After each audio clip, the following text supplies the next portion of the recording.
12 of the best teams in the world in Halo have converged in Burbank, California at the ESL Studios. We are live with the Halo World Championship 2017 Finals. So amazing to be here. Tell your friends because we're giving away $1 million to the top Halo teams in the world. I'm Alex Axel Tosh Rodriguez here at the Xfinity Desk, joined by Wonder Boy and Strongside as the weekend continues. Shout out to all you guys in the audience right now. I know it's a little early in the morning, but super hype day incoming because, again, we had the top Halo teams in the world building up to tomorrow where we will be crowning your Halo World Champion. Of course, yesterday was Friday, just group stages and a little bit of winner's bracket action. Gentlemen, what an absolutely amazing start to the weekend. Give me your thoughts on yesterday. Well, it was pretty crazy, wasn't it? I mean, we saw so many Game 7s yesterday. We saw so many good matches, and I think it's only fitting that we kind of see that at the Halo World Championships, right? These are 12 of the best teams all battling it out here in the USA. And it's just great to be here, man. It was such a great atmosphere yesterday. We saw so many good games, as I just said, and no one's knocked out of this competition yet, right? Everyone can still win this competition, and I just can't wait to see how today unfolds, man. It's going to be fun. Yeah, incredible matches yesterday, but most of all, something to note, the big upset, Splyce taking down Team Envious. That shocked a lot of people, sending them to the lower end of that winner's bracket, but Splyce ended up getting defeated by Luminosity down to the wire, Game 7, and yeah, that match was incredibly close, but this is what you'd expect. We're at the Halo World Championships. I mean, you can't expect anything less. The best teams across the entire world, and then we're just seeing some great Halo. And we're down to a double elimination bracket, as you mentioned. But let's go through each of the groups. We started out with 4 groups of 3. Here is that first group. All eyes on Optic Gaming, who lost their first game of the tournament, but they've won every game since then.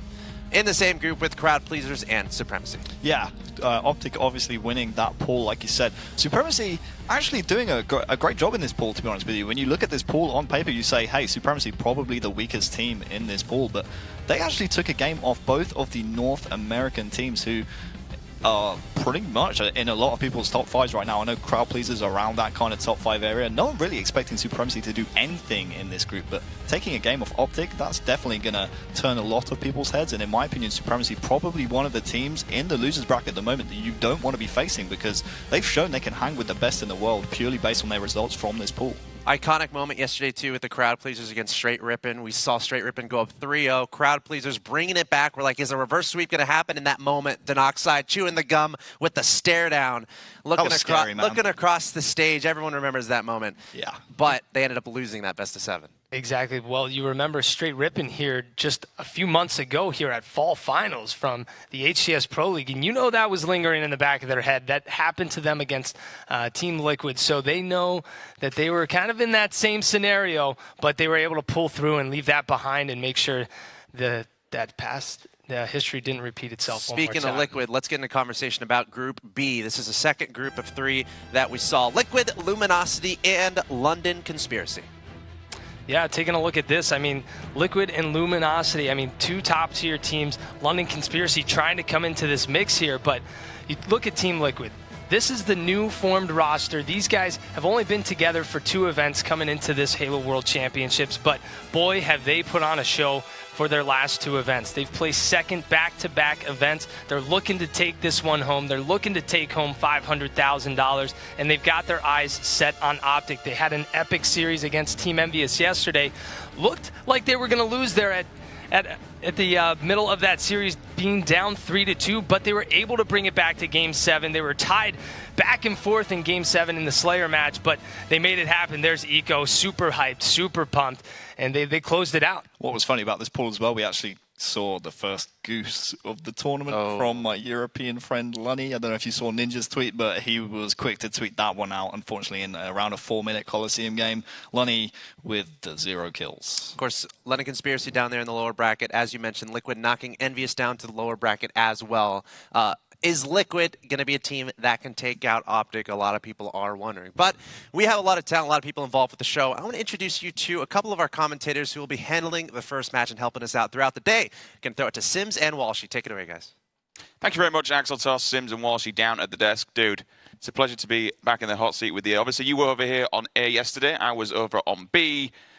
I mean, give me some of the highlights from yesterday, man, because I've tried to catch up, and there's been some whirlwind performances. I mean, the matches that stick out most in my mind have to be the Splyce versus Liquid and the Straight versus Crowd Pleasers. I think the one thing, I mean, we got wind of it that Team Envious had been taken down by Splyce, and we were like, well, there goes the bracket predictions at least. No one kind of expects to see that one. Yeah, Envy versus Splyce would win. And then the same thing over on B-Stream. We saw the Game 7 of Luminosity versus Splyce, and it just seems to be Game 7s all around, which, you know, Wonderboy touched on it. You wouldn't expect any less from a Halo World Championship, and I think just the talent as a whole, especially that top 6 area in North America, it's definitely the tightest I've seen in Halo for a long time. And one thing that's most surprising, too, is Envy, a team that many of us predicted to possibly win or place second. They lost twice yesterday. Pool play and in bracket play. Pretty insane, but we've got lots and lots to come all day long, all weekend long, in fact. We want to hear what you guys think on social media. Tweet us at ESL Halo, tag HCS. Also, use the hashtag HaloWC. We're giving away a Maxnomic chair. Also, you know, we want to see some pictures. We want to see how you guys are getting involved and how you're watching at home. Use the hashtag seated for HaloWC also. But yeah, tweet at ESL Halo, at HCS. We want to know what you think is going to happen. Who do you think is going to win? What's going down? We want to get your thoughts. We want to get your pretty much any feedback, anything you want to say, throw it out. Drop us a follow and let us know. We'll throw a couple of tweets up on screen also. Dedicated at work, multitasking at work. That definitely doesn't See, some people out there are willing to risk their job to get this Maxnomic chair. If I tweeted that out at work, I'd be getting done. It's not good. It's definitely not good. But yeah, let us know. We want to get your thoughts. We want to get your theories. And if you want to tune into some more matches, we do have 2 streams going on all weekend long. I was over on the other stream yesterday. It's twitch.tv/ESL_Halo. I believe we got Optic taking on Luminosity going on after that one also. But 2 big matches about to go down to kick off and open up the morning. 3 gentlemen on that desk over there. Gents, what's your thoughts? Thank you, Sims and Walshy. Super excited about this weekend. And again, if you're doing that tweet competition, if you just do it right now while I'm in it.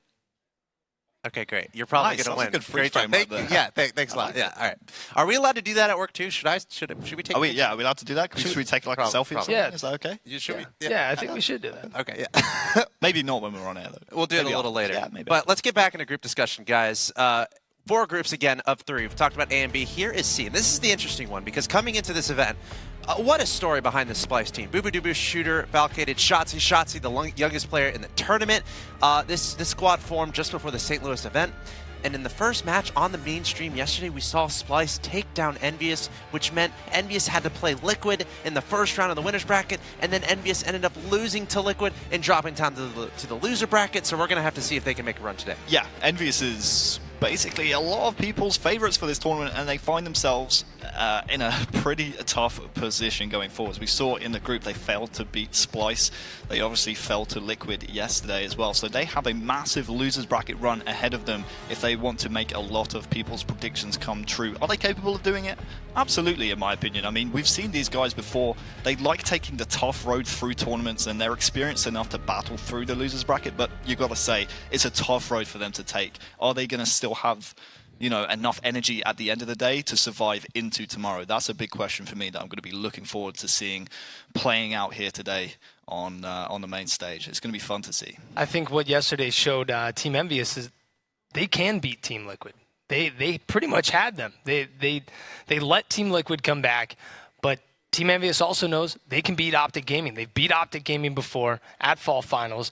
Now, honestly, if they're trying to take the best out of that, going with confidence for today, you're not going to play Liquid or Optic Gaming until later on in the event. So, I mean, just focus on taking it series by series. If you're Team Envious, it's going to be a long haul, like you said, but you got to take it series by series. And they beat Optic coming through the lower bracket, and we know Envious is capable of something like that. We've talked about in the Halo scene in general, if these teams can get on a run, you never know what you can expect. But let's continue with the group conversation, moving into Group D, where we saw Straight Rippin'. I honestly think this is a great story of this tournament. Straight Rippin', one of those teams doing excellent in groups, and then advancing into winners bracket round 2. Also Fab Games in there, Soar Gaming, both in the lower bracket. Yeah, and talking about straight ripping here, I mean, these guys haven't been a squad for too long either. This is still a fairly new team. And Renegade joining the squad, you hear Ace, you hear Hines always talking about Renegade. He is our power weapon player. We let him get that sniper. We let him get that rocket, and we just let him go off. They let him do his thing. They kind of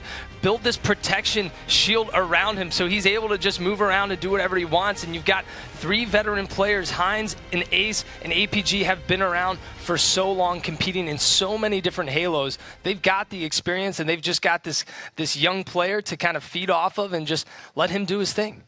Yeah, I will never forget Ace at the end of the game versus Crowd Pleasers yesterday. Ran across the stage. I actually saw someone actually tweeted a video of him, like they edited the thrust noise from Halo 5, him thrusting across the stage. I thought that was hilarious. But yeah, that was a wicked series. Obviously a great one for them to win. If they lose that Game 7, that's a reverse sweep if they lose that Game 7. So very important they won that one. That's going to give them confidence going into today. And remember, Straight Rippin' is our first match of the day. They're going to be playing against Liquid in the first match you're going to see on this stream. So now would be a great time to get on Twitter, let people know Straight Rippin' versus Liquid is coming up very soon. That being said, we talked to Sims and Walsh a little bit earlier. We got more of the broadcast team to introduce to you today. Standing by at the Telestrator, we have Josh Gray and T-Squared. Take it away, guys. Thank you, gentlemen. Yesterday we saw a dramatic opening for a Halo Championship event, especially for the individual performances out of Mikwen. That was impeccable. Yeah, Mikwen played phenomenal yesterday. I think he was top 5 in terms of kills and deaths. And when you have a player like Snipe Down on your team, a player like Kook, even Ola, these guys are known for being great with the weapons. But Mikwen also is a very underrated player, and I know that he gets a lot of heat from the community saying, oh, drop Mikwen, pick up other players. And I just think that he played really, really well. And if Envy, the rest of these guys, play up to the way that they can play, they're going to definitely make a pretty good losers bracket run. I know these guys were touching base on how that was a lot of teams' favorites going forward. So it has been a tough Friday for them, but it's all about Saturday and Sunday now. Now, leading up before the deadlines to place your final rosters, we saw some changes with Team Liquid where they added Stellar and Eco. And their performance at this tournament so far has been phenomenal. What does it mean for a team when they add new players like that? And what's necessary for that team to really gel and be able to accomplish the maximized performance we saw to Team Liquid yesterday? Yeah, so Team Liquid, they ended up making some pretty good pickups. They got Stellar and they got Eco. And Penguin and Rain had some pretty good teammates before that too in Spartan and Commonly. But when you pick up 2 new players, what it does is it kind of revamps your strategies, right? So then you start to cover all of the little things and all the intangibles that you may have not covered before, beginning strategies, setups, counter strategies, how to retake the map, things like that. And you also get a kind of new wind and new fresh air because you have other people coming in and bringing strategies from other teams and doing outside the box thinking. So I think that that's what you're seeing with Team Liquid. And then you also have the same thing with Straight Rippin' as well. Eco used to be on Straight Rippin', so I'm wondering if there's a little bit of bad blood going on between the two. All right, thanks for that insight. Ladies and gentlemen, it's day 2. $1 million is on the line. We have 12 teams, and today we're going to say goodbye to some of those teams. Let's kick it back to the Xfinity desk for our analyst to finish off the pregame show and get this first match underway. Gentlemen. Thank you, Josh and Tom. Looking forward to hearing more from you as the day goes along. And now, let's shift conversation to today. Group stages, group play was all yesterday, and now we have a double elimination bracket where we already had some action from that first round. And what an amazing first round to start things off here in this championship bracket for the Halo World Championships 2017 Finals. 3 of those matches going the distance, all the way to 7 games. Honestly, if I were you and you didn't see any of them, go back and watch them all. If you can do that like during the breaks or something, that'd be really impressive. The only game and match that didn't go to the distance was a 4-0 from Optic Gaming. Yeah, that was a tough one to watch as a European, personally. Royal 2 just going off in that one. That was pretty much what everyone predicted. Fab looking a little bit deflated after their loss earlier on in the day. And then me and Mike actually got the chance to cast Splice versus Luminosity. That was a fun one going to Game 7 as well. And then you can see right there, straight Crowd Pleasers, Liquid, Envy, both going to Game 7s as well. Yeah, I mean, that Splice Luminosity series, you saw Boo Boo Doo Boo even stand up at one of the points and give the choke sign because they made an epic comeback. But taking a look at the losers side, which we'll see played today, where we will see some teams going home from the loser of these matches: Immunity versus Fab, Soar versus Splice, London Conspiracy versus Crowd Pleasers, Supremacy versus Team Envious. But I gotta note that Team Immunity versus Fab games, this has been something going on for a long time. And I talked to Benno a little bit before this event, and he wants to trump over the EU scene because there's always been that EU-Australian rivalry. And they've just been right at the cuffs. They've been right there. And this is their chance to prove that they are the better team. Yeah, that's going to be a fun one. Like Side alluded to, the ANZ and EU regions have never really had a chance to play against each other at live competitions before. I think I remember last year, actually, was it the Renegades roster that came over?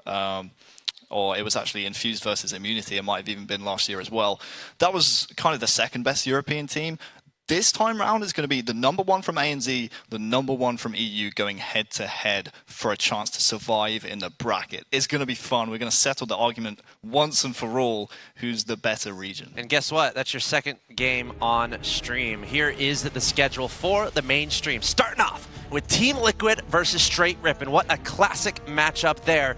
You got to wonder if Straight can pull off the upset. A lot of them would consider them a minor underdog there against Liquid. That's coming up. Then we have, as y'all mentioned, Fab Games versus Immunity, EU versus Australia. And finally, third match, Envious. Will they be able to make a run through that loser bracket? Storylines are absolutely everywhere this weekend, gentlemen. And the Halo World Championships 2017 finals could not be any more exciting. That being said, I'm going to put you guys on the spot here. Who's your champion?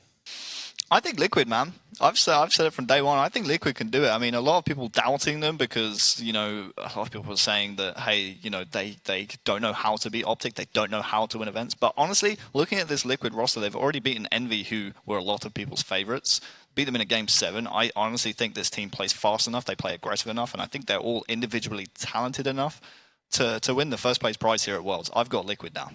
Go I got to say Team Envious. I know Come on, man. They are down in the losers bracket, but these guys, they are going to go on the run of their lives. These guys, you can never count these guys out. Dude, it's Pistola, it's Snipedown, Mikwen, Hook. I mean, some of these guys have been around for years. The fact that Mikwen and Pistola weren't even at the Halo World Championship 2016 finals last year, they just proved that they have what it takes to even make it here. And this is a team that's beat Optic Gaming, so we can't count them out at all. And like I said earlier, this team, they can beat Team Liquid. They just proved that much earlier yesterday, and I think they're going to do it. I think it's going to take a lot of hard work from these guys. It's going to take a lot of sweat from these guys and a lot of passion, a lot of heart to make it through the rest of the event, but I think they're going to make it happen.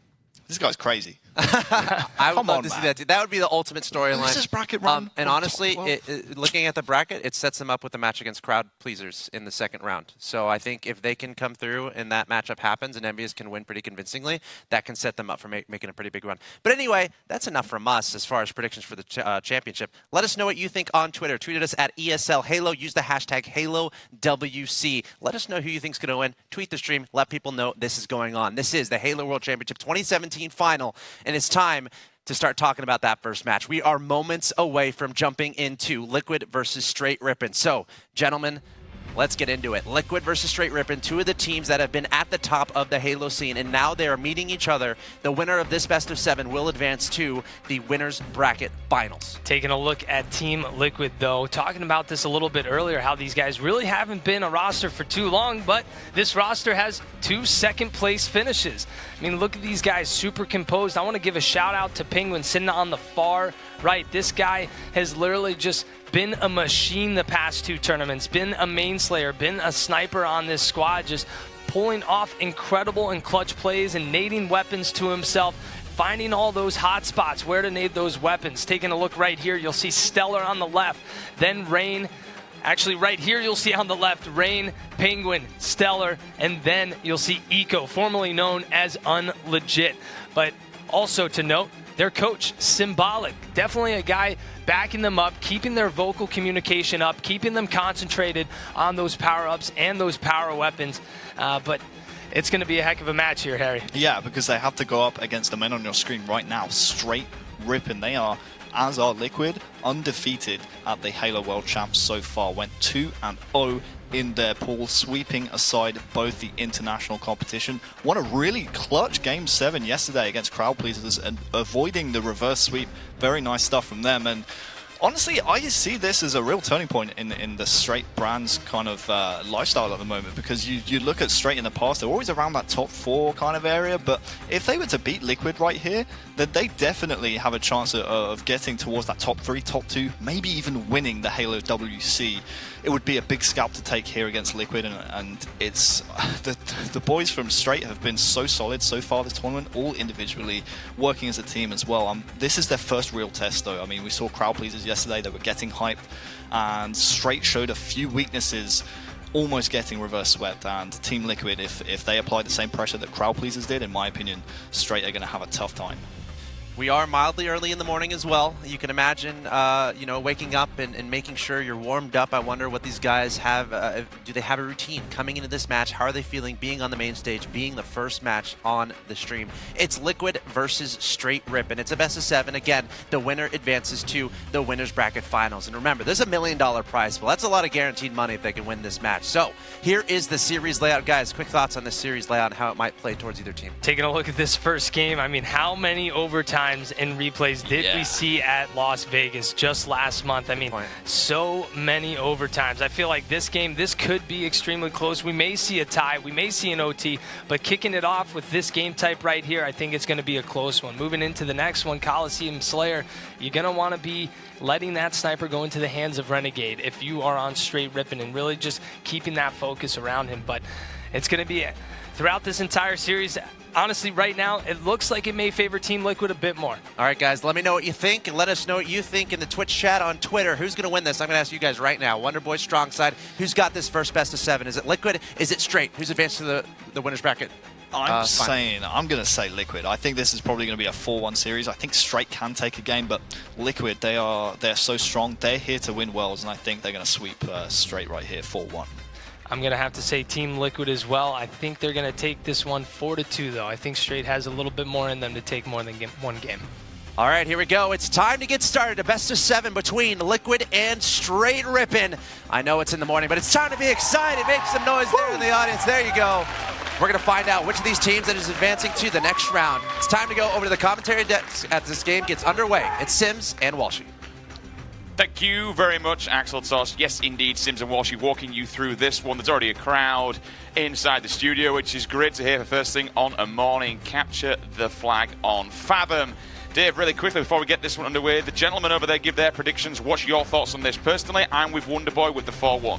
I'm thinking Liquid 4-2. I mean, most of the time us casters, we get some flack from other players. However, Mama Rain was giving me some flack for my predictions earlier, so I have to back Liquid. Getting called out, kicking things off. Renegades POV. Down goes 1, down goes 2, down goes 3. That's the 4th member of Team Liquid. Everybody is dead. Renegade, Railgun in the back pocket, will take control of top mid, looking down on that bat spawn. They're going to be coming off. You're looking in the kill feed. Ace there with a double kill. So at the moment, the Slayers, Walshy, well and truly in the hands of Straight Rippin'. Absolutely. It is 7 kills to 1 death right now for Straight Rippin'. That was the very first death we saw on screen, and it shows with that flag capture. Flag number 1 going to Straight Rippin'. Another double kill coming out of APG down in the kill feed. You called it perfectly, Dave. Back of the net. 1-0 now going to Straight Rippin'. You want to come out hot. You want to come out fired. And this is exactly what Straight Rippin' are doing. Ace looking around here. Pretty much we see Snakeback down in this corner with the light rifle time and time again. Very typical Optic play. Just hang around this bat area, be a nuisance, and just drill the enemy team coming out of that spawn. We'll rotate back. Probably going to go and check out top mid. APG though, time and time again, Dave. It's just double kill after double kill. Yeah, one thing I want to point out with Ace though too is he ran out of light rifle ammo, just doing so much damage across the map, helping out his teammates. One of those things that's enabling players like APG to get those double kills. 14 slays to only 6 for Team Liquid. This is an absolute bloodbath, but they do need to keep up the pressure. They can't let that slip. You don't want to give Team Liquid any kind of breathing room, because as soon as they manage to set fire, they will keep on going. Renegades POV just kind of wandering around bottom mid, checking out where people are. Someone will catch him off guard, hits him in the back of the head. He will drop down. Ace's POV now. Grenades go down. No hit markers are found. He does get one. He's got a teammate there as well. Look for the assist medal coming up. He doesn't actually follow through. APG's there working as a team. One body drops to his left-hand side. 1-2 his right. Railgun goes in his hand. Thrust forward as well. The Spartan Shard gets out of danger. And now he's going to go up the top mid. Gets his shield back. If he gets his kill, it would have been huge, but one of his teammates will at least come in the form of Renegade. He goes down as well. Camo has just dropped. Every player on the map right now, eyes are on top center as that camouflage is up. These players and teams know how to focus on those power-ups. You're not going to get away with that for free. Nope, indeed. You're not going to get away for 3, especially when 3 members of your team are dead. Richie Hines will answer back. Can he get this double kill? He needs to get Eco out of the base. Yes, he does. Pops a bullet between his eyes. Now they can clear the base. Now they can make some ground. But as soon as they try and push out of the base, Dave, they've already got Liquid on their backs. Yeah, we are now seeing Slays actually even. 23 kills for Team Liquid and only 20 for Straight Rippin'. So seems like Liquid has been able to close that gap, but we haven't really seen much of a chance for a flag capture. We've seen the flag barely pulled, but seems like Straight Rippin' are doing an incredible job of playing defense in their base. Well, it could just be morning, as you know. Things need to warm up. Ace will get the reversal medal. We're going to go hop on board with Team Liquid's POV now, kicking things off with Eco. Down goes one, looking for the second. He's out in the courtyard. Great shots from him. Will scope in, but he's got a player behind him. He does go down. Not entirely sure which player that was, possibly Hines, who did fall. Penguin with the assist. Somebody tries to ninja him, does at least get a beat down off. So 1-for-1 trade there. That was some great patient play by Penguin during that melee fight. Interrupt myself for a second as Eco brings in that flag. Rain's gonna put in. It is now a tie game between Team Liquid and Straight Rippin'. What I was going to say, though, was during that assault rifle fight with Penguin, where he got caught off guard, he made sure to start firing the assault rifle first and then go for the melee, where a lot of players would just panic in that instant moment and just go straight for the melee. That's what enabled him to get that trade.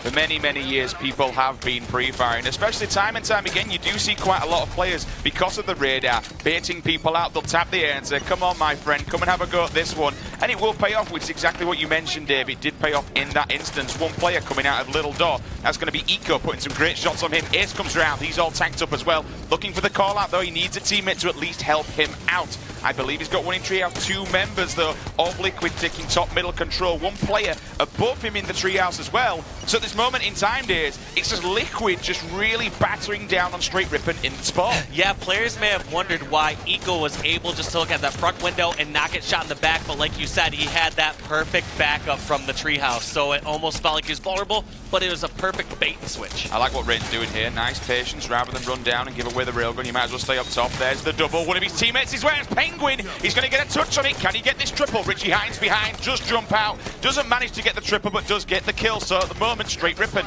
they are put back on the respawn screen. Great place from Rain. Let's see if they manage to get this flag in the window. They should. I mean, in theory, once you get the flag halfway across the map, if you just trade slays, your teammates are going to spawn close to the enemy. And that's exactly what happens. Flag number 2 going in for Team Liquid. 2-1 Team Liquid. They brush off that poor performance at the start of the game, and now they are on the road to victory. 2-1 current scoreline. Going to be with Rain, taking top middle control. APG caught off guard, doesn't see him instantly, will get tanked up. 1 player though comes out, that's going to be Ace, who shuts him down, but they still need to make use of Eco. Get him out of this corner, just up in the attic, getting some shots off, and you know what, when you push Ace back like that, one of your teammates comes in the form of Stella, he cleans up as well. Railgun's going to be dropping in 15 seconds. But look at this great flank by Eco right here. Not only was he being a distraction over in the treehouse, instead he pushes all the way to the Straight Rippin' base and is just doing damage over there and forces Straight Rippin' to make a difficult decision. Do they send players back and go on defense, or do they go on the offensive and try to grab that Liquid flag? It looks like Straight Rippin' has all the kills across the map, so I think they have their choice of whatever they want to do at this moment. Hines takes down Rain, and he's going to grab Rail as well. Will thrust back. Now he's staying alive. Full shields, top middle control. This is where you want to be. He's got a teammate as well for some support. Somebody else running in on his left-hand side from the treehouse. They know where they're going to be spawning. They're going to be on the red vat. Ducks down for a second, gets his shields back. Look at that prediction. These players are on top of it, just knowing exactly where they're going to be coming from. I mean, that's clearly a spot where players can come from time to time, but how often do you see these pro players pre-charging that railgun fire? He read it like a book. He knew exactly where he was going to be, and then he took another shot, which a fair play, didn't get the kill, but at least he was looking for some hit markers. Perfect call out. Came in there. Good God, Richie Hines. He gets melted by 2 players. It's though inside red base, camo in hand. But on the opposing side of the map, Dave, he's got problems of his own. The flag is being moved. What's the play here? Do you pull or do you slay? You've got to slay. I mean, you pull and you just give away your position. Of course, the Liquid members are going to be rotating back on cap, and Ace gets taken down by 2 grenades. That's a really rough situation. Now, I almost feel like that's a inefficient flank right there. Most time when you're flanking, you got to be doing damage or something to distract. But we see Rain bringing in that third and final flag. That's a 3-1 victory for Liquid. They're going to go up 1-0 in the series. What a night and day performance, especially when we kicked off that game number 1. Straight Ripon were just all over them. It was something like 10 slays to 2 at the very beginning of the game. I mean, sometimes you'll see some amazing starts where you get 3 or 4 kills to 0 answered. However, for them to do that back-to-back at the beginning of the game is just incredible. 19 and 13, Timmy Tinkler going huge. 15 and 13 for Stellar, 12 and 16 for Penguin, 7 and 14 for Eco. Not the best of stats, but you know what? That doesn't matter because it's all about the win. The 2 players that did go negative, obviously, 21 assists between them. Yeah, nearly even in slays, 56 to 53. I actually want to see flag grabs at some point when we get a chance, just because I was curious about their efficiency. We saw 1 flag grab from Straight Ripon and 1 capture. The very beginning of the game, that's the only flag they touched for the rest of the game. So taking a look at some of these highlights of that last matchup. If you are just joining us, ladies and gentlemen, welcome to day number 2. This, of course, is Saturday of the Halo World Championship 2017 Grand Finals. $1 million prize pool on the line and a big trophy to be lifting at the end of the week. Plenty of teams still in this. However, it's the unfortunate time of the week. We do have to start eliminating rosters. We did go through pool play yesterday. And of course, 2 teams advanced to the winner side of the bracket. 1 team dropped down, losing 1 life, and faces the loser bracket run of a nightmare. Because I tell you what, Dave, Harry called it perfectly. That loser bracket, it's a Shark Tank. Yes, there are so many strong teams in there. I remember seeing Naded tweet yesterday just about all the teams they have to beat. He said something along the lines of, if there are no upsets, we have to beat this team, and it's something along the lines of winning 28 games. And that's not including any possible losses. I will always throw my mind back. Always throw my mind back to what was possibly one of the best games that we saw, if not the best game at the Halo World Championship 2016, and it was that Allegiance reverse sweep. I've seen Naded do god-tier things before at a Halo World Championship. I don't think he's got anything to worry about. More than likely going to be able to do the same again. Hope he does. We love a good old upset. Taking a look now, one of the best players in North America, Stellar. First attending event, it was 2016 X Games. So, you know what I mean? When you look at that, Dave, this boy's not actually been competing for that long. No, not at live events for that long. The most impressive part of that is, since he's been Liquid, never placing lower than 2nd place. We continuously talk about Envy and Optic and how there's this rivalry and how Envy has actually beaten Optic. However, they have not placed lower than 2nd with this roster. Absolutely incredible stuff. And the X Games event that he attended was part of the Halo World Championship Tour. So essentially, in a year, how much of an impact has he had on the North American scene? That's insane. Yes, just these players just making waves. Some of these players that you've seen at the Halo World Championship this year have grinded their way up, going to multiple tournaments over the past 5 or 10 years, and there's some that have started just this year alone. Slayer on Coliseum will be game number 2, kicking things off with Rain making his way over to that sniper rifle. We got rockets in play also, so we'll look to see which team managed to back them. Grenades do go down. Hitmarkers are already found for a 2nd time.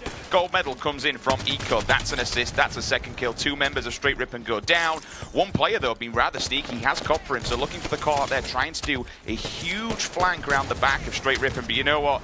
That's going to get instantly wiped out. It's going to be Hines. He gets removed. That's Penguin with the kill as well. He gets taken down in a trade-off. Who's got the Rockies at the moment? I'm hearing them firing in thick and fast, but it looks like Renegade it's going to be Straight member. Yeah, Renegade had them. He got taken down. Now they're in the hands of Rain, who might die with them as well. These might be some cursed rockets, though. I have not seen a single kill with those rockets yet, and I've seen a couple misses. So we're looking at... if that would have stuck in then, I would have just lost everything. Up here on stage, down he goes, though. Sniper rifle will transfer back to Straight Ripon. 5-5, all tied up. 1 minute into the game, 11 kills already down. One-on-one battle here with Rain and Richie Hines. 1, 2, 3 members of Team Liquid go down. And look at that lead. Extended huge to Straight Ripon, and they've got sniper control. And Ace, what a person, what a player to have a hold of a weapon like this. He can sit back, anchor here on elbow. So long as his teammates play around him, Dave, and allow him breathing room and some defense as well, he could really extend the lead here. Yeah, he was originally concerned about that rocket corner side. However, as soon as he noticed his teammate over there, I believe that was APG, he realized he had free reign to snipe across the map. And that's what a lot of these players are going to do. They're going to notice the threats that are nearby, worry about that first, and as soon as that's all cleared, and as soon as they have that breathing room, all they're going to worry about is picking off these crazy angles across the map. Yeah, looking in the corner to seeing if anyone will come around. He's kind of aware that somebody is creeping around, especially... It's that Spidey sense. After you played Halo so long, like there's this feeling that's like, oh, this is too good to be true. I haven't any pressure on me yet. I haven't seen people shoot me across the map. There has to be somebody just crouch walking nearby me. But I suppose it also gives you how much faith you have in your teammates. Now the grenades are coming in. Now he's got a kind of, oh, he's seeing red X's to his right-hand side. He's getting tanked up from the left. What a collapse coming out of Penguin. There's the double kill. You got Stellar going 1-on-2 here, puts down the Splinter, hoping one player walks in. But look at that. The assists, we spoke about this. This is what you want to be working as a team. And now all of a sudden, Dave, we're all drawn up. Yeah, even Steven. This is one of those weird situations, too, where it feels like anytime a team has the power weapons, we haven't really been seeing them do too much with it. Like when Ace had the sniper, we saw that great snipe over at the red rocket corner. However, beyond that, we did not see any other kills. We haven't seen them going on these streaks, which these players are notorious for. It seems like in a lot of other past matches, or in general, we see these players get control of sniper or rockets, and then they'll go on a killing spree. Couple of trades across the map. We do see rockets. Oh, baby. Double kill snapshot also here for Eco. Does have no shield, so he's just going to get out of the way and grab them back. Snipers come up again, so two snipers potentially in play, Dave. And, you know, us casters, we are wrong all the time, make horrible predictions. I could have been more wrong right there when I talk about we don't see these players go with killing sprees with these power weapons, and 2 seconds later we see Eco hit the headshot for the spree and the double kill. Random sticky across the map and then hits it up with another headshot, 23-17. Now Liquid are really beginning to batten down the hatches onto Straight Ripon. Plenty of power weapon control.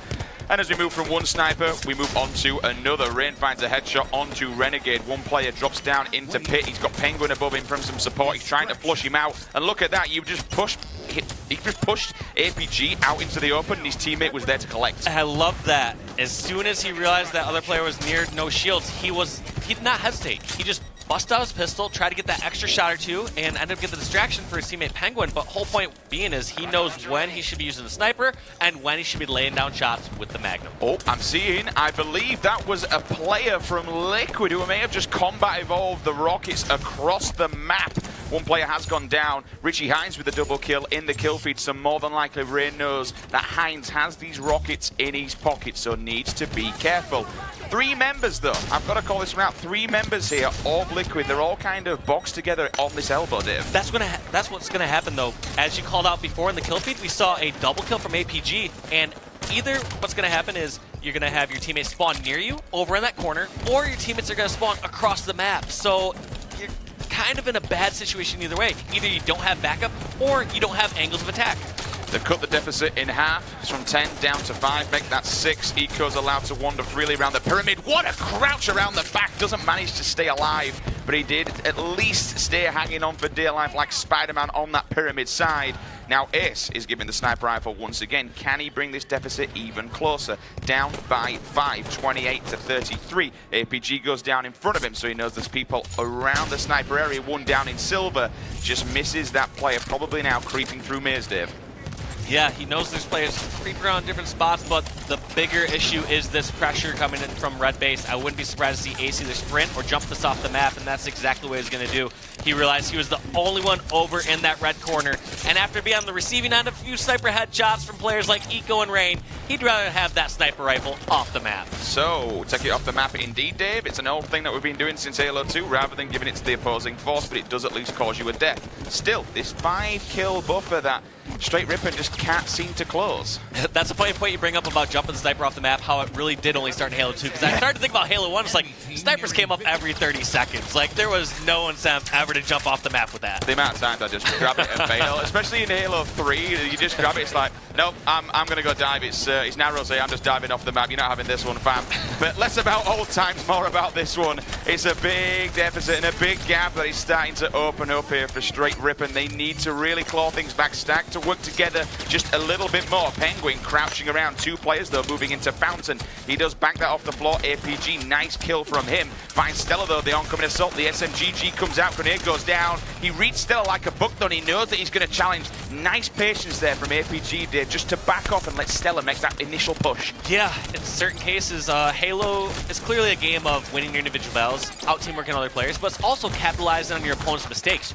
It's much less about going out and making clutch plays and more about letting your opponents make mistakes. Micromanagement, and I tell you what, they need to micromanage Eco because he's just picked up the sniper rifle, which is exactly what Renegade has done. Now, Renegade, let's see what he can do, but he's got some support. He does get hit markers. One player jumps in. Can he get this kill? No, he cannot. That is a very, very vital kill coming out of Stella because not only does it stop Renegade from doing some disgusting things, but look, it puts the sniper rifle and the map control back into the hands of Team Liquid. And we kept talking about how well-rounded all these players are.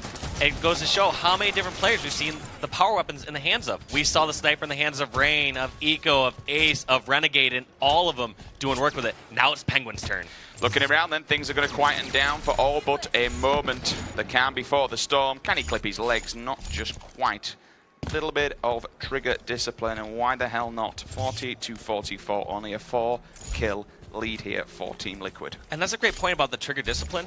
There's going to be certain situations where if that player is attacking one of your teammates or is in a threatening spot for one of your teammates, you're going to want to put that shot on immediately. You don't want to wait and try to go for that headshot. Whereas in a situation like this, you want to use that element of surprise like he gets that headshot on Hines over at Top Snipe.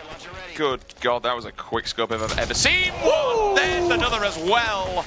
Make that 2. Penguin doing God's work with this sniper. Will rotate around. Look at these 2 working side by side. The buddy system, Dave, just rotating together, following Stella. Stella leads the charge. Penguin follows behind with the sniper rifle. Eco's going to push up in front of him with the rockets. Now he's got a cone of defense. Now he's got 1 to his left, 1 to his right, which it's going to give him this breathing room. Now he can push forward, push up. Will check down Maze, moves up onto the sofa. And this is it. You kind of just calm and collective. All you need is 3 more kills. Yeah, they're taking it slow and methodical, though. They're not just charging across the map randomly because they realize if they let go of this sniper rifle or those rockets, that could be the end of the game for them if that gets in the hands of Straight Rippin'. They just want to take it little by little, take up as much ground as possible, have multiple angles of attack as they collapse in on these Straight Rippin' members, which they know have to be near red base. Look at that collapse. GG, no read. There you have it. Game number 2 going to Team Liquid. And I've got to say, Dave, at the end, that was perfect Halo. You could see how they were working up as a team. 1 player goes out on the left. Penguin moves up the middle with the sniper rifle. You see Eco diving in onto the bridge with the rockets. And then all of a sudden, you just see one other player, the final player, over on the rocket wing. It was just a complete wall of Liquid just closed down onto Straight Rippin', and unfortunately, the stats do prove it. 17-16, Penguin and Eco going huge for their team. Renegade having a fantastic game, 15-14, 9-13, 9-12 down for Hines and APG. Ace, 8-11, but yeah, just at the end there, that is Team Liquid at just its played finest. it so smart and so safe. They didn't just sit back and hope that Straight Rippin' made an exact mistake. They went through Snipe side, tried to see if there's any kills they could get there with the rockets and Snipe. They realized, all right, next step, let's try to check out Red Fountain and maybe Red Cave. Realizing those spots were safe, now they just had so many angles of attack on that red flag area. So let's talk about the mentality then. You're now 2-0 down in this best of 7. Dave, let's put you in Clutch's position. What are you saying to Straight Rippin'? What are you saying to the team to get their heads back into this game as we move into game number 3? Well, I would probably be saying something different than what Clutch is saying. So, but to get Straight Rippin' back in this one, they've been there before. They just have to take it game by game. This is a long series. You can afford a loss of a game or 2 in a best of 7. Those could have been some of Liquid's better game types or Straight Rippin's weaker game types. I don't really think that's much of the case because we know of how strong of a squad Straight Rippin is on Coliseum Slayer. But at the end of the day, you take it game by game. All you do is just say, all right, game number 3. What are we going to do here on Strongholds? What place are we going to control in Empire? You always look to the future. You never criticize the past until the end of the series. So moving forward, we will be moving into game number 3 momentarily. But people at home, please tweet the stream. Use the hashtag HaloWC. I want to thank everybody for joining us this weekend. All the YouTubers, all the content grinders, all the Twitch streamers, everybody over on TeamBeyond.net, everybody over on Halo Waypoint, everybody on Reddit Halo. You guys are the community. You're the reason we get to do this by supporting us and supporting this game. So thank you so much for joining us. And of course, the live audience. We've got people watching in the studio, we've got people watching outside the studio. There you go, guys. They are there. They are alive. But game number 3, Straight Rippin backs against the wall, potentially going down 3-0 in this best of 7. Can they make something happen as we make our way into Empire Strongholds? Empire Strongholds is a game type you want a great start on when you get that first control of Pit or get control of that first Overshield. So we're going to have to see what these teams prioritize. I personally prioritize Overshield over Camo.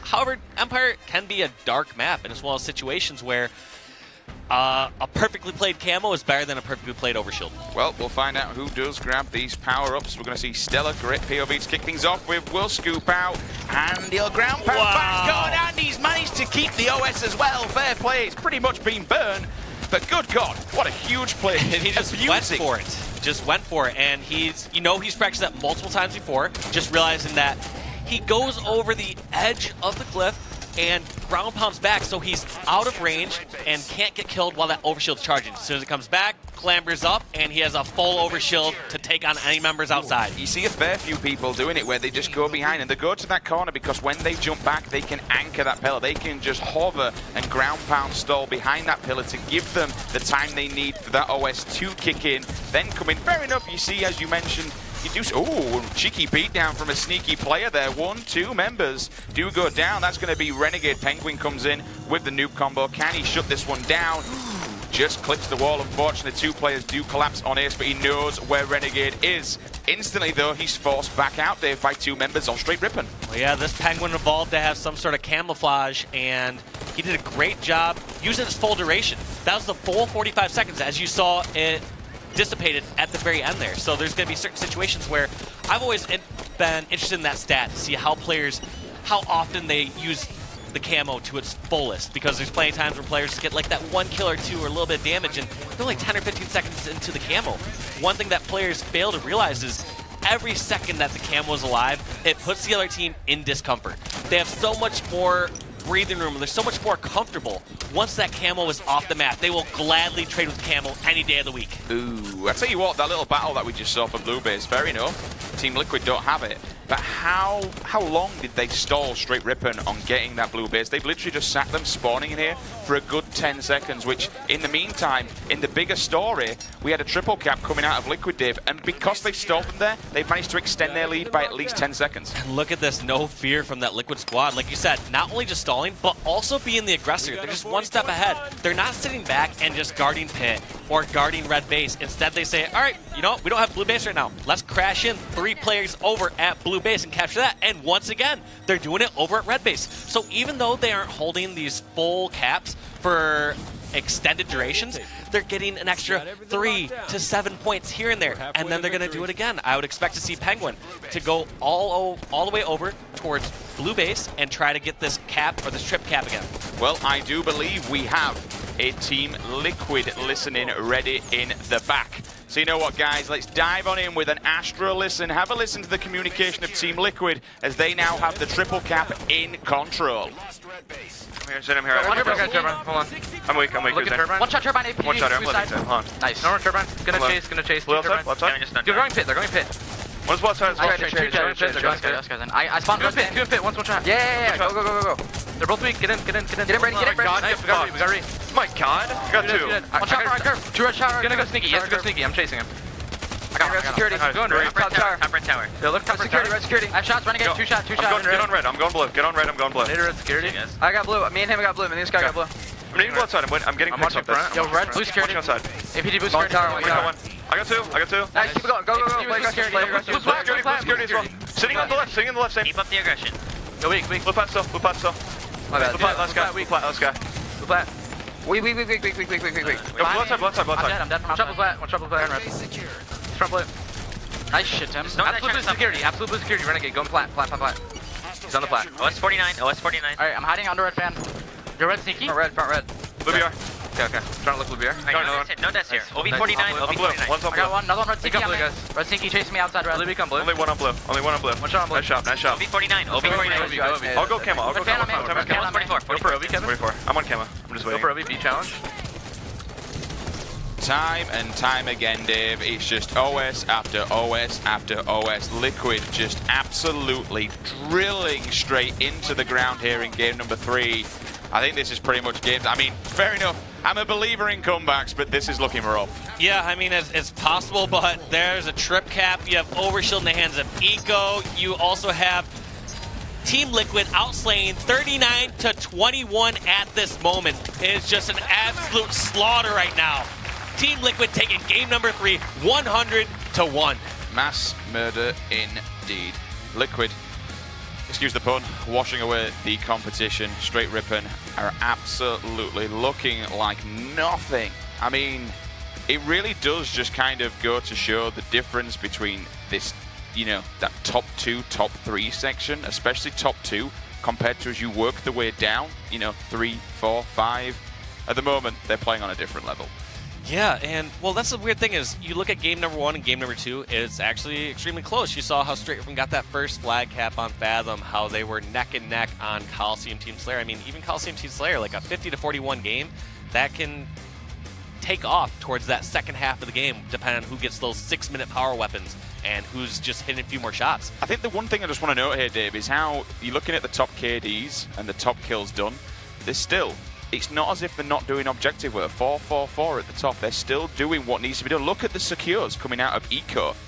Well, if you remember how we saw Liquid constantly collapsing, you'd notice how there would always be 2 or 3 members pushing over to red base, capturing that one, clearing out pit if necessary, and then pushing back over towards blue base. And they always collapse in from different angles. That was the amazing part is, I remember when we watched from Penguin's POV, one time we went from security, went through alley, killed those guys in front window, and then after he captured it, went through outside and went all the way over towards blue base. So it's one of those things where they're collapsing from multiple angles based on their teammates' positions. It's not like they're just all traveling in one small pack and going to a stronghold. They're traveling from 2 or 3 different angles and then capturing the stronghold together. And at the moment, it is Straight Rippin seeing red, as we just saw there on screen.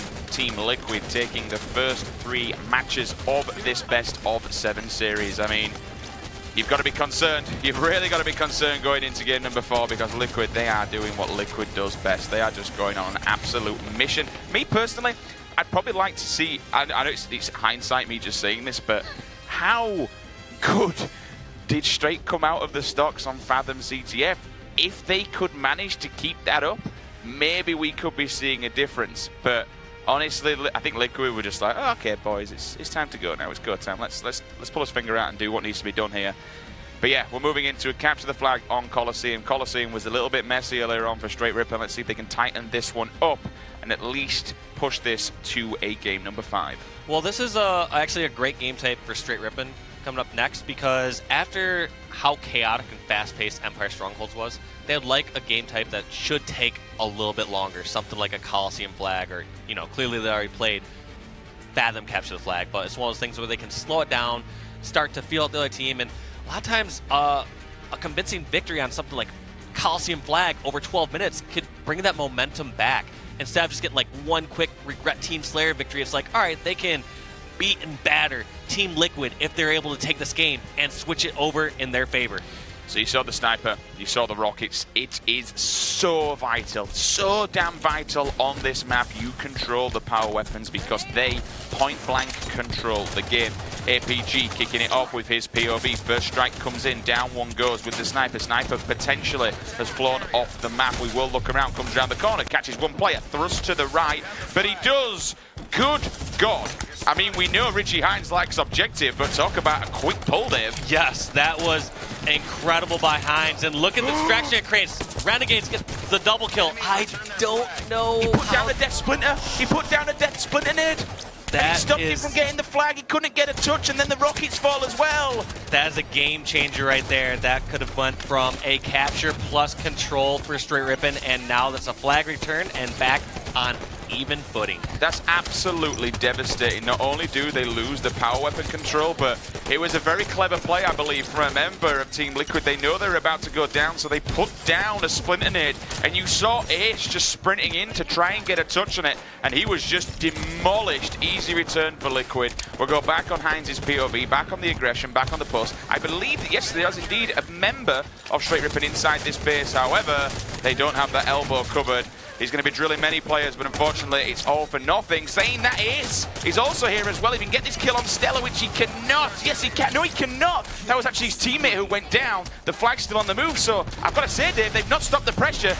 Straight Rippin', they're going up 1-0. I well thought that flag capture was over, especially when we saw 2 or 3 members drop. A lot of times, once you start to see death after death at the bridge or at the flag, it's sort of like, okay, Liquid sort of has control of their base, or at least they've gotten the crucial kills, but Straight Rippin' did not give up on that capture whatsoever. Did a great job rallying it back, and it just felt like they got the perfect amount of kills. They probably went even or negative in slays during that 20-second period where they ran the flag back. I like what they did though. It was just all-out aggression. Push, push, push. Cheeky jump back from Renegade. The thrust does save his life, fair enough. He is eliminated straight afterwards.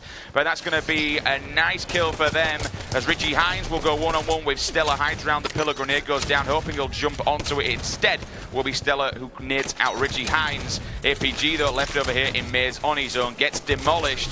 And Liquid, well, they're just slaying. They're hoping to push Straight Rippin' into the back of the base on the respawn screen. But I'll tell you what, Ace is saying no, not today. Does rip the shields off one player as the ground pound comes in. Does not find its target. Still rockets in the back pocket, Dave. Ace doing God's work at the moment by keeping Team Liquid at bay. Yeah, that is what God wants to see. He wants to see people with rockets controlling the snipe side of the map, and he is doing an incredible job, though. One thing I want to highlight from Straight Rippin' during that last flag capture is most teams, after they get a flag capture, they start to give up so much control of the map. Even though we start to see Straight Rippin' members drop a little bit after that, Straight Rippin' did an incredible job capturing the flag and still keeping control of snipe side of the map. So one thing I want to ask you, obviously we saw for Ace that he stayed at Fountain for the majority of the time. He had all 4 rockets and he didn't move once from Fountain. What's going on there, Dave? Is he just kind of keeping back the Team Liquid assault, or is that Team Liquid really keeping Straight Rippin' back in the base and just applying too much pressure?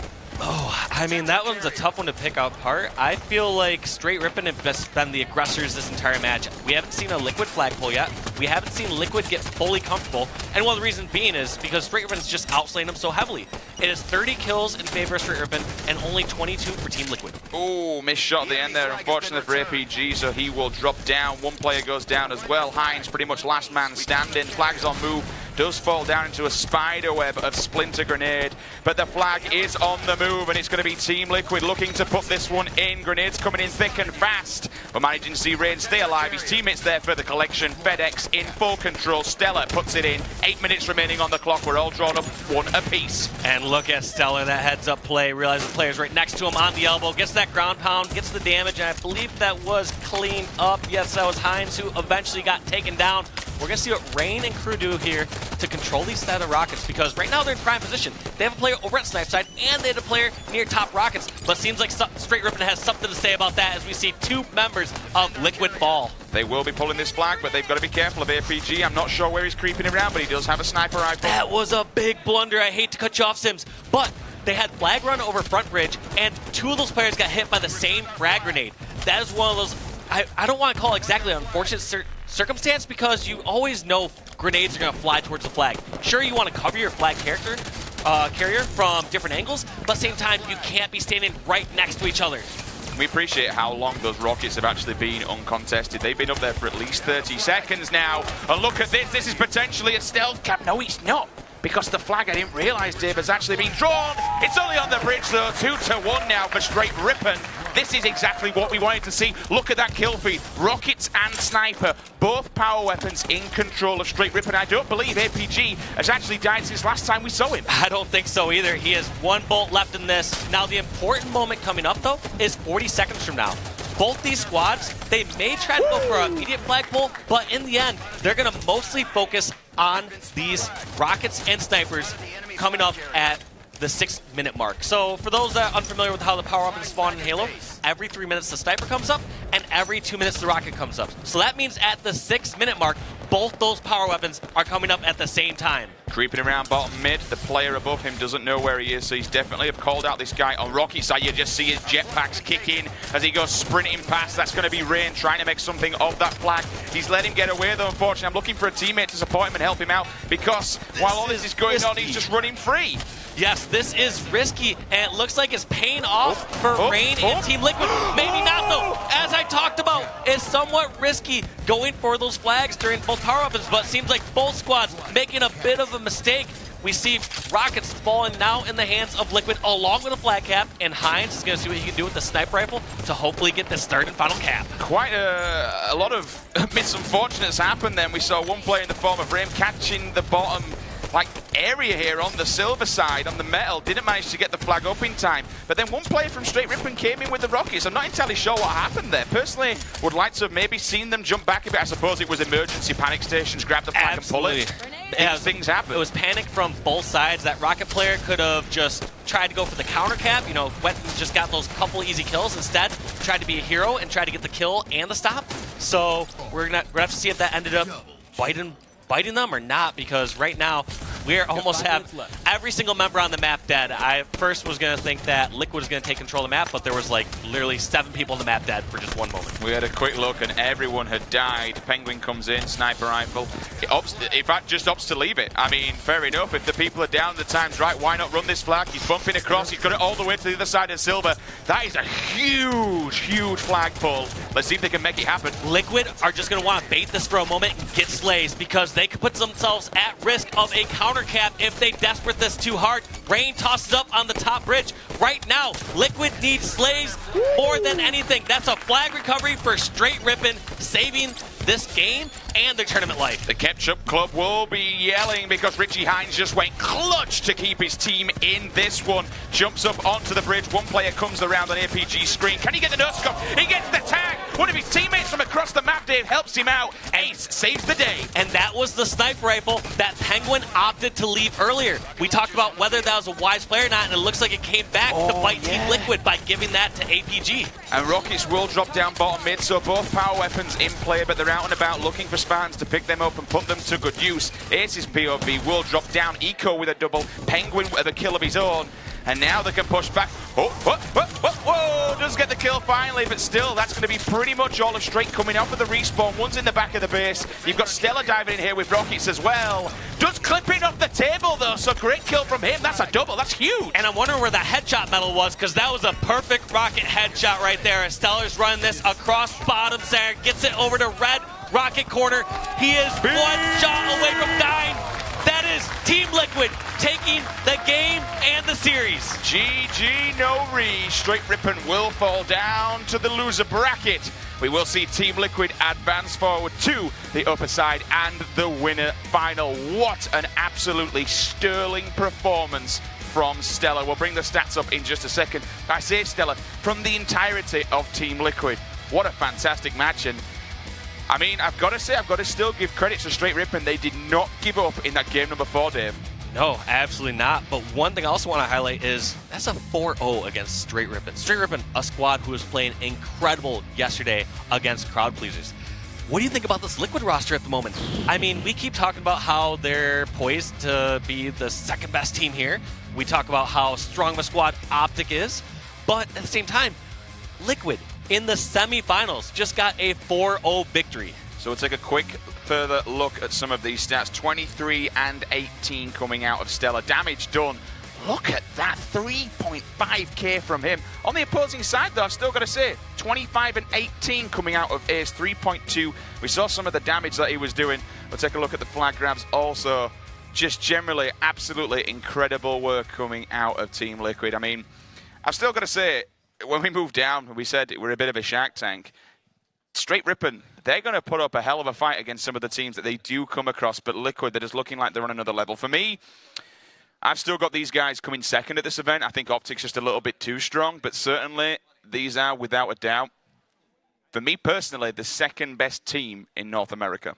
Without a doubt now, based on the most recent events, based on how they're playing today, is no question. But you brought up it perfectly, saying about straight ripping, like, are they going to be another shark in that losers bracket, or are they going to be just chum for another team to take them down? Just chum. You have a way with words, Dave. But a pleasure casting with you. We do have an interview down on main stage with Mr. Joshua Gray. Over to yourself, brother. All right, thanks, gentlemen. I'm joined by Penguin in this Xfinity post-game interview. Congratulations on that victory and also that impeccable performance with that sniper. Let's talk about that second map on Slayer. Is it a mix of your team being able to recon and call out the targets? Is it just you in the zone and knowing where to find the players? Is it map knowledge? How is it that you're able to perform so well with the sniper rifle? I would think a lot of sniping in Halo 5 is based off of angles, callouts, and like where your teammates are at on the map. So if you know where your teammates are on the map, you're going to kind of know where they're at on the map. And if it slows down like it did later in that game, then we're just going to know what angles to take to try to get people trying to do sneaky things. So just knowing what angles you have with the sniper rifle and like where your team's at on the map, that's really helpful, like late game. All right, so for you noobs out there that want to play Halo even better, follow what this guy does, because that was pretty impeccable. Let's talk about the overall performance for Team Liquid. How would you guys measure this 4-0 victory overall for this weekend? I think this was probably the best we played all weekend, to be honest. We did a lot of what we wanted to do and how we wanted to play. We made them play at our pace, so I think we were doing what we wanted to do on the map. They fought pretty hard in that game 4, but we clutched it out, and we knew what we wanted to do in that too, so that was good. Now, when it comes to later today, you're going to continue in the winner's bracket, and you could face either Optic or Luminosity. Who would you rather face, and do you have any words for them? I mean, I'd rather face Luminosity because we already beat them once in the tournament, but most likely we're going to face Optic, so I'm looking forward to that. I'm feeling good, and I think we can beat them. All right, give it up one more time for Team Liquid on that excellent victory. Congratulations once again, Penguin. We're going to take a quick break, folks, but don't go anywhere. When we come back, it's the losers bracket for the Halo World Championship. The winners move on, and the losers go home. Stay tuned.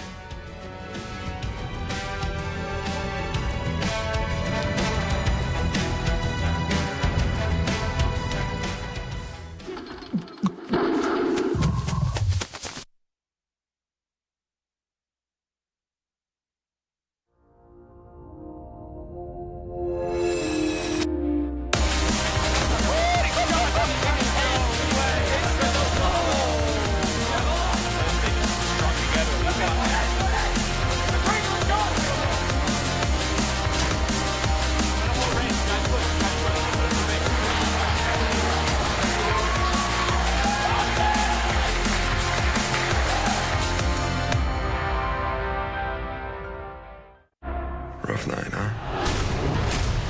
You get used to it. We saved you, and now you save others. Who are you? They did not save your life.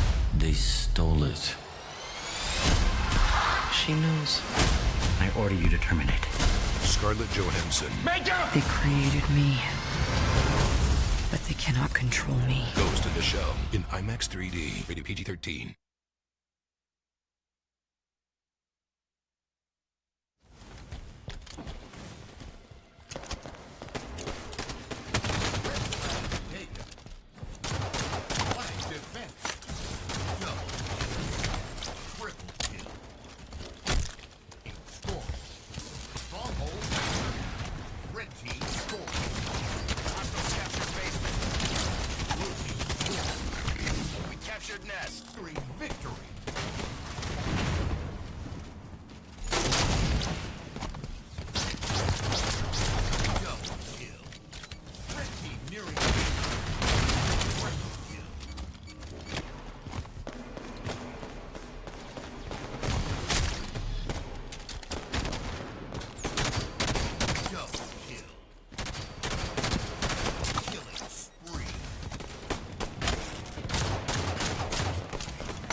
Hello, everyone. Welcome back to the Halo World Championship 2017 Finals. My name is Alex Axel Rodriguez here at the Xfinity Desk, and I'm joined by Wonderboy and Strongside. We just saw the first match of the day after such a high level of competition yesterday. So many games going the distance. Liquid's like, you know what? This storylines and all the competitive stuff is fun and all, but we feel like going to the Winners Bracket Finals, and they did it in smooth fashion. A 4-0 sweep over Straight Rippin'.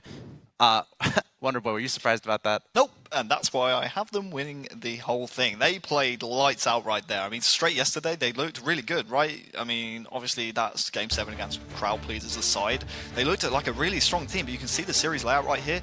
Liquid just absolutely decimated them. Obviously, a couple of games were close. We saw 40 kills in that Coliseum Slayer. There was a flag cap here and there, too, especially on that last Coliseum game. But again, Liquid's class just absolutely shining through, and they're a strong team in this competition. Definitely top 2 in my opinion. Yeah, look at game number 3 there, 100-1 Empire Yikes, Stronghold. that's a breadstick right there. That looked horrible to be on the receiving end right there on Straight Rippin'. I mean, Liquid, you saw Penguin back and forth running across from red base to blue base, bottom mid, just beelining it straight to the other base. It's showing no time to waste. There was not a second where those guys were playing a little bit passive. They were constantly making a push, constantly pushing for bottom mid every single time Straight Rippin' tried to get 1 or 2 players in there. You just saw Liquid flood in.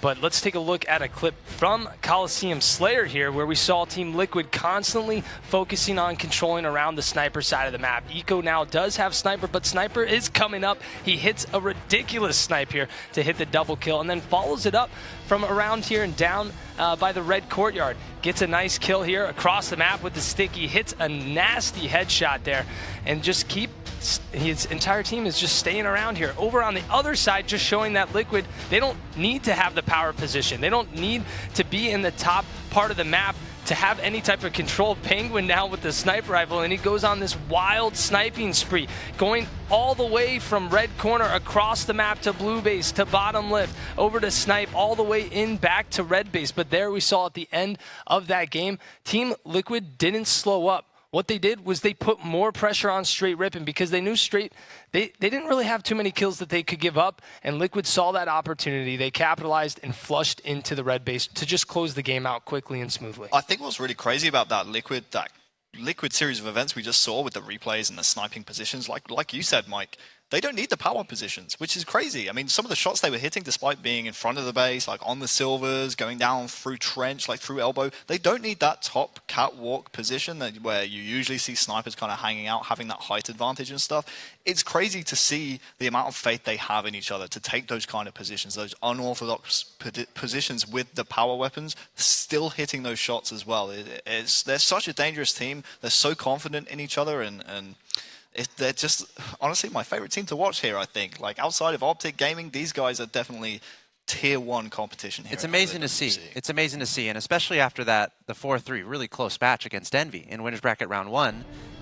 Who would have thought that they'd just have an easy, nice 4-0 there against Straight Rippin' to get to that Winners Bracket Final? Of course, we're still waiting the results of Optic versus Luminosity Gaming. I think that is still underway on twitch.tv/ESL_Halo. So we're going to stand by for a result on that. But Liquid coming out with the 4-0. Honestly, in that game 4, we saw Straight, get a couple caps, and we're like, wait a second. Because, yesterday we saw potentially reverse sweeps being possible. So I'm like, okay, can Straight come back? Straight looked so good yesterday, but Liquid just able to close it down. And again, now they're in the Winners Bracket Final. A reverse sweep, that's not something that's very normal in Halo. That's something that's very hard to pull off. And what a reverse sweep is, for those of you just tuning in, you may not know what a reverse sweep is when a team goes up 3-0 out of a best-of-7 series. They come back and win 4 games in a row. Very hard to do, prolonging that series all the way, just putting that pressure on the team that has won 3 games. And once you get to that Game 7, the pressure is on that team that's won the 3 games by so much. You usually see that team fall and crumble, but yesterday we didn't see Straight Rippin' fall and crumble in that moment. They were able to push forward and conquer and win that entire series, which was just phenomenal. I think what was very scary is the fact that, like you said, Straight was starting to put things together in that last game, and Liquid still had the class to come out with the win, even when Straight was firing so hot. I mean, we saw some very clutch returns right as the flag was on, the enemy's bridge from Straight. Renegade was heating up, even APG was hitting some shots here and there, but Liquid still coming out with the win, even though Straight was playing on fire, in my opinion, in that last game. Yeah. So Liquid definitely have what it takes to go all the way here at Halo WC. And you heard Penguin as well. Like we talk about how they almost lost to Team Envious yesterday, but Penguin said they're playing top-tier Halo today. They feel confident. They're ready to go up against Optic Gaming, and Penguin said they think they can beat Optic Gaming. They look really good, and again, we're still waiting the result from Optic versus Luminosity. Check that out on twitch.tv/ESL_Halo. That being said, it is time to move on to some more matches. Coming up next, we're going to have Fab versus Immunity. But first, we're going to play Where's Josh? Because I don't know where he is. We're in a big Halo festival right now here at the ESL studios in Burbank, California. So Josh Gray, take it away. All right, here we are, Axel Toss. We're having a great time here outside. We just had one of the Spartans make sure he cleared the way for us. Over to my right, this is the tent where the FFA is going on all day long, so make sure to check that out. And then further over is where we have the fanfare tent from our sponsor, Ghost in the Shell. So make sure to check out that movie on March 31st. I'm joined by T-Squared. A lot of stuff to do here. We got a merch tent right behind us as well. Raffles happening every half hour. What do you think of the Halo festivity so far? You got double merch tents. You got gear from the teams and orgs over there, which is awesome for fans to come and check it out. You got some Halo swag. There's Master Chiefs walking around everywhere. You see a lot of foot traffic. There's a lot of people here. It's a beautiful day, obviously, in SoCal too. There he goes. Clear more of that covenant for us around that corner. Trying to make it to the Warhog is what it is. There's a giant Warhog you take pictures of. It's fun. I know that a lot of people were saying, oh, we want this huge venue, but you know what? I love this outside venue. I love the fact that there's tents, you can interact, you can walk around, there's food trucks. I've been having a blast. It's been a really good time. Let's talk about that straight ribbon match. It was tough to see their faces walking out of the venue, going to the player tent. Shoulders were shrugged, faces were shaking, heads were shaking, and you could tell the frustration, obviously, with their body language. But from your perspective, you are still entrenched with the straight ribbon guys. How tough is this loss? It's pretty tough. I mean, you want to try to set yourself up for success as much as possible. I think that was a very underwhelming performance of us. I know that our fans are probably pretty disappointed, but the good news is that's probably the worst that we could play, right? I mean, we were still hanging pretty tight in those games. I saw a lot of very uncharacteristic individual mistakes. I think that the biggest mistake by the team was to come here and just play free-for-all, and Liquid and Stray were both playing free-for-alls against each other in the warm-ups. What I would have done and what I should have done was recommended to the team to play either Optic or Luminosity in warm-ups since they're on the other side of the bracket. I know that the winner would go and play that, but it would be nice to get that kind of warm-up in if the other teams were interested in that, because Halo, you have to warm up your communication, and you can't just go and warm up your shot and things like that. And one of the things from sitting in the crowd I noticed was the communication just wasn't quite there. Well, they can still bounce back. They're still in the fight. They're not eliminated yet. But these next upcoming matches in the loser bracket, the winner does move on and the loser goes home. This is the time for these teams to play the best they can. Yeah. What is that pressure like? I mean, it depends. It depends on what you're thinking and how you're feeling. But the one thing that we're going to find out for sure is what these teams are made of. I can't vouch for what these guys are thinking. I can just vouch what I know that is my mindset. The main thing for these guys is to, again, realize that whatever series you played in the past, whether it was the straight open series we just saw, whether it was Luminosity that just lost to Optic Gaming, you always have to just brush it off, take it game by game, take it series by series. That's what you're going to probably expect from these guys. All right, thank you, T-Squared. Ladies and gentlemen, we still got plenty of Halo action around the corner. We're going to take a quick break, but don't go anywhere. Stay tuned.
Hey everyone, welcome back to the Halo World Championships 2017 Finals.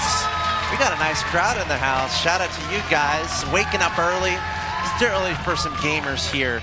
Maybe a little bit early for Straight Rippin'. It was at 0-4 against Liquid. A little bit tough to see that, Tom.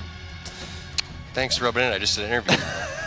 I'm sorry about that, dude. But honestly, I thought they looked excellent yesterday. I think if they can pull it back, make it, bring it together, maybe talk more about the synergy they had yesterday, they can make a really deep lower bracket run. And honestly, I think Liquid's really good. Yeah, Liquid is really good. You saw some really good power up and control, but there's just some really unacceptable mistakes that were happening in that Straight Rippin' series. I mean, at the end of CTF Fathom, you saw Ace with the camo, not able to pick up the kill on the guy, ran in right into 2 grenades. Yeah. In the beginning of Empire, you just allow the guy to pick up the overshield for free, don't get him to burn it. All of those things you're going to get extremely punished for, and that's just, in my opinion, really unacceptable. Well, the story of a lot of Halo tournaments is the lower bracket, and we're going to follow that action right now. We got Fab Games versus Team Immunity Fab, the top team coming out of Europe, finishing in second place in Group D behind Straight Rippin', and then falling to Optic in that upper bracket. Immunity getting last place in Group C. They find themselves in their first match on Saturday going up against this top team from Europe. Yeah, taking a look at this matchup, number 1 team from ANZ, number 1 team from EU. This is a battle of which region is the better region. You take a look at this Immunity squad as well. These guys have not switched since the last Halo World Championship 2016 Finals. It's the same roster, but taking a look on your screen right here, that's going to be 2 Foxy, kind of the man that does it all. I like to refer to him as kind of the Victory X of EU. He's just always in your face, just doing whatever it takes to win. He'll do the objective. He's not much of a super flashy player. He can be. He has his moments, but he just does whatever he needs to do to win the game. And take a look at their coach as well, Xavi. Definitely the 5th man on this squad as well. But these guys, you got to point out, Respectful and Moze, these guys were not here last year, and they waited an entire year to get their opportunity to make it here. On the other side, we have Immunity traveling such a long way there from Australia, actually getting here, I heard, a couple weeks early to focus, to practice, to make sure they're used to the new region, the time changes. One of these teams is going to be eliminated, and Immunity definitely does not want to be that team here. Yeah, both these teams obviously in the losers bracket for a reason, but the thing is Immunity has a lot to prove here because everyone knows that Fab is the, favorite in this match. You saw how good 2 Foxy can play, but the thing is all 4 of those guys, all 8 of these guys are really fantastic players. So you're going to have to see Immunity bring their A game. You're going to have to see, Fab maybe drop the ball a couple times or maybe miss up on the flag as we take a look at that Team Immunity roster. And these guys 0-2, yeah, but they had a pretty tough pool as a lot of the other teams outside of NA did. But I think this is going to be a fairly even match. It should be a pretty good series. It will be a best of 7 as we see who's going to be eliminated and who's going to move on to the next round of the lower bracket. It is Immunity versus Fab. Let us know what you think. Who do you think is going to win? Who's going to move on? Who's going to be knocked out? Let us know on Twitter at ESL Halo. Use the hashtag HaloWC. We're about to see a series layout here. Guys, got to get your thoughts on this matchup. Any particular advantages you see, especially these first few games, first few maps? I don't see any advantages. I'm kind of with Tom here. It feels like it could be a very even matchup, and there's a lot on the line right now. Obviously, the losing team goes home, so that's a little bit of pressure on your mind right there. Knowing that you're going to have to sit out the rest of the weekend and just enjoy the show. That's not something you want to do. That's not something you work so hard to get here for, and just to sit here and watch some Halo. Yeah, they don't have to go home because that's a long flight, but they can enjoy the States a couple more days, and then they got to go home. Maybe hit up Santa Monica or enjoy more of the Halo Festival. That being said, it's time to get this match underway. The first game is about to get loaded up. Before we do, though, T-Squared, strong side. I need a scoreline. Best of 7. Who's moving on? Who's knocked out? I'd probably go 4-1 for Fab. I'm going to say 4-2 in favor of Fab here. All right, again, let us know what you think on Twitter at ESL Halo, maybe even the Twitch chat. Let us know who's going to move on, who's going home. It's time to get into the first game with the commentary. It's going to be Sims and Wonderboy. Here we are then, guys. ANZ taking on EU. Fabi versus Immunity. Myself and Wonderboy coming in for this one. Brother, we did say this was going to be a very, very good game. However, I've got to say, with the recent performances, I do think after the Straight Rippin' match, certainly Fab, they're looking really good. A little bit demoralized, they're a little bit deflated by what happened with Optic, but certainly Immunity, their backs are against the wall. They are 2-0 in the groups. And they looked a little bit rough yesterday, I won't lie. Yeah, 2 for 0 in losses for those guys, definitely. Fab games yesterday, obviously losing against Straight. They left it all on the line in that series. Fell in against Optic in the winner's bracket as well. They'll be looking to make it right here. Mo straight away going down Mo. We'll swap over to Respectful, who's been known for a while as the best in Europe, but it looks like the Immunity boys with early pressure. Junior getting the first railgun of the game. That's going to help them out massively as he's already advancing onto the Fab base, pushing into this gen. He's going to be such a tough cookie to take out of this area. It's going to allow his teammates to push up, and in fact, he's going to be the man to try and run the objective. That's 3 down there for Fab, so early pressure here from Immunity. It looks like it could be a flag capture here as well. Yeah, he's just going to miss that flag, but his teammate Seduce is there to call and collect. Railgun still in hand, and I can't believe they've not killed him as of yet. He was inside the generator, but he's doing all sorts of damage here to Fab E. No shields whatsoever, but his teammate's giving him support. You can see him just extending into that garage, and all of a sudden, 1-0 to Immunity. A very quick and very aggressive flag capture, Harry. Yeah, one of the game types actually that Fabi struggles with quite a lot. They get top middle control very, very well, but they say they really struggle with trying to trap spawners. They really struggle with trying to contain some of the spawners of the enemy team. So just look out for that going forward. Definitely not one of Fab's better game types. Respectful here is already in the Immunity base. He picks up a Slay, which means he's able to run this flag now, and if Immunity aren't careful right here, he could be capped, but good job there from Seduce, stopping that flag early. Looks like he's going to get the return here as well. So really nice stuff here from Immunity so far, really exploiting some of Fabi's weaknesses so far. Yeah, every time they've managed to go for the flag, they have chased them down rather hard. Looking across the board, then Seduced, top middle, will jump down into the generator. Jimbo's caught off guard, gives him the beat down, doesn't finish off the kill though, banks up an Air Junior down in the kill feed.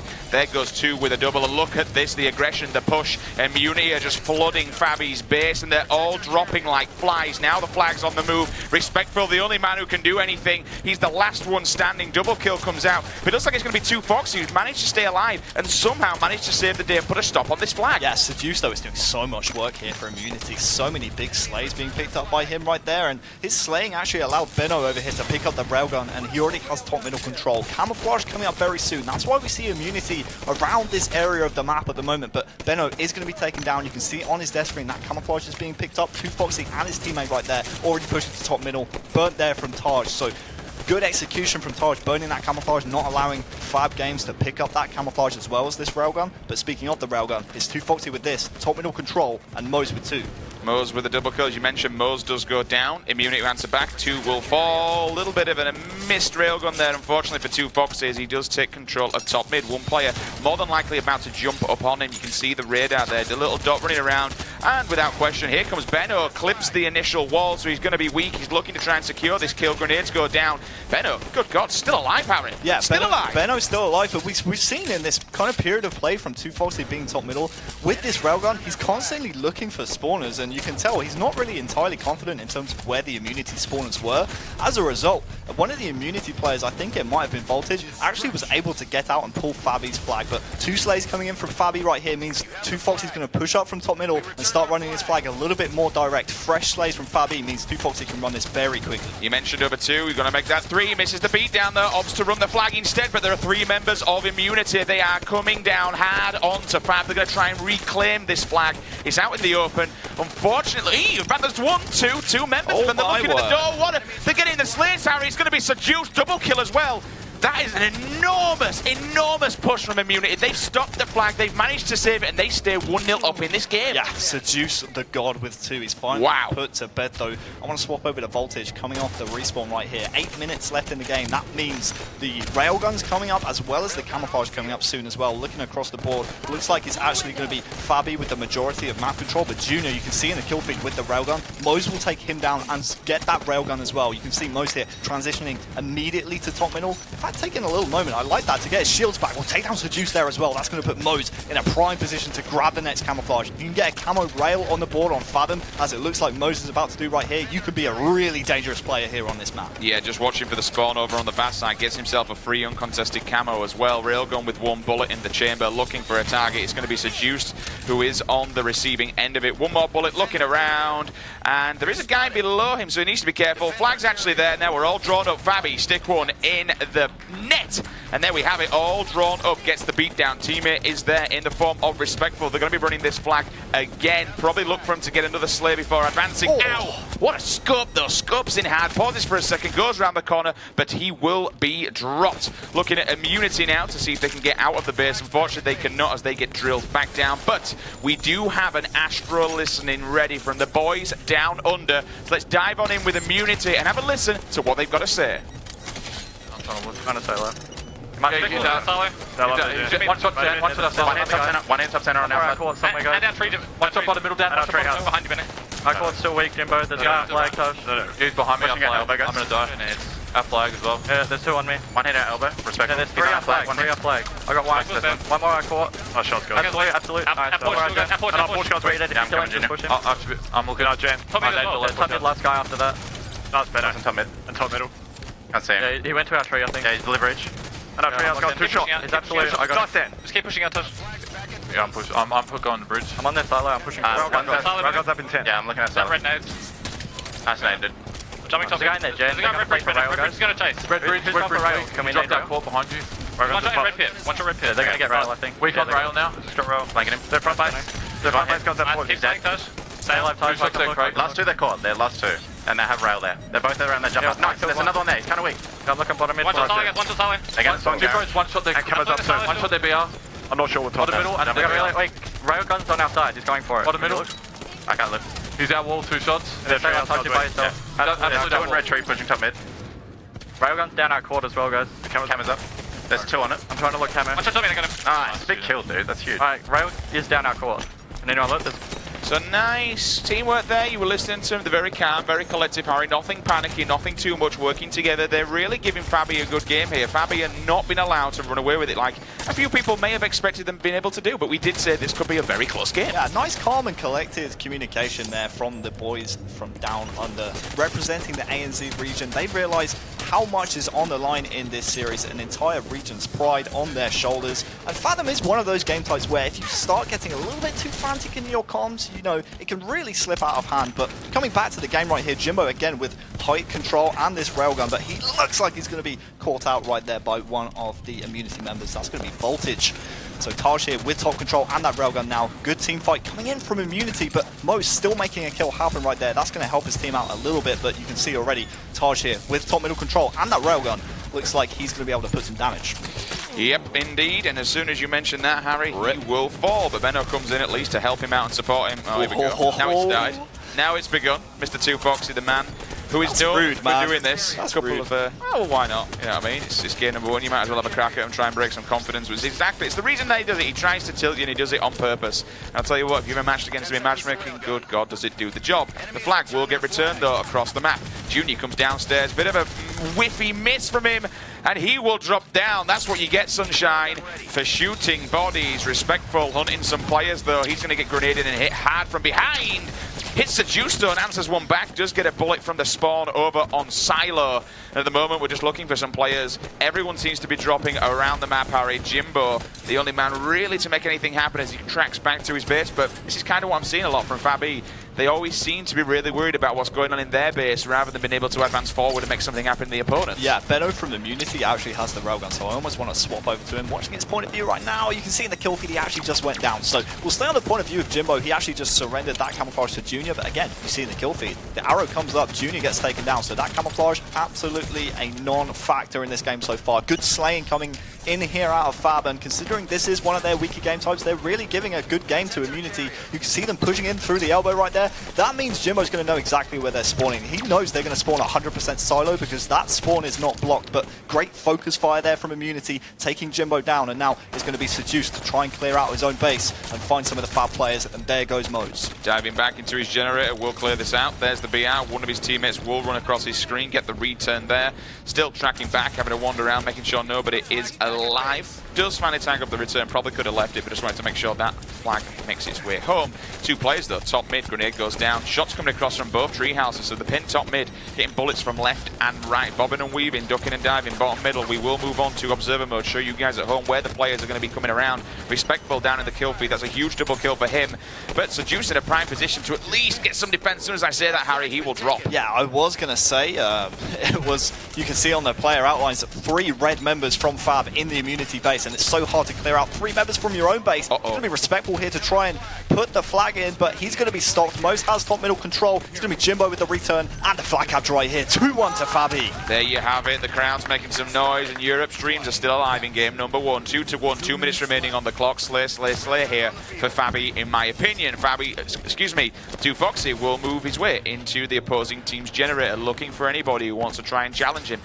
At the moment, he can probably stay here. He's going to pull this one, Harry, and take it bottom mid. Yeah, speaking of slays at the moment, Respectful most in the game by a far margin, and Fabi actually outslaying the Immunity boys by a lot as well. 83 to 69 in slays at the moment. You can see Junior there going down. We'll hop over to Seduce. He's one of the best players from the ANZ region, if not the best player. So we'll stay on his point of view for a little while, see what he can do to try and spring back this Immunity team back into this series, because so far in game number 1, they are down, and it doesn't look like they've put anything together for quite a while so far in this game. Yep, we'll stay on board with him off of the respawn. Fab. I'm seeing 3 dead here for Immunity. So that's going to mean Seduced is the last one standing. Wait for his teammates to come out of the death screen. Grenades grow down, looking for some hit markers. We'll check every single corner. I like this, making sure no one's creeping around. Moz is caught off guard top mid, so he's going to be tinked up as we see one player drop down as well top mid. That's going to be Jimbo with a double kill. Moz trying to make his way up to top mid off the ledge. Doesn't happen though. Seduce will end his life. And now we see, I don't think 2Fox actually seen him. He has jumped out now, so the grenades are going to come in. The battle will start to put pressure on as he sees Perry in front of him. He's got a player to his right hand side also. I actually want to swap over to Jimbo, because in the kill feed I've seen him 3 kills in a row now with this rifle, and honestly I haven't seen too much out of Jimbo in this game. Wouldn't be surprised to see him have the smallest kind of kills on his team. You saw the kill scoreboard right there for Jimbo. He actually had only 14. 2Foxy's on the death screen, so we'll swap over to Respectful. But yeah, Jimbo not really putting up a lot of slays, a lot of objective work on the board, but with only 15 seconds left in this game, you've got to say, unless Immunity put a run together immediately, and that's why Junior's absolutely steaming. 3 kills here though from Immunity. They need to run this ASAP, but it looks like that's probably going to be game. Yeah, unfortunately, that's going to be it. Not enough time to make anything happen. Fabi take game number 1, 2-1. But I tell you what, ANZ, man, Team Immunity, they did not make that easy whatsoever for Fabi. We expected, well, me personally, I were expecting a little bit more of a challenge, but yeah, that was wild. And I did just see potentially an overkill flag up there. We will bring the spectator stats up on screen for you in just a second, so we'll move them along as soon as that one happens. There you go, there you have it. Looking at the KDs, Harry, 31 kills to 21 and an overkill as well. We didn't catch that, apologies. Respectful though, doesn't want to go home yet. Yeah, I think that actually might have been during the Team Immunity listening, but a positive 10 spread and the overkill from Respectful, the best player in Europe, turning up on the international stage. Got to give a massive shout out to Moz and to Foxy as well, hanging up there with the slays. Speaking of the slays, it was actually a positive 17 in terms of slays versus Immunity. Fabi coming out on top in the slaying department as well as the scoreline. But you're right, Immunity, they may not have got as many kills as Fab in that game, but they were still able to put up a really good fight and get crucial kills when Fabi were trying to put flag runs together. Still contesting top middle. You can see on the replays a lot of top control being contested from Team Immunity. But they did really good with the low slaying output they actually got out of that game. They did a very good job of stopping Fabi's runs early, but in the end, you can see the boys from Fabi just too strong. Fantastic effort, at least from Immunity. All been well as we move on in this best of 7. They are showing signs of life and potentially able to take a game or 2 away from Fabi. Looking at the screens right now, it doesn't look too confident on the side of Fabi. A couple of hand gestures here and there, although it does seem all smiles around from those. Yeah, I said earlier on the desk, actually, this is the first time that a #1 ANZ team is going up against a #1 European team, which is absolutely true, but I did misspeak. Actually, last year at Worlds, it was Infused playing Exile 5, not Team Immunity, so I did misspeak on that one. And I think they actually put up a good fight against them again. I'm pretty sure that Exile 5 may take a game or 2 from them. Well, no, I wasn't there, but, you know. Feels bad now. I'm here now. I felt that jab there. Hey, I felt that one. I'm here now. It's all good. It's all safe. You're here now, brother. But to Foxy, definitely the shot caller from Fabi. We hear it throughout the listenings. He is the vocal leader for Fabi. He always keeps them in check, and his counterpart on the other side, you'd have to say, is Benno. And right now. He finds his team 1-0 down in this series going into a Coliseum Slayer Game 2. We've seen the type of shots that 2Foxy Respectful Moz can hit on this map. Very important for Immunity right here, the opening strats, getting the rocket launcher you see on the screen, getting the sniper out of the hands of 2Foxy, because that man can really pick face. We didn't really see it so much against top tier opposition yesterday against Optic, but if Immunity can suffocate 2Foxy, prevent Respectful Moz getting those rockets and putting pressure down, then I think Immunity have a real shot of taking this game. Here we go then, guys. Game number 2. Tweet the stream, use the hashtag HaloWC. Fab versus Immunity. ANZ versus Europe. And we are going to kick things off with Europe's finest player, and the man who just bagged himself an overkill. It's going to be Respectful Harry. You called out this sniper, this rockets, how vital, how crucial and important these weapons are on a map like Coliseum, especially when it's a Slayer. Yeah, it's actually Jimbo to get the first rocket launcher of the game, and it's the man I said you can't let have the sniper if your team Immunity. It's going to be 2Foxy who picks that one up. Actually, I think Fabi's primary sniper, I mean, we've seen some of the clips he hits in European scrims. He hit some very nice clips in the lead up to Worlds, so we'll see if he can continue his performance from online. You can see him so much confidence when he tags the shots. He will challenge. Really nice early lead here from Fabi. They got the first rocket launcher, which is still in the hands of Fabi. In fact, it's going to be Moz with those ones. He's going to have 2, in fact 3 rockets left as well. So 4-kill lead, 3 rockets in the bank. You've got to say this is looking very healthy here for Fabi to start off Coliseum Slayer. Oh, he heard the ground pound. He knew what was being teamed up, and he knew what was going to be coming down, and death from above. 12-5 will be the current scoreline.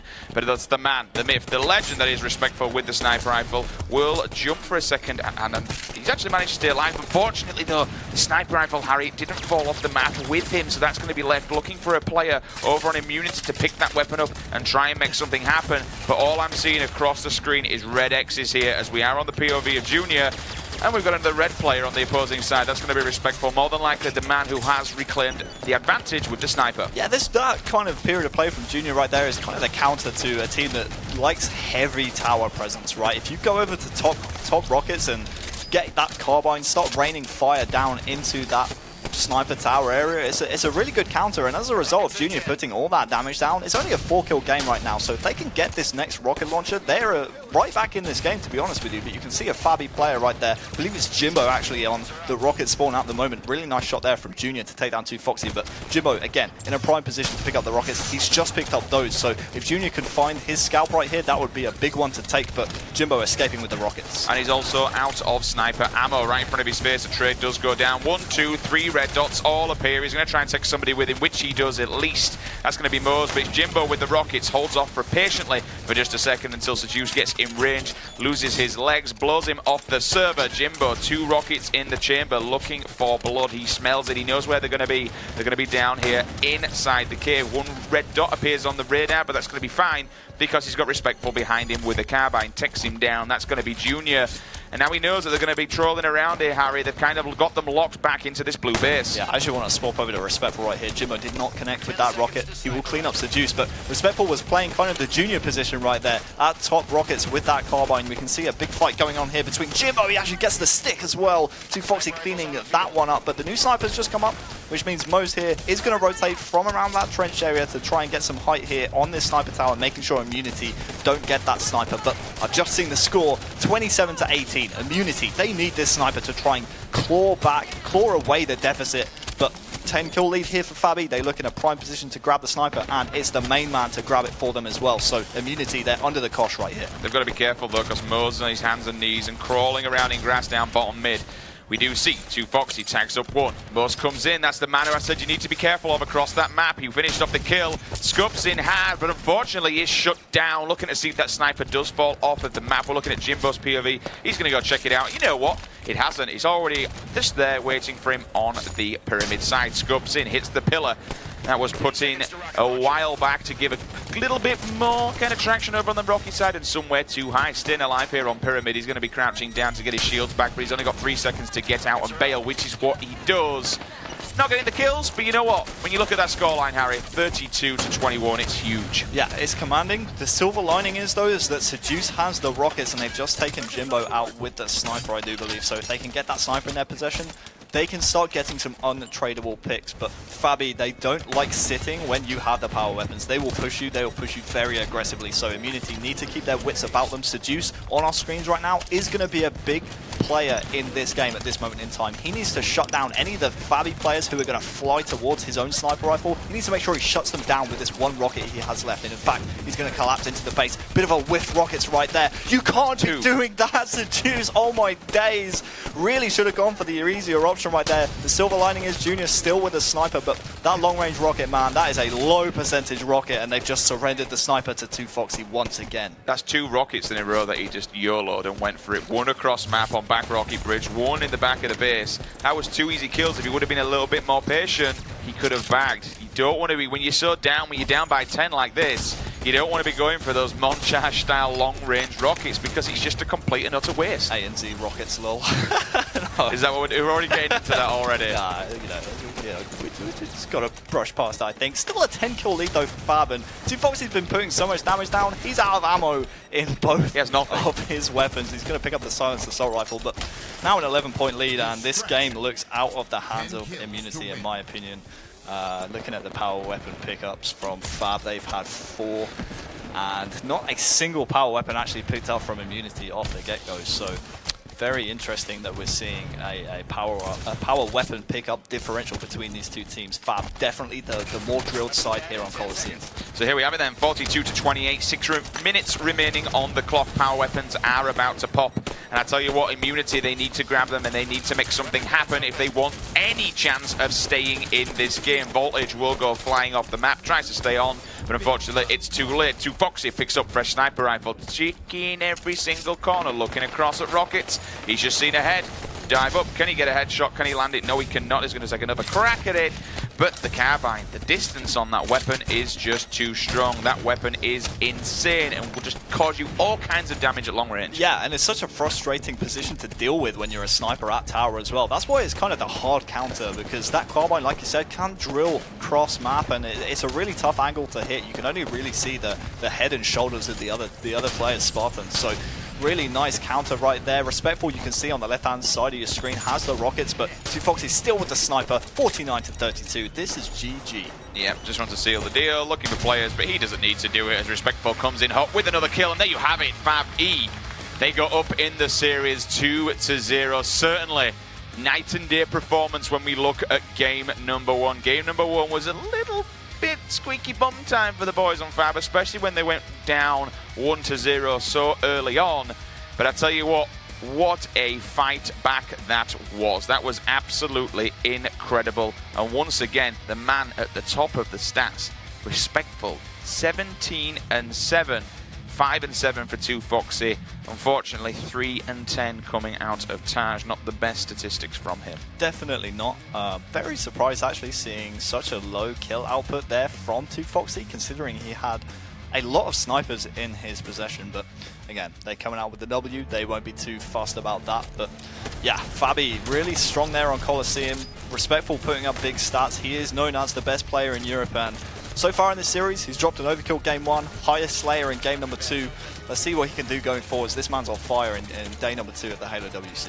Yep, especially after what happened yesterday, we knew that the Optic, I think the Optic were a bit of a wake-up call, to be honest, because Optic Gaming really just, I don't even know what to say. Well, I said it on the cast beating. yesterday. It was an absolute beating. It was a dismantling. Let's make no bones about it. But I would have loved to have seen that series on this day, right, where Fabi have a chance to reset after that straight series where, you know, they left a lot on the line. Straight as a team that Fabi have struggled to overcome at previous tournaments. And when you come to the biggest stage like the Halo World Championships, players like Respectful really get down on themselves when they fail to get over the hurdle that they failed to overcome in the past. So I really would have loved to see that series today, but Respectful so far in the series has been absolutely on fire. And we kind of said it, and it says it in his bio.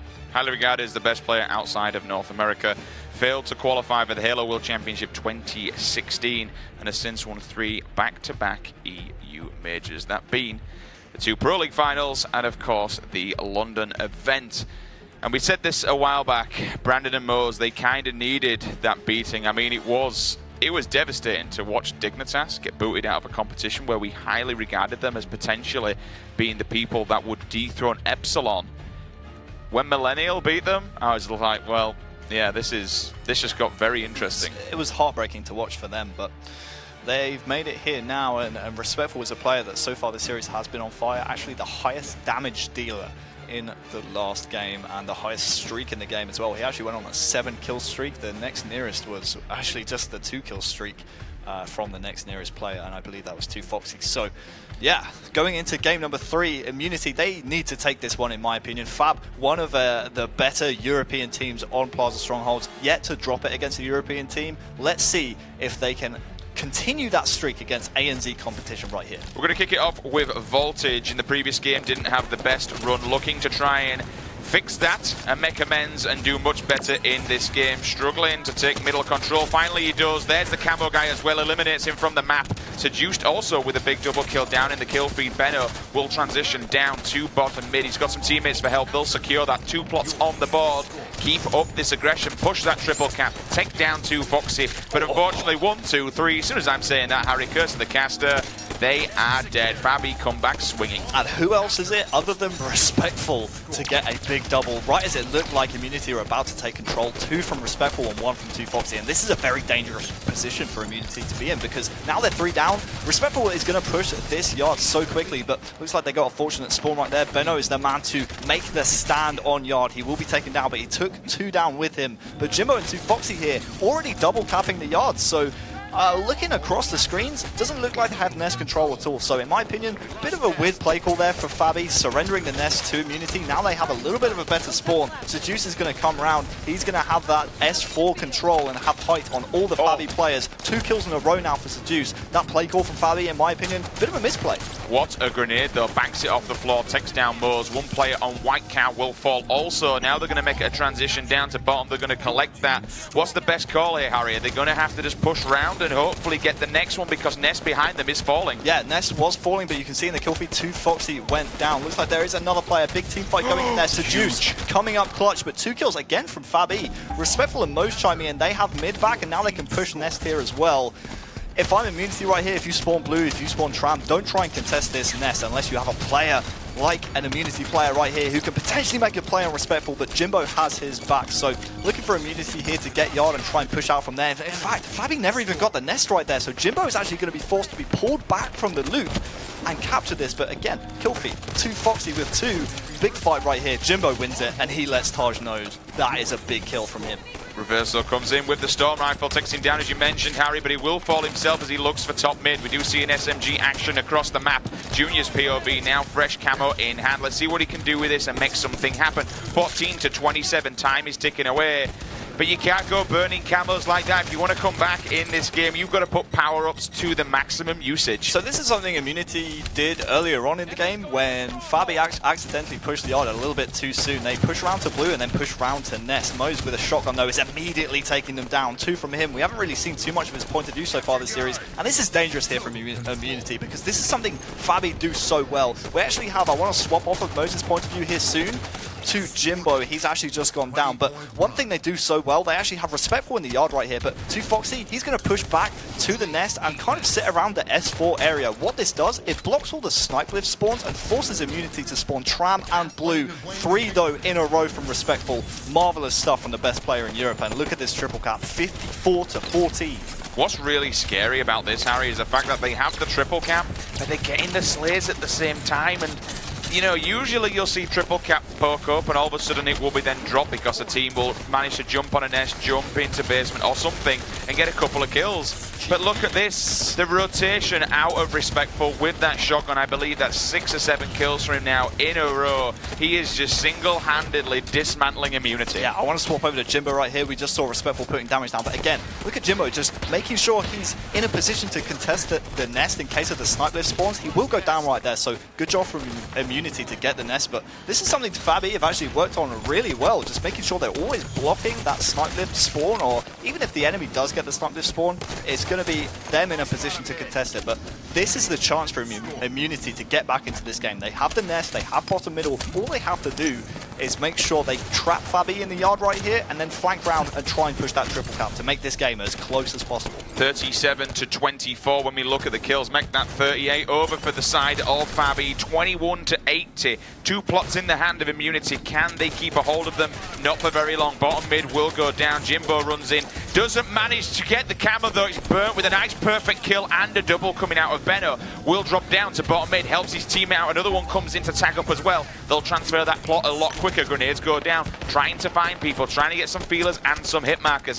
Nice transition over to Cafe Window, but Jimbo's there with the BR. Forces him back, no shields. Grenadier coming in thick and fast, needs to run. Still no shields, Harry. Benno just can't escape the oncoming assault of Fabi. No, he can't, and it's really worrying from Immunity, the fact that he's surrendering bottom middle so easy to Fabi. Big team fight going on here right now, though. Looks like it's going to be too Foxy in bottom middle to make the kill happen. 2 kills in a row. That's bottom middle transitioning to Fabi, and now instant triple cap thanks to that play from 2 Foxy. Immunity here, wherever they spawn, they're going to have to push back to Yard, and they're going to face Fabi members flying at them as soon as they try and grab that. You can see 2 Foxy here actually is going to rotate round to Tram right here. I like the play. He already saw Yard was being captured, and now he has a chance to either push down to bottom middle and contest that with his team, which is what he's going to do. And if they get kills early here, he can rotate right back. He's already on the driveway. He can start capping Yard right here, and with 3 down, you see on the scoreboard, that's going to be game. There you have it, 100 points in the bag. Fabi, they take game at number 3. I tell you what, they've warmed up in comparison to game at number 1 because they looked a little bit rough, but now you are seeing Europe's finest roster come out swinging. Incredible performance from them. 50 kills in total for Fabi, 32. Oh, just 18, unfortunately, coming out of Immunity. And Taj, you okay, bro? Oh, that's not. You okay, bro? That's not good. Come on, man. 2 and 13. It's only Fabi, bro. It's only EU Halo. Come on, man. It's just respectful. Don't worry about it. But yeah, look at his stats, Harry. Oh my days. Take a look at the damage done, because 18. this man is like 7. He's becoming a machine. He is. I mean, look at that. The amount of damage Brandon Stones puts down. I mean, look at that KDA. It's head and shoulders above the rest of his team, and it's. I bet if we looked at I mean, we can still look at it while you guys are watching the players. We can still have a look at the strongholds. It's not as if he's actually doing non-objective work. He's got the most defenses in the game. Yeah, and he was basically taking down Immunity players that were falling into the trap of Fabi in that game. Fabi's so good at Plaza Strongholds on the European circuit, purely based on the fact that they can manipulate teams into doing what they want them to do. We saw constantly in the game Jimbo and the boys contesting the nest, capturing the nest, and then sitting there afterwards, making sure Immunity was spawning Blue and Tram, and from there they had to make a decision, did Immunity. They had to push around to Yard to stop the bleeding, and that's exactly what Fab wants you to do. They're so good at collapsing on the Yard. And Immunity, that was a nightmare game from them, especially from the man on your screen. Just the 2 kills in that one from Voltage. Yeah, not great whatsoever. He needs to make amends. He needs to go huge. He didn't have the best of games before, and I said that at the start of that last game. Unfortunately, it kind of transitioned and rolled on into the next game. Also, looking for him to do big things if they want to keep in this competition. This could be their 4th and final game of the entire competition. ANZ top 12. I know, this is an elimination match. We haven't even touched on this. Yeah. This is an elimination match. One of these teams will be going home and will be eliminated from the Halo World Championship. The first team to be eliminated from the Halo World Championship 2017. And at the moment, Fabi, they're chasing that top 8 spot. They're chasing what Epsilon set. They set the bar, and they're looking to go higher, Harry. They win this next game, they're top 8 guaranteed. And it really sucks for Immunity, because a lot of teams were looking at Immunity as a team that could potentially trip them up in bracket play, but so far they really haven't had anything to show for their performance so far in the series. Game 1 was pretty close on Fathom, but after that, Fabi have really just been sweeping them aside as if they were just noobs in Arena, to be honest with you. Yeah, that's how it kind of looks. I think the one thing that's kind of annoying me a little bit more, Harry, is that now and again from Immunity, there's signs of life, there's signs of greatness, and things just start to come together. But as soon as they get any traction on a map, Fabi says, not today, my friends, get out of here. Yeah, one thing I do want to see on this map especially, we'll start off with Jimbo, but Respectful and Mo's really good at controlling the sword here on Truth. And on Capture the Flag, when you have that sword in your team's possession, it makes flag running so much easier because you can move that flag very, very quickly. So look out for Respectful and Mo's in the kill feed, picking up sword kills, as well as moving the flag with it very quickly. If he'd have managed to get that kill, but he needed a little bit of support from one of his teammates. On board with Respectful, inside his base, coming straight off the respawn, finds one top mid, looking for a second player on his radar. Up comes the Eli, down goes the Voltage once again. Looking still I believe he's been called out. Yes, he has indeed. I believe that's going to be Benno. He's trying to crouch around, but unfortunately does not get away with his life. Finally, Respectful is eliminated from the map. Let's hop on board with Moz, the player that did just take him down. Noob combo in hand, hanging around this bubble area over on car. We're just a minute into the game, but Fabi and Immunity actually going toe-to-toe in Slades. In fact, it's a +2 now with those 2 kills and the kill feed in favor of Immunity. So really nice stuff from the ANZ team. They're actually putting some slays on the board, and as a result, Seduce is able to move this flag a little bit quicker across the map, but 2Foxy shutting him down straight away. But Junior with the sword in the Fabi basement, he can either go for slays right here, or he could choose to move that flag, but that needs a touch immediately, just about gets it, and even though his teammate goes down, Junior in a perfect position to move this flag very quickly. Looks like this is going to be the first cap on the board to the Australians. Provided they've got the cover on the other side, which they do. There we have it. Finally, signs of life. Immunity, they go 1-0 up in the game. But, you know, Harry, we can say that they did go 1-0 up early on at the start when we watched Fathom CTF, and they ended up losing that. They need to keep up this aggression. They need to keep Fabi in the death screen.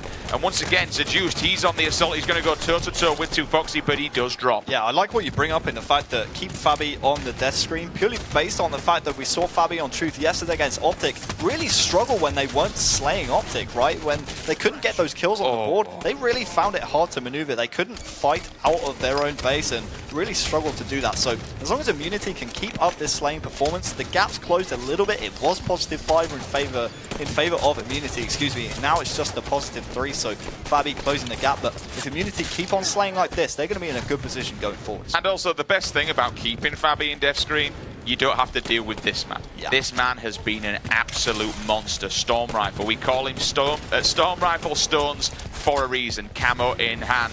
Just whiffing around like a predator. He sees his prey, one on the radar, will come around the corner, looking for this player, but I actually think he's just probably already dead. In fact, he's not. I'm talking rubbish. He's just taken down Moz across the map.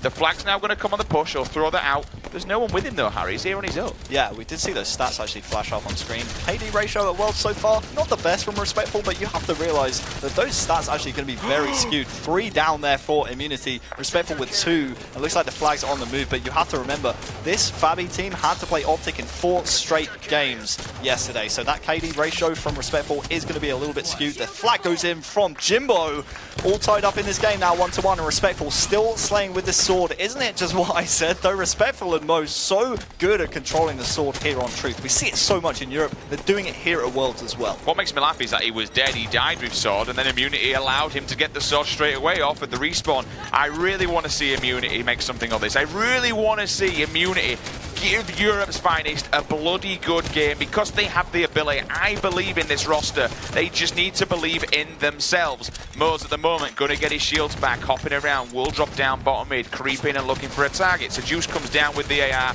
but I'm going to say you're not going to win with that kind of bouncing, but he does. He made me look like an idiot. Now we see Junior moving up. He's got the sword in hand. Unfortunately, a little bit too overzealous. Walks straight into the oncoming of assault of a grenade. Will put a couple down himself, Harry, just trying to stay alive here, but unfortunately, it's Foxy. He says no. Yeah, I wanted to swap over to Junior because he was doing a lot of good work identifying his team needed that pink 2 area because the camouflage is coming up soon. I believe it was Fabi who got the last one. Don't forget it was Respectful who actually put those 2 kills together to put the flag capture on the board for Fabi with that camouflage. And guess who it is with the camo again? It's going to be Respectful. So deja vu right here. 2 camos in a row here for Respectful. Let's see if he can do the exact same thing. Oh, and look at what other weapon he's combined it with. It's a Storm Rifle. Deja vu, man. Do you want to get up there, mate?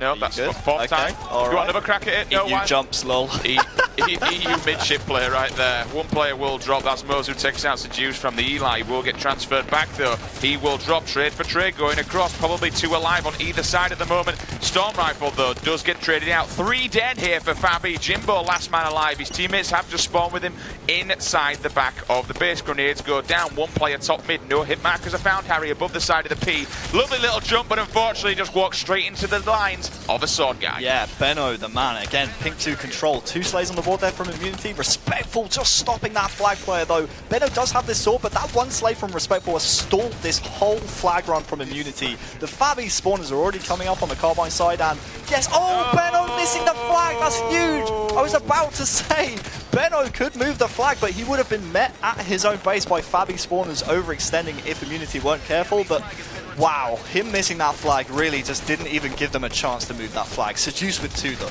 Benno, please. That's really upsetting, man. I really wanted to see them just steam that across the map and put another one on the board. Instead, it's Seduce who will try and make something happen. Now, with Voltage, can he make something happen with this sword and this flag? One player below him does get beaten down, and all of a sudden there's a player in the back of the base to finish him off. Sword will transfer back into the hands of Fabi. Benno just staying low for a second. The flag will go back in the base. So, we're on even grounds at least. That's going to be a double there, Harry. About to say we're almost on easy ground for Slays, but it's not. It's Fabi.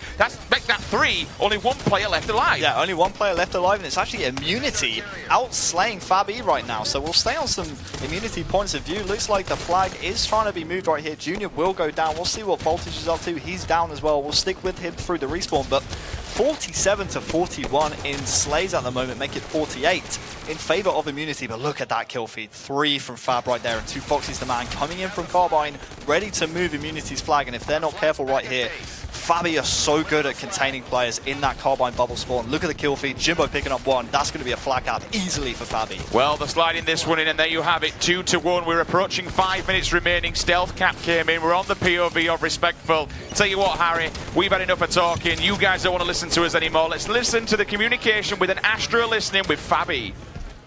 Mid now. Looking at him. Weak, one shot. One One absolute car one. I got him. Okay, one's got 2. I didn't actually run it that way, my bad. Dead tunnel.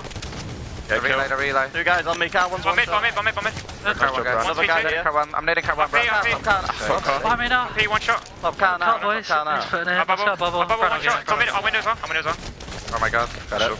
And there you have it, 3-1. Fabi, they advance. They make top 8. Europe has matched Epsilon's performance at the Halo World Championship 2016. But the unfortunate side of this is we have eliminated Team Immunity. ANZ's finest roster will go home and will fall at the hands of the European powerhouse. They go home in top 12. What's crazy about that kind of last couple of minutes of that last game especially, Immunity were +7, around +8 in Slays versus Fabi. To finish the game, Fabi got 10 kills straight and actually finished +3 themselves. So really nice job there from Fabi. Late game picking up their performance, and even when they weren't getting the Slays on the board, Sims, it was, I'll tell you what man, it was just such a good performance from Fabi. Even when they weren't getting the Slays, they were putting captures on the board. 16 assists from Jimbo, really putting the damage down in that game. Take a look at some of the damage done. Oh, guess who's at the top of the charts once again? In fact, he's not. This time round, it will be Seduce who's top of the damage charts. We had 13 kills from him, 16 coming out of Benno as well, trying to make something happen. Taking a look at some of the flag captures and flag pulls. And generally that was just, unfortunately, GG no re. They will fall and they will be eliminated from the... It's the downside to this competition. You've got to send people home. But the one thing I did like, we didn't have to send anyone home from groups. No, that was nice. It's made for an interesting bracket, I want to speak, because, you know, we look at what went down yesterday. We saw Splyce lose to Luminosity across the board. We saw Splyce beating Team Envious. We saw Team Envious pushing Liquid to a Game 7. We saw Luminosity pushing Game 7. Once we get further on in the bracket, this entire competition is going to be wild. But the downside is we do lose people. So commiserations to Team Immunity. Congratulations to Fabi. They move forward. But I've been informed we do have a little bit of an interview down on the main stage with the man who has been doing disgusting things that entire series. Is Respectful. Joshua, over to you. Thank you, gentlemen. I'm joined by Respectful for the Xfinity post-game interview. Congratulations on that victory. You guys look pretty clean and pretty efficient in that matchup. Tell us a little bit more about your team from Europe, and how do you feel that performance measured overall for you guys? We feel as though we played quite well that series, but the flags I think we could have definitely done a lot more improvement on. But the Slayer and the Stronghold, we played it really well. Now, overall, you guys have been performing very well, at least from the European scene. You're ready to face off against the North American teams. Here's what you said over in Europe. How has the tournament been so far for you guys, and what are the emotions so far into day 2? Day 1 didn't really go too well for us, to be fair. I mean, we we could have easily taken the series against Straight, but we let that slip out of our grasp, so we got second in our group.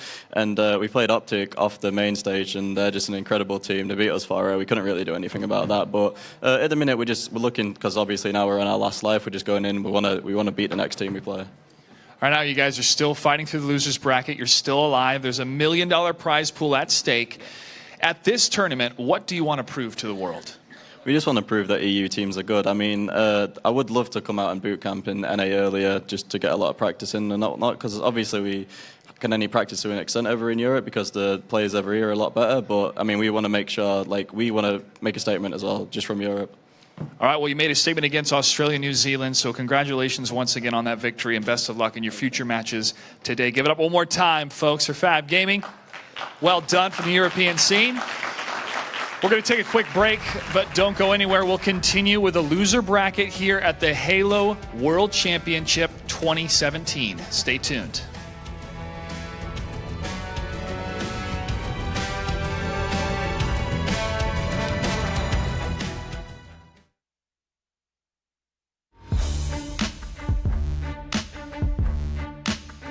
Going into this event being the reigning or past world champions kind of just sets the bar to where we want to be and what we want to do. When you win it once, you don't really want to go backwards. It doesn't really get better than that, but it definitely gets worse. So I think the only thing going through our minds is repeat. We know Worlds is coming up. The feeling that you get when you're up there is something you can't replicate when you're playing online. You look out and you see a good-sized crowd, or you hear people. It just puts it into perspective, like what you're actually doing and how cool it actually is to be up there, showing people that you're the best. When I hear Team Envious, I think of Fall Finals, basically because it just shows like the team that they can be. I'm excited if we have to play them again, but maybe Liquid will do the hard work. Best thing we could do to improve our game is knowing when to slow it down, when to speed it up. We get the iron foot. It can either make us dominate the game, or it can lose us the game. We have the best work ethic of any team I've ever been on, by far. It just has something about it that I don't think you can really replicate, even if you tried. It just kind of has to happen.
Ladies and gentlemen, hello and welcome back. You're watching the Halo World Championships 2017 Finals. We're live from Burbank, California at the ESL Studios. My name is Alex Axel Rodriguez. We're here at the Xfinity desk. I'm alongside Tom T-Squared Taylor. And we got Mike over there, strong side. Guys, we just saw 4-0 from Fab over Immunity. Your Australian team is knocked out of the tournament. And Fab stays alive. Remember, there's still $1 million prize pool here, but guys, thoughts on the match? Pretty comfortable victory there for the European squad. Yeah, that's what we're expecting. You heard in the interview right there about how they want to come out, and there's so much to play for. And when you're representing your country, it means so much to the other people that are watching this from there. So I think that we're going to see, again, Fab play, I think, Splyce a little later down the bracket. So I'm really looking forward to that matchup because they put up a pretty good fight against Stray. Obviously, Optic is another beast to take care of. We've already seen kind of the tiers everyone's talking about. So overall, Immunity, though, they shouldn't be too upset with how they played. They fought. They never gave up. They should hold their heads up high, and they got a lot of great experience from this event. As we can see the series layout there, very comfortable 4-0 victory there from Fab. It's the second 4-0 we've seen today, and honestly, when it comes to momentum in that lower bracket, if you can get a run going, you get a nice 4-0, that's got to be very nice for Fab coming in, starting off the day really, really nicely. Yeah, these guys definitely are really focused. Obviously don't want to go home just yet.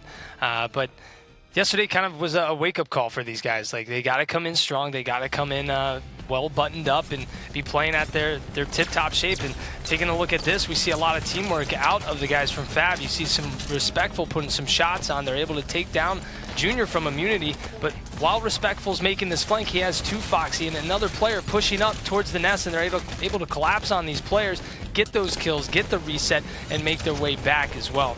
Here on Truth, we saw an amazing play to close this out. You see in the kill feed, they're able to pick up 2 or 3 kills. 2 Foxy is coordinated to get that flag right as they're picking up those few kills to get that flag moving towards that 50-yard line. As they do so, they are constantly slaying on the entire route back, giving him that cover. And even though he does die, it doesn't matter because he had a few players right there assisting him, following him back to close out that game. And that's what we talk about when you have those flag runs, having people follow you back. Taking a look at this replay, definitely a little bit of a funny little blooper here from Respectful. Get up there! Not able to make that last jump, but talking about just a classic flag run. You always need to assist your teammate back. You always need to just shadow him or be in front, because if he does go down, you want to be able to swiftly pick that up and get it right back into the base. Yeah, I fell victim to, when the game came out, missing that jump over and over and over again, and I was just like, oh, so frustrating. But overall, you saw, again, some really dominating play when it came to like getting control of the map and pushing together. And Immunity, they didn't give up, though, on those TTF games. They fought very, very well. So I want to see what Fab is made of some more. I want to see some more games from them, and I'm happy for them to move on because there was a lot of hype coming in from them from this tournament. Yeah, top European team. A lot of people looking to, hoping that they're going to do well. They're still alive in that lower bracket. We'll get more updates on their tournament run as the day continues. But we have some more analysis to be done about that last match. We have our in-house artistic expert, illustrator extraordinaire, Walshy. That is true. I am a very artistic man, and I'm going to break down a better camo play, slightly better than those missed jumps. So, as we talked about before, this is on the Truth. And we had, I believe it was Respectful, had camo over in the front of blue base in this area. And like Axel Toss said, I'm a great artist, so I'll draw out the full person, this nice little stick figure right here. Now, one part about this play is anytime you have camo and you're at the other opposing base, or you're in your flank, if you're in a flanker position, you always have to be either distracting or doing damage. Now, what he did a good job of is push over to the enemy flag and realized no opponents were focused on him. So he instantly tossed out the flag in the center of the map. So once he did the front jump, got over on the flag, realized nobody was focused on him, tossed the flag out, and then instantly did a flank over towards pink. So flanked over towards pink, got a double or triple kill over in pink 2. So we will take a look at this play, and you'll notice how it actually transitions into a flag capture because of Respectful's great heads-up play here. So you notice, as I said, he saw a person over car side, tries to flank over, gets some damage on player. Once he realized it was out of range, decides just to revert back to the flag and says, guess what? Enemy team, I'm over here. I'm going to toss the flag out, and you have to focus on me. But on top of that, he lets his camo gets back, goes over towards Pink Tower, where he cleans up shop with this Storm Rifle, taking down Benno, shooting Junior in the back, taking out Voltage, and his teammate grabs that flag, runs it all the way across Bombs area. So what looked like a really difficult situation beforehand turned into a flag capture for Fabi Gaming. That's it for me on the Telestrator. And if I look all the way over the other side of the studio, I see Joshua Clutch Gray with, is that one of my former teammates? Tyler Ninja Blevins? Take away, man. You're correct, sir. Good eyesight. Good eyesight on that one. Tyler. Yes. It's great to see you. You're one of my favorite people here. How's it going? What you been up to? It's going well. We just had a rough series against Optic. It was a lot of close games, but we're just going to learn from it and focus on our losers round 3 match in a couple hours. But yeah, no, it's just good. Just hanging out, man. What's the season been like for you guys, and then training up until this event? Did you guys go hard and grind? You've been a little bit more relaxed. What's been the overall team attitude leading up to the World Championship? Yeah, we definitely grinded a lot when we very first picked up Saiyan after Trippy left. And the last week leading up to Worlds was a little bit more relaxed because I wasn't even able to play. I was out at another event here, actually. But with Tom now on our team, we've got a lot of good warm-up games in yesterday. Obviously, the tournament was yesterday. We got some good warm-up games Thursday. We're ready to just pretty much hammer out the rest of the season. It was, obviously rough at first in 2017, but we're hoping to close it out big because we're in a really good spot right now. All right. Now, when it comes to the overall performance this weekend, and we've seen a number of your guys' matches, but the team attitude when you guys face a loss against Optic, what do you guys talk about, and how do you get your team back on their feet in order to get ready for the next matchup? Well, immediately we make sure that it's all positive criticism. A lot of teams can kind of get caught up in just focusing on the negatives and not really explaining like what could have been done better. You lose a game, you're just like, wow, man, we should have capped that flag, and then not say why you should have capped that flag, or blame something on a teammate. We are making sure that our mentality is just reset. We're not tilting or tilted. We're focusing just on what we can improve on from the games that we could have won, a lot of close games, and we just bring that into the next series.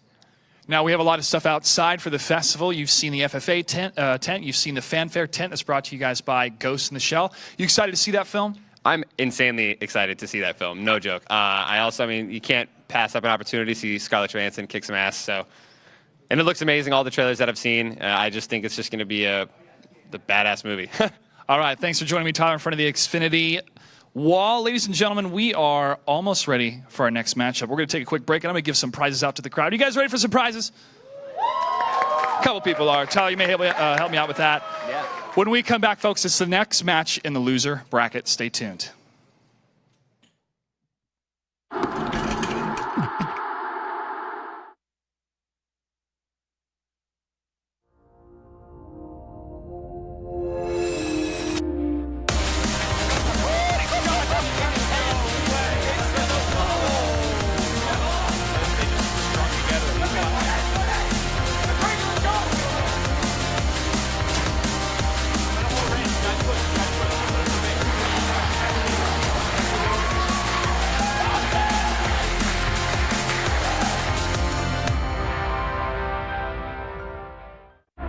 Rough night, huh? You get used to it. We saved you, and now you save the others. Who are you? They did not save your life. They stole it. She knows. I order you to terminate. Scarlett Johansson. They created me, but they cannot control me. Ghost in the Shell in IMAX 3D. Rated PG-13.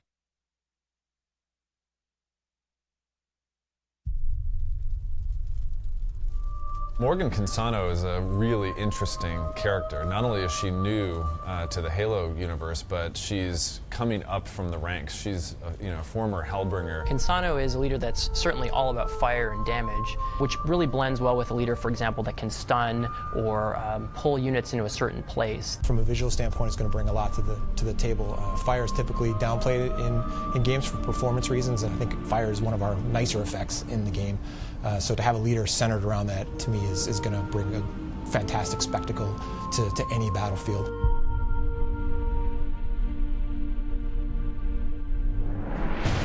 Her strength really comes from using all of her flame attacks together. Getting in your flame hogs, dropping napalm missiles, setting the whole place on fire with Inferno. It just keeps getting worse and worse and worse, and if you can't run away, you're done. But what's not to love? You have Pyromania mixed with mechanized units. That's an awesome combination. Cansano's Flame Cyclops is something that's near and dear to my heart because I love mechs, and any excuse to get another mech in the game, I'm all in. It's super powerful. It can be upgraded to have this flame wall ability that can really do a lot of damage to anything that's in front of it on the ground. It's one of those units that's going to be great across all the different modes in the game. A really powerful unit to build up and upgrade for your traditional deathmatch modes, and also something that has a lot of impact when it's dropped in the Blitz. Cansano's other signature units is the Flame Warthog, which is a lot of fun because Warthogs are great, they're crazy, they jump around, they're super fast. So what better way to augment that and throw a giant flamethrower on that? It's fast, it's, can be further upgraded. Blitz offers a veteran version of the Flame Warthog as well. I think she's going to be a really fun leader for those that like to be the harasser, like to be the in-your-face, and I'm going to go out early in game and just cause chaos. But really for those hit and run, for capturing a point or taking down a base really quickly, Cansano's super powerful for those kind of scenarios. So I'm really excited to see how Cansano is going to change the landscape of the game. Flamethrowers in general they're dangerous to the user, they're scary, and they're very chaotic. So we really wanted to play with those themes and convey that across for visuals and how she plays. So I think if you like to play that way, you will really enjoy Cansano.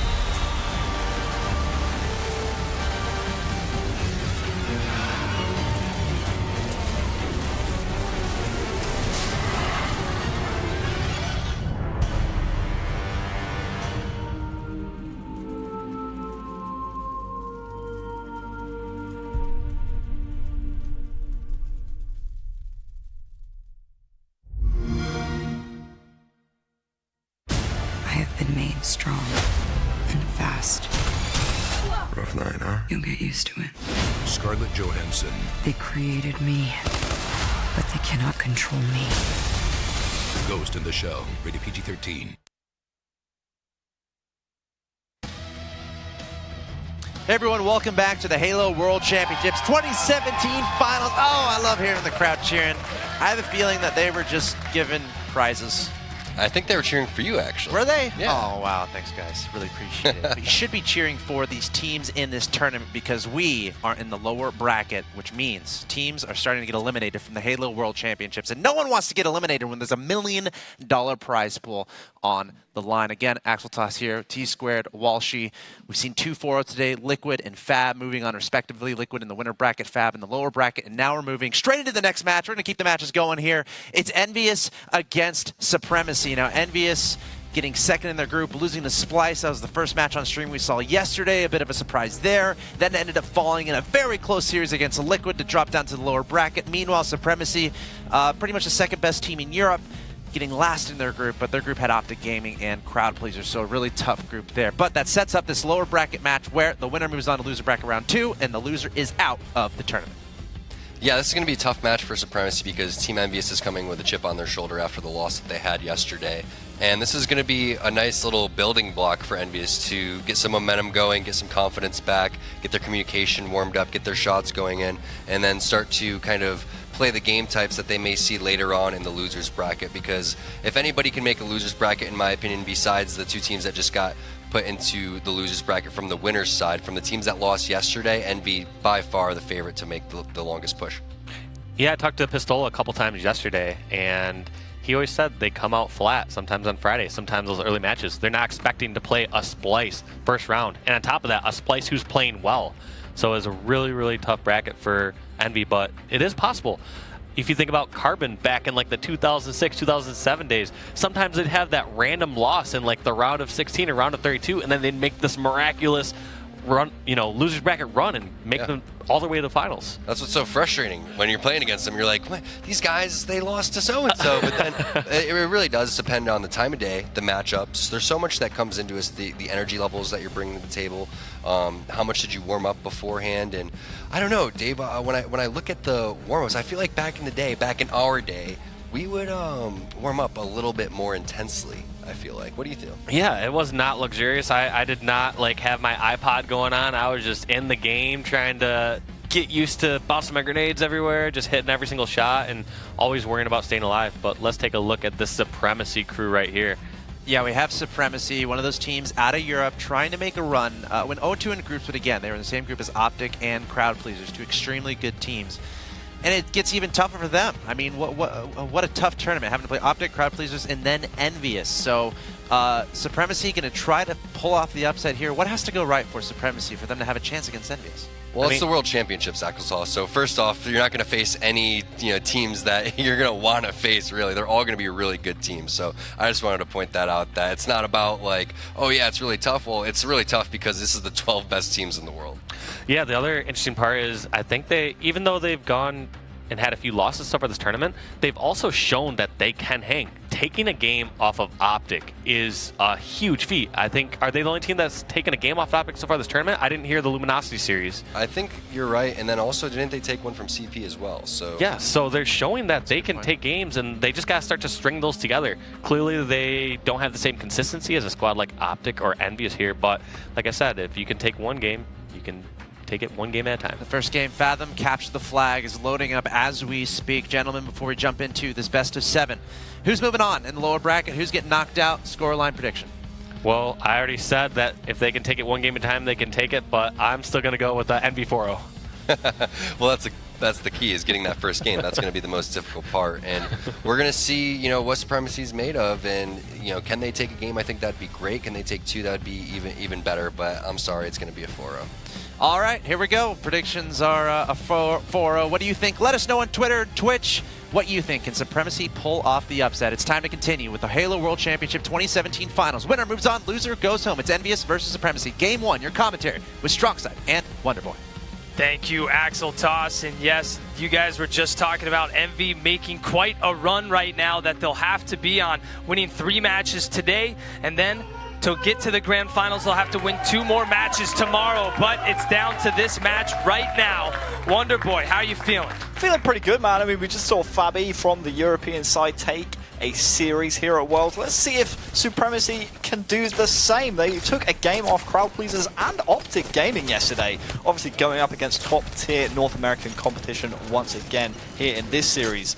We'll see, man. It's going to be tough for them. Envy, they've got their sights on a losers bracket run, and you can see Snipedown is already so hot in this game. Yeah, great shots there from Snipedown as he makes his way towards bottom middle. That's going to be 1 down for Supremacy, as another player has to back down as he's 1 shot, but Snipedown making a push as he's got Mikwin up at top middle with Camo and Railgun, taking down Fragger. That's going to be 3 down for Supremacy. Snipedown pushing into the base, getting ready for this flag run. Mikwin trying to find this last player here, but Snipedown's going to get pegged by him. Snipedown goes down, but you know what? There's another player right there to rally this flag back, and that's going to be Hook. All the way back into the base, capping flag number 1. Envy is up 1-0. Yeah, so tough to play against this Envious team if you're Supremacy. You absolutely have to get everything going your way. You cannot surrender a camo railgun to the likes of Mikwin. He will make you pay. Hook is still alive. He'll go down, but guess what? Mikwin's still alive with this railgun here as well. You can't let this man do this if you're Supremacy. You have to have absolutely everything going your way. He will tag Solar right there, try and make it 2 in a row,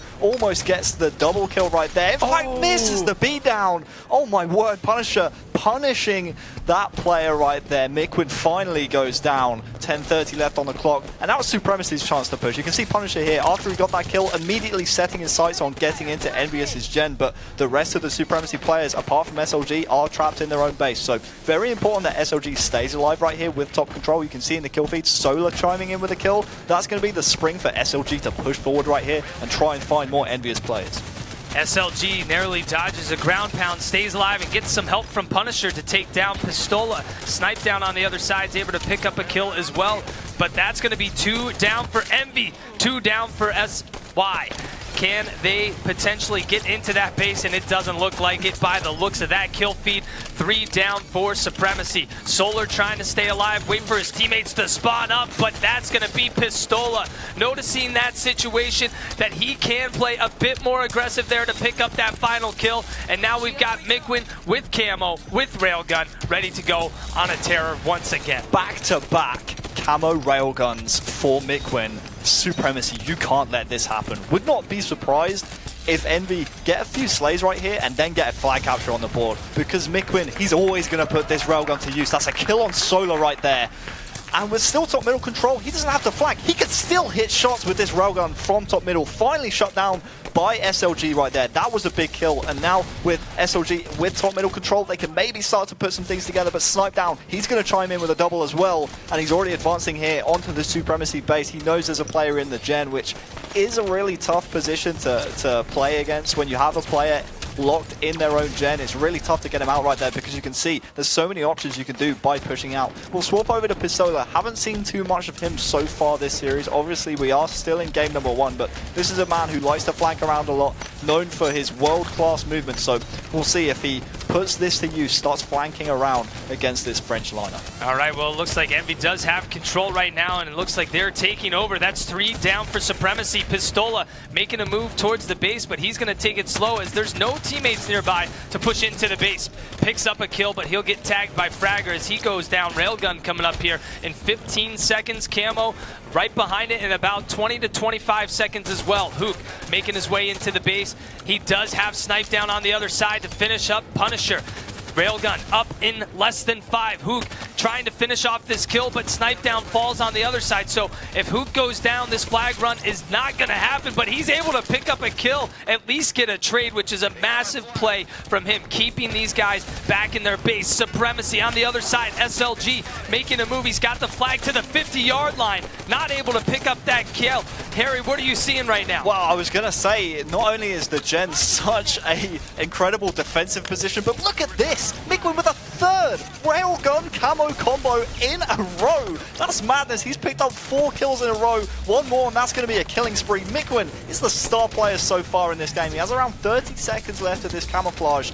But yesterday, he was playing so good. There is the killing spree. He's continuing his form here in day number 2. He wants to make sure Envy complete this losers bracket run and win the Halo World Championships. He is on his terror with the ground pound on Solar. Mikwen is on fire right now. 3 camo and railguns in a row, like you said. Their power weapon control and power up control is impeccable right now. Snipe Down, normally the Slayer, he has been moving a lot of objective. Unfortunately, they're not going to be able to get that flag back as Punisher and his teammate get that quick return on that flag. The reason they're able to get that quick return is because when you have multiple players on that flag returns a bit faster. So in a scenario like that, it's definitely a good play call by Supremacy to get a few bodies on there to get that flag back to their base. Railgun coming up in about 30 seconds. Now we see Supremacy controlling top middle. They just need to stay alive and pick up a few kills here. Let's see if they can do it. Yeah, that railgun coming up in 20 seconds, like you said, Mike. That's going to be very important that Supremacy get that, because we've seen so far in this game, Mikwen with the camouflage and the railgun 3 times in a row. You need to break that spell of possession if you're Supremacy, because right now, Envious, they are bossing this game. I actually want to swap over to that side. It's going to be Pistola and Mikwen. He has Mikwen behind him in his own Gen, backing him up right here. But look, that's another railgun. 4 in a row now for this Envious side. They are on fire so far in this game. 6 minutes left on the clock. I'm going to look across the board to see who's going to be the man to pick up the camouflage. Looks like it's Snipe Down to pick up that one. He is at top middle already, but you got to say, with Envious already having top middle control, already having the first 3 camouflages of this game, it's going to be them to grab this once again. Still looking at this matchup, a lot of people predicted Envy to come in swinging and end this match fairly quickly, but Supremacy is putting up a damn good fight right now. Snipe Down, getting some help from Hook. Finishes off SLG there top middle, but look at this. Snipe Down just doing his best to hang back and stay alive with this camo. Yeah, so some very important things that are happening right now. Currently, Hugh is actually moving the flag across the map, but wouldn't be surprised to see Mikwen with the railgun actually swap the railgun over to Snipe Down. In fact, Mikwen's just going to continue his performance, and this flag is already being moved here from the Envious side. It's going to be Pistola who's going to put this one in. That's going to be 2-0 to Team Envious. Great plays from Team Envious. Definitely feeling very confident right now. They got quite a bit of time left, though, so one more cap or they got to turtle up and play defense. And you know, Team Envious, they are not the type to turtle up. That's not the way to go. Snipe Down with a double kill in the kill feed. A 2-for-1 trade. That's 3 down for Supremacy. Pistola's pushing up. We're going to see that next camo come up in about 40 seconds as well. Pistola blocking the spawns here by the Blue Vat, forcing Supremacy to spawn back in, deep into their base or over by the treehouse, and getting these great sight lines. Look at this. Mikwen, Snipe Down, 3 down for SY. Pistola in a prime position. Snip3down in a prime position to get into their base potentially and then get a flag moving. Snip3down just making sure this fourth last player isn't just crouching or hiding around over here. They haven't locked and located him just yet, but it doesn't matter because they are slaying the other 3 guys over and over and over again. Yeah, it's Hook running the last flag. He will actually miss that one, but looking at the slays at the moment, Envious almost positive 30 over Supremacy. This is the 3rd and final flag, but no, it's stopped. That's going to be SLG chiming in with a kill. He will actually go down. Fragger is the man still trying to put slays on the board. That's insane. SLG was hiding in the base all along. They didn't know where he was, but he was in your own base. And they are about to get a counter cap right here. Getting that flag all the way back. But Hook, if he's got anything to do about it, he is going to stop that flag. Hook staying alive, getting the return. That's going to be 2 down for SY, but now 2 down for Envy. How does this happen? Hook, excuse me, this is Mikwen with another Railgun camo combo. This is ridiculous. This is the 4th Railgun camo, the 5th Railgun in the game for Mikwen, and the slays right now just heavily in favor of Team Envious. You can see his day 1 stats. He's continuing that performance here in day number 2 Supremacy. They are cannon fodder to this man, and you can see him already scoping out spawns. 2, make it 3 overextenders here for Supremacy. It's going to be Pistola running the flag in. That KD is definitely going to be going up a bit from this game alone there. Taken down by Punisher with that perfect shot there, but look at this. Pistola's got the flag back in the base, ready to close it out. Team Envious taking game number 1, 3-0. A lot of Team Envious fans in the building. They continue a pretty good performance here on day number 2. Obviously yesterday didn't get the results they wanted to, but made very short work of Supremacy in that game. 87 kills total for Team Envious to Supremacy's just 54. And you know what's absolutely crazy? They got 16 power weapon kills with the Railgun, and most of them coming out of Mikwen. I actually want to say, look at those! 14. Oh my word! That's ridiculous. 14 Railgun kills and not a single power-up grab from Supremacy. Wow. Incredible plays. Mikwen is just picking up kind of where he left off yesterday. A lot of people were talking about how great this man was playing yesterday, so he has come to win today again. He is making sure that he is not going to be the reason that they lose a match. He is doing everything in his power. Camo and Railgun, one right after the other, picking up the ground pound, just putting on, I mean, some of the shots that he was hitting was great, but I mean, he was just playing just very buttoned up Halo, getting control of top mid, getting the power up, the power weapon constantly, consistently over and over and over again. But you also have to give a shout out to their coach, Alumnite. Alumnite is on top of these guys, being that voice in their ear to remind them on those moments where they may forget about camo or they're not setting up. Alumnite, he is the 5th man. This man used to be a player, a pro player, and now he is helping lead this team to victory. Yeah, he is, but the man on your screen had an absolute star performance in the last game. 25 and 10, a positive 15 spread. Those 14 Railgun kills really helping his team out to win that game. Fathom is so hard to play against a team that has constant Railgun control and is constantly pinging you from up high, taking you down. And you can see, just looking at his stats from the group stages, his group was pretty stacked, man, and he's still going positive throughout his group. That's pretty scary. Yeah, and to quick note on Mikwen and Pistola, we've talked about it a little bit, but if you haven't heard, these guys last year, they didn't make it to the Halo World Championship Finals in 2016. Almost didn't even make it into Pro League, right? Almost didn't make it into Pro League as well. A lot of people kind of put Pistola and Mikwen out of the top player mix, but those two guys, they banded together. They found a way to make it back up to the top. They got a squad, assembled a God tier squad, and now they're here. They've taken down Optic in the past. They've got a long journey ahead of them. Going up against Supremacy right now, if you're on the other side, Harry, what are you thinking if you're Supremacy? So we've spoken a lot about Team Envious. Supremacy going into this next game, it is going to be Colosseum Slayer, and for those who don't really know that much about Supremacy, their star player is SLG. On the European scene, this man doesn't ever seem to miss snipes. Had a little bit of an off performance yesterday on the Bravo stream.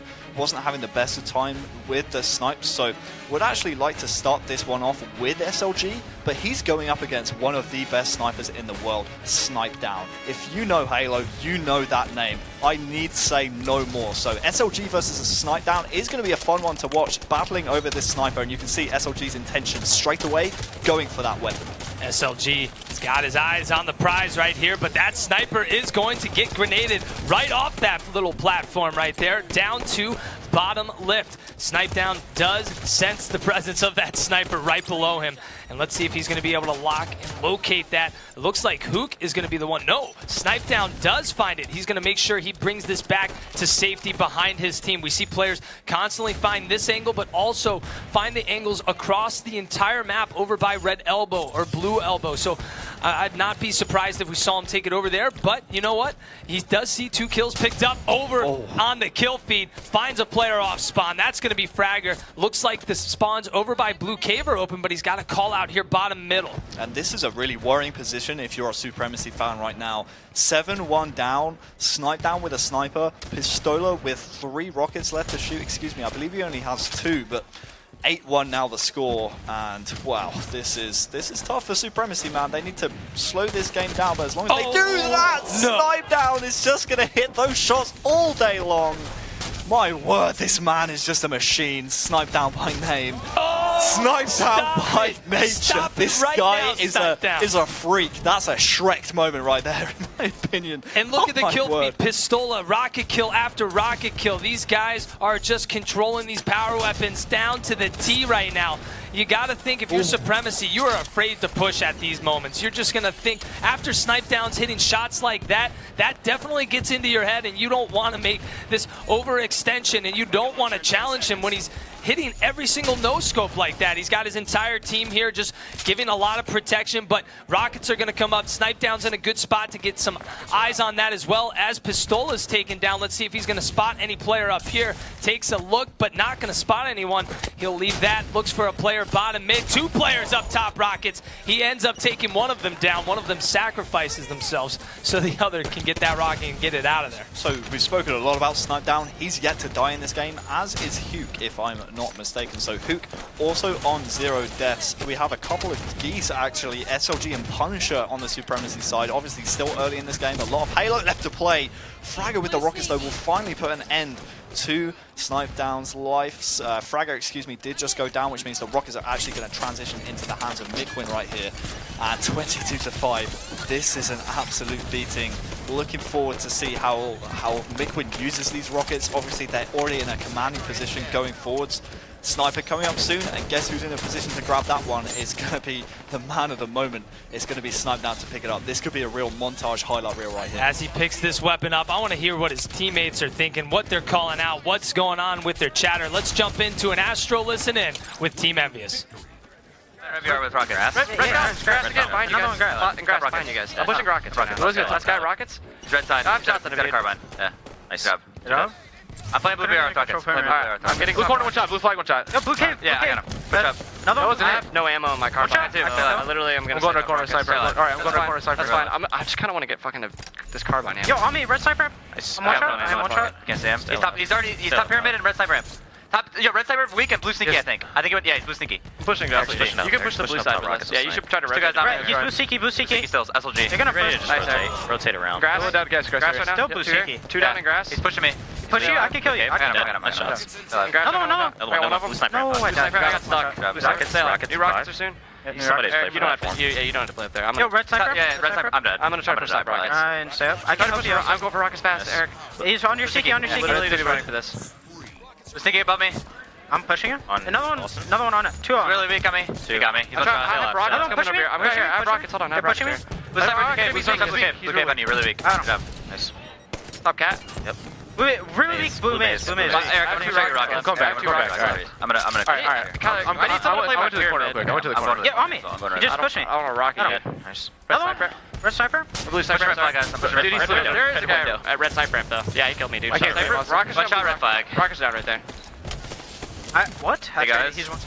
There you see it. Snipe Down putting on a show. Montage plays right when we come back out of that. Listen in, still hitting every single headshot. This man is truly on fire. You give this man a sniper, he is going to make magic happen with it. 44-12 right now. Take a look at the day one stats here in the bottom right. His KD 0.9, damage 1953, accuracy 53%. My God, Snipe Down is unreal. He's only died once so far in this game, but the worrying thing for Supremacy, Punisher especially, he has yet to get a kill in this game. 47-14, Punisher on a Goose. He has 2 deaths left. He's died again. 2 kills left for Envious, for Punny to get a kill, and that's the Goose. It's done.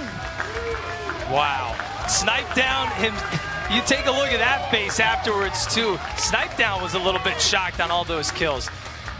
Man, I can't wait to check out those replays because that, how many sniper kills was that? Let's take a look at these stats. Let's take a look at the stat line, see these power weapon kills, see these slays. My gosh, 17. I mean, we were looking at Snipe Down. It looked like he got more than 12 kills. On the other side, Pistola and Hook off screen, 17 and 5 from Pistola. 15, 11 assists, and 3 from Hook.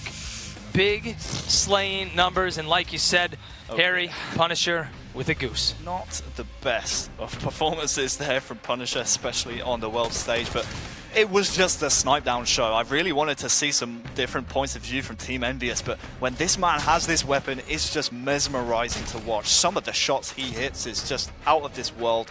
You can see he spins on a pinhead. Right after that clip in particular, he immediately looked back into the base because his teammate was communicating that there was another player there. So not only is Snipe Down's aim on point, he's constantly listening to his team, trusting his teammates, always putting himself in a position that he can help out his fellow Team Envious teammates. Yeah, and there you'll see he began competing in 2008, so this veteran has been around for quite some time. Obviously, by his name, he's always been known to be excellent with the sniper rifle. Always able to pick up wild multi-kills, wild snapshots at any single moment. But that's not to say no one else on his team is able to do that. Hook especially. Hook and Pistola. And actually, let's talk about Mikwin's kills per match. He's at 14.6 kills average per game. That's now, crazy. when you look at the average across the entire tournament, the average is 10.6. Wow. So he is 4 above everyone else average throughout this entire tournament so far. That's just a testament to how strong a player Mikwin is. First 2 games of this series going dominantly in favor of the North American side, Team Envious. Obviously looking to make a loser's bracket run today. They're starting off very strong here against the French side, Team Supremacy. Plaza Strongholds is the next game type. Actually quite a strong one for Supremacy, but so far in this series, the boys on your screen, the boys in blue, Team Envious, have been dominating, and they have shown no signs of respect to SLG and the Supremacy team. Yeah, if you're on the Supremacy side, that's definitely got to hurt mentally going into this next game. But these are top competitors. These are some of the best players in the world. So dropping that match, you see some smiles there from Supremacy. Always good to see. It doesn't matter. You gotta shake it off, right? Gotta shake it off. Gotta shake it off. These are the best players in the world. Sometimes you just gotta go full Taylor Swift, man. Just gotta shake it off, you know? Shake it off. Oh my gosh. All right. EU banter, man. I love Taylor Swift. Lol. I'm a Swiftie. EU lol. EU banter lol. Yeah, EU banter lol. All right, well, let's get right into the match. Team Envious versus Supremacy. Game number 3. Let's see if Supremacy is able to turn something around and take a game off of Team Envious as Snipe Down picks up the camo, heads straight down to bottom middle. We are playing Strongholds on Plaza. The most important stronghold throughout this entire game is going to be this bottom middle stronghold, which you're going to see Snipe Down get contested by a player behind the car. Not going to be able to get it. He'll pick up the kill. That's 1 down. Snipe Down trying to stay alive as well. Gets pinged by a grenade, and he'll go down with the camo as well. But on the other side, we've got Pistola, Mikwin, and Hook picking up control of the nest. Even though there are 2 members down, there we go. Now we are seeing Solar go go for that bottom mid capture. We have 3 players down for Envy, 2 guys in that bottom middle hill from Supremacy. They're getting some control. Got the shotgun, blocking these areas to spawn here by the loop as well. So something we see a lot on the European circuit that Supremacy are very good at is teams getting stuck in the yard, but I feel they're going to come under a lot more pressure from the EnVyUs side. EnVyUs have drilled how to push out of yard when you are in that triple cap situation. You see already there, Pistola pick up a kill. That's going to leave SLG and Punisher and Fragger, the last 3 alive here for Supremacy, all trapped at Nest. Mikwen takes one down, Huke chimes in as well. Punisher, the last alive for just a moment here for Supremacy, stuck around the snipe lift area. He goes down as well, and that's what I was talking about. This EnVyUs team, so well drilled how to push out of that yard, and now they're the team with total control. Easy stuff there from Envy. A great push from Team EnVyUs, not letting up any opportunity go past them, taking advantage at every single moment. They are holding the trip cap now, and look at that kill feed. SY going down one right after the other. There's only 2 alive right now, and they've got to stay alive, but look at this. Solar goes down, SLG goes down, and Pistola is headed straight for these guys that could potentially be spawning in Cafe or Hotel. He is not going to let up. This aggression from Team EnVyUs is very hard to compete against if you're not able to match that. Yeah, Camouflage coming up soon. I actually really like that rotation by Pistola through to Blue. He got the call from his teammates that Supremacy were pushing heavily on Nest after getting that snipe lift spawn, but the Camouflage has just popped, I do believe. Not sure who's grabbed that one. It's actually going to be Hook from Team EnVyUs. 3 down for Supremacy. Solar, I do believe, excuse me, it is Punisher, the last alive for the French side, but he's going to go down. Nest still in the hands of Supremacy, but you can see the nades flying in from the blue spawners. And this should really be an easy capture here for Hook. He does have the Camouflage in his possession, but sniped down in the kill feed. Check out those 2 in a row there with the shotgun. That's actually over in the yard. So I will swap over to Snipe Down as he's in a prime position to push some of these Supremacy spawners and actually play a little bit sneaky right here as well. He does get spotted though, so he's going to go down. I like that, the effort of that play though. They've been playing so aggressive and in your face. He decided to slow it down just a moment, but this one's going to come back to bite him. Solar with the shotgun now, picking up 2 kills, staying alive, getting his shield back as well. One of them was on his teammate actually. That was a barrel kill on his teammate, Punisher. So yeah, that's an interesting one. Solar is a player for Supremacy who they look to be an igniter. He's a very strong slayer, but looks like he's being found out a tiny bit here against this North American competition. Supremacy really struggling to match the pace of Team EnVyUs at the moment. 68-15, EnVyUs with control ever since they broke that total control from Supremacy. The French side really struggling to get back into this game. You can see they're trying to make a play on bottom middle right here, but looks like that's easily going to be reset by the boys in blue. I like the effort of that ground pound. Would have been sick if he pulled that off, but unfortunately, you got to try and pick up some quicker kills here and get some control. We're seeing Team EnVyUs just move themselves back and forth, over from the Nest, over from the yard. They're holding basement and yard right now. This isn't the best.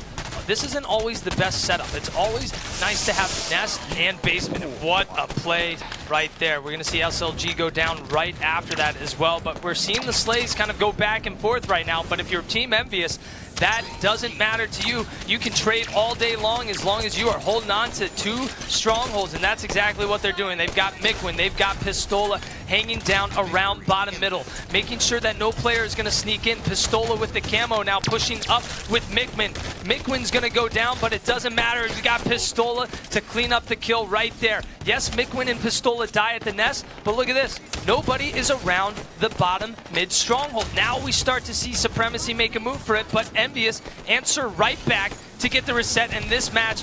This game is about to finish right now at 100-15. I mean, look at these guys. Yes, we're seeing some slays in, but Supremacy is not capitalizing on these strongholds right now. They're just focused on slaying, and that's going to be it. Team EnVyUs taking game number 3, 100-15. This game and the one before, they are truly showing no mercy. They are coming in guns blazing and making a point right now. I mentioned Solar on the side of Supremacy. He actually is one of those players, as I said, that Supremacy looked to put up big slays. He actually had 10 kills, almost half of his team's kills in that game. Supremacy just with the 24 between them. EnVyUs really outslaying them, 40 kills for Team Envious, 5 of which were with the shotgun, and they also had all 3 camouflages in the game as well. Hook in particular in that game was a standout performer, top slayer in the game by 4 kills. The young god absolutely turning up here on day number 2 of the Halo World Championships 2017. One more game. Team Envious feeling pretty good right now. All smiles across the board for them. Their coach staying focused as well. Alumni helping that team stay focused on that teamwork, pushing together, helping them make any call-outs, missed call-outs heard. Sometimes you get a player that's so focused in, but that coach is right there to help you out, to remind you, to make sure you're hearing that call-out. Take a look at Supremacy right here. One more game. They could go home. Yeah, and it's looking very likely after what we've seen so far in this series. Obviously, we've seen reverse sweeps in best of 7s before, but this Team Envious team, man, this lineup is a completely different kettle of fish. We saw Solar's the only player from Supremacy actually to have a positive KD.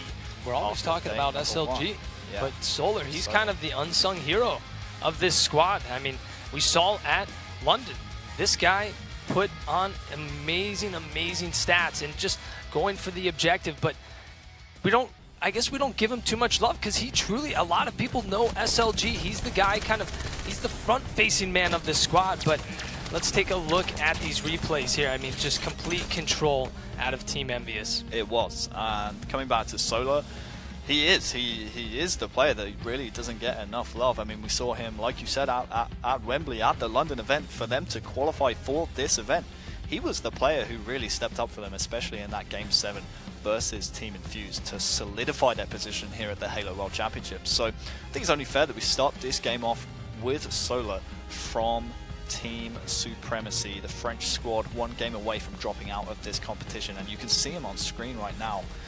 He's trying to pull his team through this series, but it's going to be tough to beat a Team Envious team that's so on fire in this series, but also is about to play Truth Capture the Flag, in my opinion, one of their stronger game types. And talking about KD ratio as well, Solar having the only one above 1 at 1.15.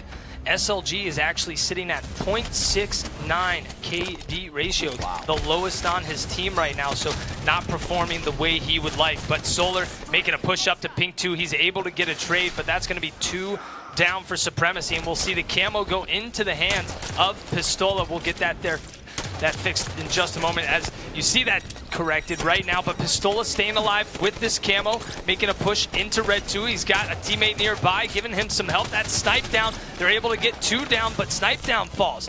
Player hiding underneath the base, and you're gonna see Pistola drop for that sword. Now, if we see Pistola pick up this sword and get it combined with that flag, that can be a deadly flag run, because you go from a 10-second flag run to a possible 5 or 6 second flag run. If you get that flag jump rotation going with the flag, and it looks like it's about to happen, 2 down for Supremacy, and a different player is going to pick that up, but Hook is going to let Pistola take it the rest of the way. Pistola tossing it out.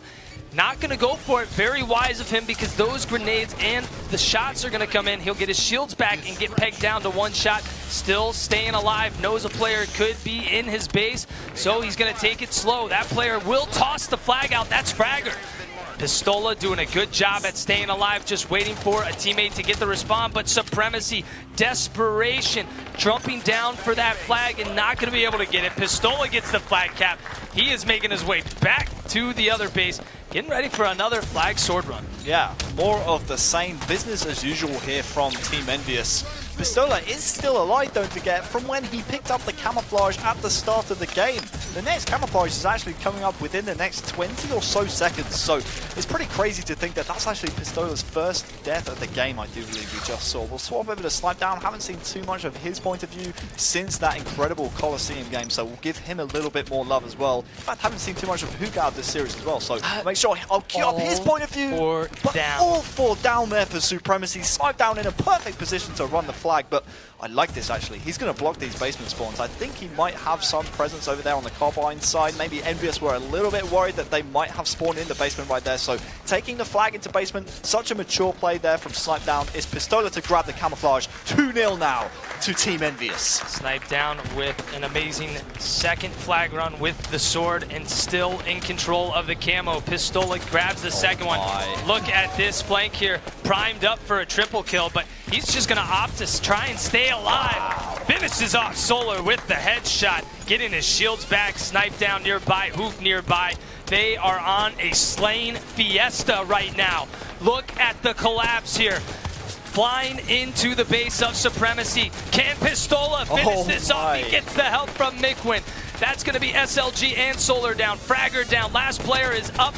Level 2 the base. That is all 4 down again. Supremacy cannot stay alive. They keep going 4 down, and this looks like it could be it.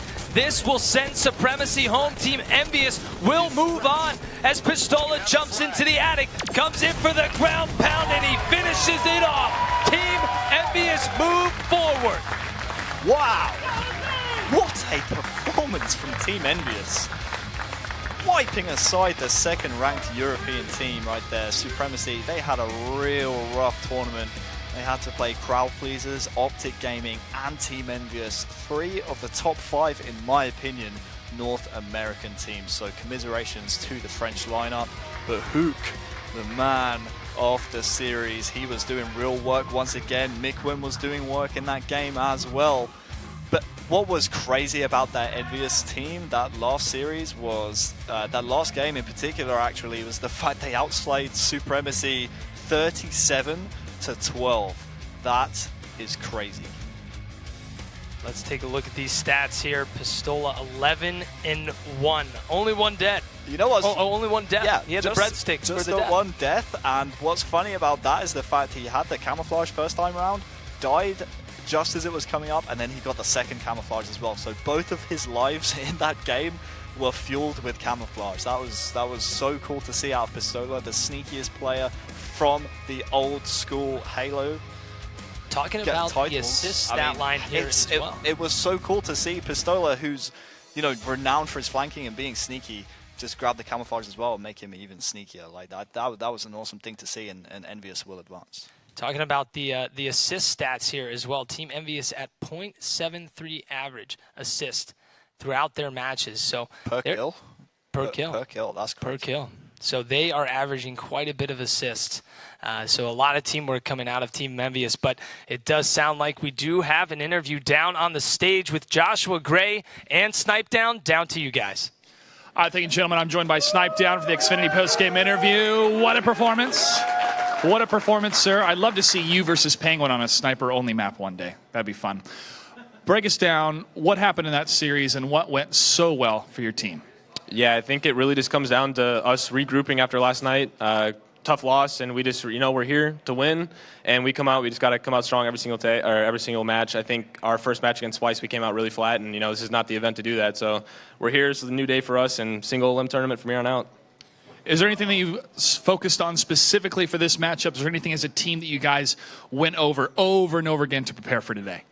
Yeah, I think after yesterday, we mainly just focused on our strongholds games. We lost both of them to Liquid, and, we haven't really gotten to watch Supremacy play or anything, so it's not like we can really see what their strats are going to be, just kind of focusing on ourselves, because we can only work on ourselves, and that's really all we can do to move forward. And, we're feeling confident going into the rest of these matches today.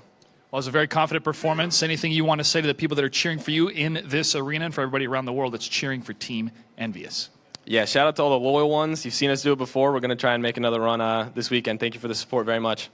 All right, give it up for Snipedown and Envious. Congratulations again on that victory. Folks, we're going to continue through the loser bracket. Again, the winner stays and the losers go home. Stay tuned. More Halo action coming at you.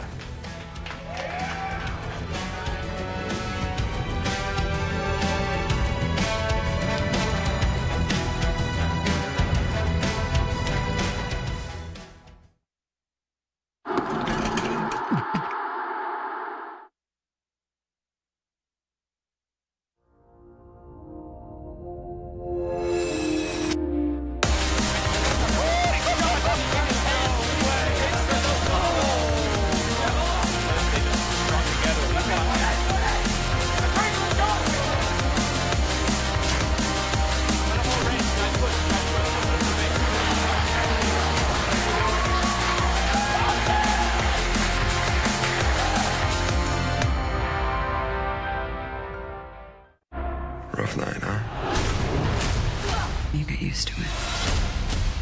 We saved you, and now you save the others. Who are you? They did not save your life. They stole it. She knows. I order you to terminate. Scarlett Johansson They created me, but they cannot control me. Ghost in the Shell in IMAX 3D. Rated PG-13.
Halo is a sci-fi first-person shooter, or FPS for short. Enriched with an in-depth story, design and multiplayer game modes, millions of fans around the world have invested hours upon hours into the franchise. Halo's multiplayer aspect to the game is what kept players coming back for more. Being able to play a wide range of game modes and levels, this perfectly crafted multiplayer experience is what kept the franchise alive.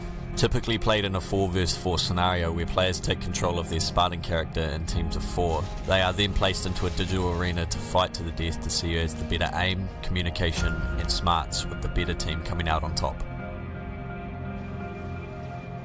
With a large player base that enjoys this style of gameplay, the top 1% of players dedicate their time and effort to staying on top and doing whatever it takes to prove themselves through tournament play. New Zealand, a tiny country nestled at the bottom of the southern hemisphere, a small group of players have dedicated themselves to proving their skills in the game of Halo. With players achieving the top honour of representing their country as well as others just falling short of the opportunity, and a select few that stay on top to cement themselves as some of the best to ever play the game. This is their story and how they came to be. LAN. So LAN stands for Local Area Network, which means that if you're facing another group, it's 4v4. So 4 people in front of a screen, another 4 people in front of the screen playing each other. And on a LAN environment, the fun thing about it is you get to face your opponents in real life and you see them physically. And when you're in that type of situation, you love to rub it in / trash talk. So it's a lot of screaming at the other team, a lot of team talking face to face with your teammates beside you, playing together against another team that might be across the way. A friend from work invited me around to. Ladies and gentlemen, hello and welcome back to the Halo World Championship 2017 Finals here from the ESL Studios live from Burbank, California. I'm Axel Toss here on the Xfinity desk alongside T-Squared and Walshy, where we just saw Envy start a run. I feel like they're starting to run here, getting a nice 4-0, coming into today. They started to jog. A little Alex, jog. They started a little. It's a light jog. Okay. It's a light jog. First you go with the slow walk. Right. And then you slowly start to ramp it up a little bit. Well, actually, let's rewind. You start with the stretching. Stretching. And yes, then then once you get and then you pick up the pace. Yes. There you go. And yesterday they faltered a little bit, but today, look at this. A 4-0 clean sweep there over Supremacy, setting themselves up nicely. And by the way, we're going to see Envy again in the next match. So if you're an Envy fan, stay tuned. We're going to see if this story is going to continue. But nice match there from them. Yeah, that one, it was a nice match. It was pretty tough to watch. Envy was just in control the entire time. I mean, they're out to prove something today. Yeah, there's no gimmicks today, Dave. We know that. The thing is you want to come in and you want to think that, maybe we can catch them off guard, but the opportunity to catch teams off guard, that was yesterday. And it's just not going to happen anymore. And the teams, now that they're in the losers bracket, or now that they're having their backs against the wall, that's where we're going to see what these teams are really made out of. Now, London Conspiracy put up a pretty good fight against the crowd pleasers. So I'm wondering if that is a telling tale that Envy, they dominated in the round that they had to play. Meanwhile, on the other side, it was pretty tight. It was a 4-1, but it could have ended up maybe going to Game 6 or Game 7 on the other side in the B stream. So you saw here, Pistola sniped down all these guys playing at a pretty high level. Mikwin's continuing to put up some great stats, but I think the key really to this team is how Ola's going to play. I think that he, by his standards, had a very underwhelming performance yesterday. He's going to look back to try to do Ola things. He needs to try to stay alive. That's the thing that Ola does the best, and something that Dave touched base on in his Telestrator segment when he drew the little stick figure. That was a great stick figure, by the way. I forgot. I wanted to mention that too. Thank you. You're welcome. It was beautiful, but one of the things is if you're not doing damage, you got to be distracting, right? And he does this great balance of both, and I think that that's what Ola's specialty has been for so long. There's also the sense of, we've talked about it before in double elimination play. If you're in the lower bracket, there's a sense of like, okay, nothing to lose here. Just relax. You're already there. Get a run going. Especially based on y'all's experience, what are the main focuses that EnVyUs needs to have going forward here? $1 million prize pool. Every team, as you mentioned before, is pretty incredible in this tournament. What's the key for Envy to make a run out of this? I mean, you have no more excuses. You can't be like, oh, we started off flat. Like, they've put themselves in a situation where they have no room for error anymore. Sure, they can drop a game here and there in a series, but they can't put themselves in a situation where they're down 2-0 or 3-0 in a series and just try to have miraculous comebacks every time. They have to put themselves at an advantage. They have to win those beginning games. They can't come out flat in any series. Well, I think a lot of it, especially this one, they're going up against Crowd Pleasers, which is the most momentum-based team that we have in all of the World Championships. So if you give these guys opportunity to get into it, allow them to get hype, then that's a scary thing because we saw Envy lose 3-1 to Splice. So it's definitely possible to beat these guys. They also dropped another series to Team Liquid. While that series was much closer, and that was more of the Envy that the Envy fans know and love, you never know what's going to happen here. So these guys can't let up at all. They're going to have to continue to build. And if they can get this win here, that's what's going to really, again, maybe they're going to start jogging a little bit faster. I think, coming out with the 4-0 is incredibly important. If I was Envy, I'd be like, you know what, guys? Let's just win every game. We started for, and I think this is a team that could potentially do that. They are a strong team. We saw them in the HCS finals at the end of last year taking down Optic on the main stage, and they did that coming through the lower bracket. Yeah. Now they have had some less than desirable results for their standards over the course of the season. Third place in both St. Louis and Las Vegas, but. Can this be the event where they can make a really deep run and just keep winning and winning and winning through that lower bracket? Yeah, I think so. I think so. Dave, what do you think towards this is something that I always felt was really important at a major tournament like this, always like a national championship or the Halo World Championship in general, is when you lose a game, just immediately dropping it. Because you fall into that thing where you scrim and you're so used to giving constructive criticism and you always want to better your team. But an instance like this, after you lose a game, sometimes it's better to just shut up, move on to the next one. You got to bite your tongue and be positive. At some point, it doesn't matter why that last flag did not get captured. There's no point in talking about it. Your next game type's a Slayer, or it's a capture, or it's a Stronghold. So you need to be talking about what's coming up next. And any sort of ego or overconfidence that Envy had, possibly yesterday or coming today, that's shaken out. At this point, they have everything to gain. To be honest, clearly they don't want to go out at this point in the tournament, but it'd be fatuous for them to think that they're going to win every single game and not drop any games against some of these top teams out here. So they just have to take it game by game and roll with the punches. They're going to take a game here. They're going to lose a game here and there, and they have to be prepared for that. And they just need to say, next game, take it one game at a time. Yeah, your mindset is extremely important here for this next match going on between Envy and Crowd Pleasers because, again, it's such a momentum-based thing. You have to take it game by game. You have to take it spawn by spawn here. And I'm really curious to see what the game types are, too, because out of anyone, I feel like Envy is the type of team that they really loved the old veto system, and now that it's kind of structured game types, they have gone and said, all right, we got to look at our weak game types and try to strengthen those too. So I want to see eventually what the series layout is, and I can't wait to get these games underway because it's been a lot of blowouts today. We had some amazing games yesterday. It started off with that huge upset, ended with an epic game number 7, but in that losers bracket round 1, the teams are a little bit mismatched. You're seeing a lot of the number 1 seeds face off against the number 3 seeds in the pool play. So now, guys, this is when it's going to tense up. This is when all of the matches are going to become extremely close. Even if they're not close, they're just going to be top-notch Halo. Well, we're getting close to starting off the next match. The teams are currently preparing right now on the stage. Again, it's Envious versus Crowd Pleasers as the Halo World Championship 2017 finals continue live from Burbank, California. We're going to take a short break, and when we come back, we're going to see if Envious can continue their run through the lower bracket. Stay tuned.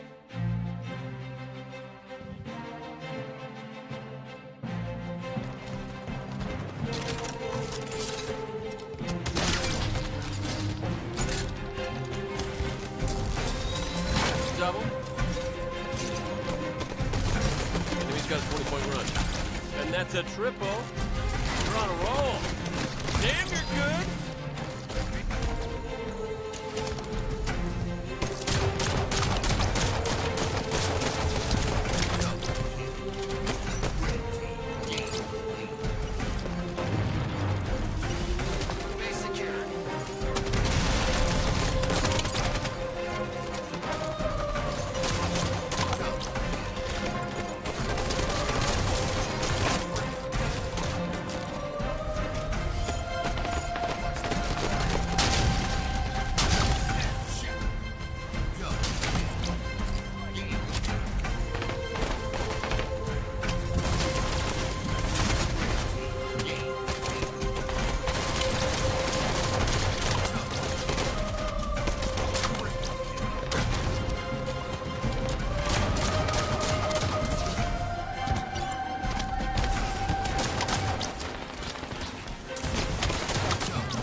You're on a roll. That's a double.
Oh, we got the crowd cheering, and we got people doing lots of stuff here in the Halo World Championships. This is the festival. This is one of the tents we got going on.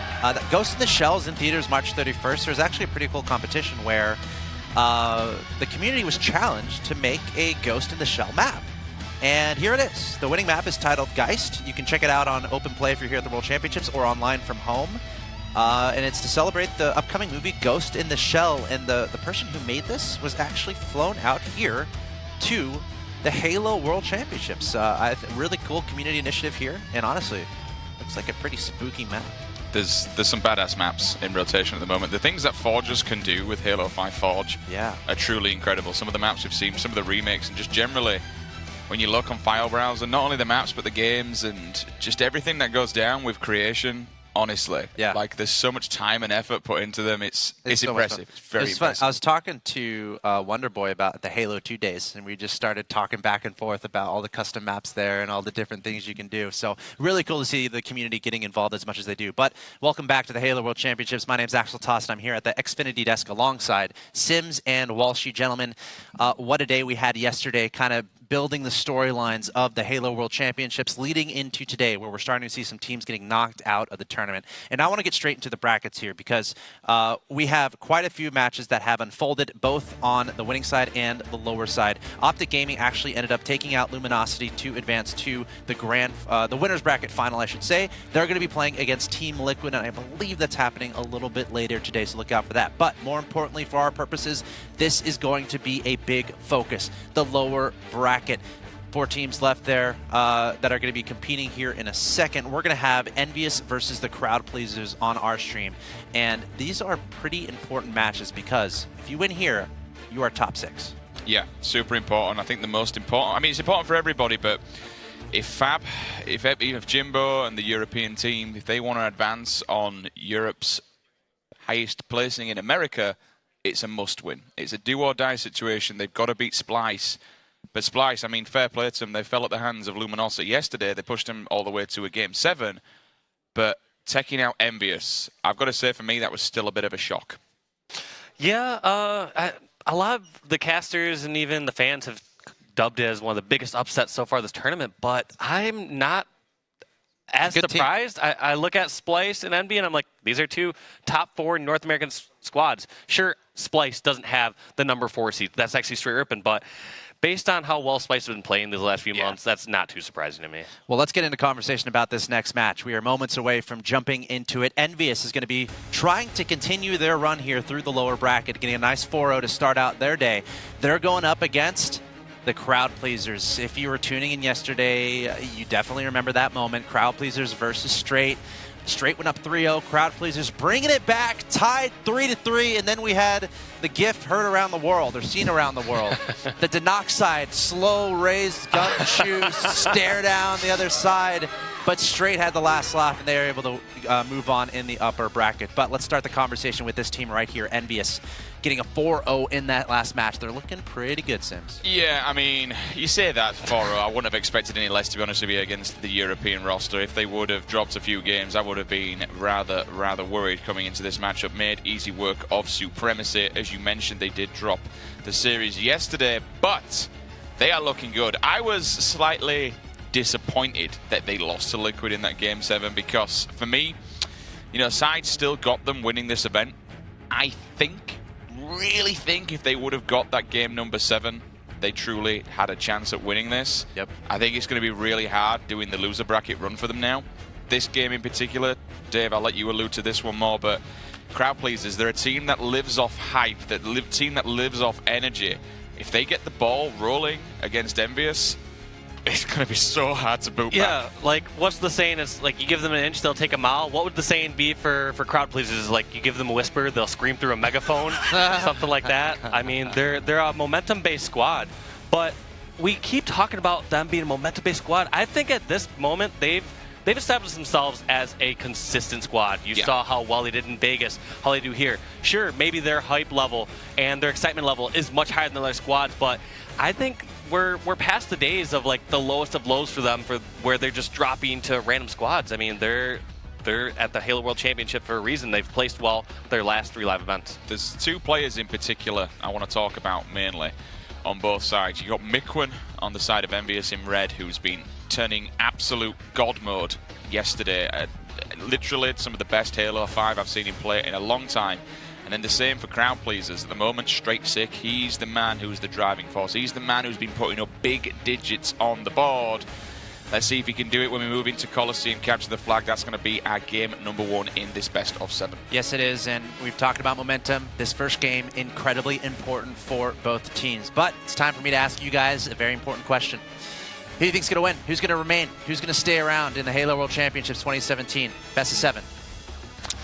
This is one of the tougher ones, because I feel like if you asked me this question yesterday before we saw Envious play, I'd be like, yeah, this is a clear Envious victory. But Crowd Pleasers are consistently impressing me throughout this weekend. I'm still going to stay with Envy, but this is a shakier response. So I'm going to say a 4-2 Envy victory. Took the words out of my mouth. I'm going to say 4-2 to Envy. Reason being, they pushed Team Liquid to that Game 7, and when you're playing with the bad boys, you're playing with the number 2 teams, and you're doing stuff to them like that and really been able to perform up against them. I think Envy can do this. I think they're going to make it to Grand Finals. It's going to be a sick game. All right, the game is loading up. It's game 1, best of 7. Envious versus the Crowd Pleasers. Let us know who you think's going to win. Tweet us at ESL Halo. Use the hashtag HaloWC. Let's go over to the commentators. We got T-Squared and Wonderboy. All right, it is time to get this one underway. This is Team Envious taking on the Crowd Pleasers in the Halo World Championships 2017. Crowd, how you guys feeling out there? Let's get some energy. Let's get some noise. Woo! Yeah! Yeah. There we go. That's a little bit. That was weak as hell. Can we get some real noise up in here? There we go. That's a little bit better. That's better. Okay. All right, we're starting this one off with Mick when the guy has the most kills on his team, averaging 4 more than anyone else on his team, but he gets melted to start the game. He does, and Kratos actually starting this game out pretty well as well. He's taken down Pistola, but yeah, Mikwin in the last series against Supremacy, obviously I had the pleasure of casting that one. Mikwin was the player who really was just igniting the Envy team, right? He was constantly getting power weapon kills across the board. He had a real standout performance in that particular series, going up against a little bit more tougher opposition here against Crowd Pleasers, who, again, have their sights a little bit further down the line in this tournament. They have to get past Envy first, though. Yeah, you can't take your sights off anything besides what's in front of you right now. And one of the things is this, ooh, nice snipe coming out from Hook. He's going to try to get control of the cave eventually. That looked like a potential headshot on a straight stick as well. Can he get the cleanup? Had the kill if he wanted it, but is going to back off and try to keep his shields. Another one very close. That one's going to hit on the Noxide. Can he stay alive? Probably calling for some call-outs, and he's just, I thought he was going to work straight stick around the corner, but no, straight stick hits him with the grenade, and the flag is being ran as Ola is trying to escort this with the rockets, but he's not able to find anybody. That's going to be 3 dead. Kratos clutching it, and he's going to be able to help get this return. Yeah, Kratos clutching it indeed. Pistola actually, with those rockets, took them off of Naded, so Crowd Pleasers, despite not getting the sniper straight away, they got the rockets, but you can see the flag on the move right here. Pistola and the Envy team really trying to relay this flag back. They are 2 down at the moment. They can put this flag in. That's first flag capture, first blood in favor of Team Envious. Wow, I'm shocked that they were able to get that cap, but one of the things is you got to watch out for the counter pull here. That's going to be 2 or 3 dead as the flag's being pulled over towards the snipe side. This is the right play, but you got to watch out for the spawners over towards that elbow. Now it is so difficult once your flag guy dies to get that out because everyone now comes back to their base and clears these guys out. The no-scope beatdown connects, but the flag does not get as far as they would have liked. Rockets coming up here in the next couple seconds.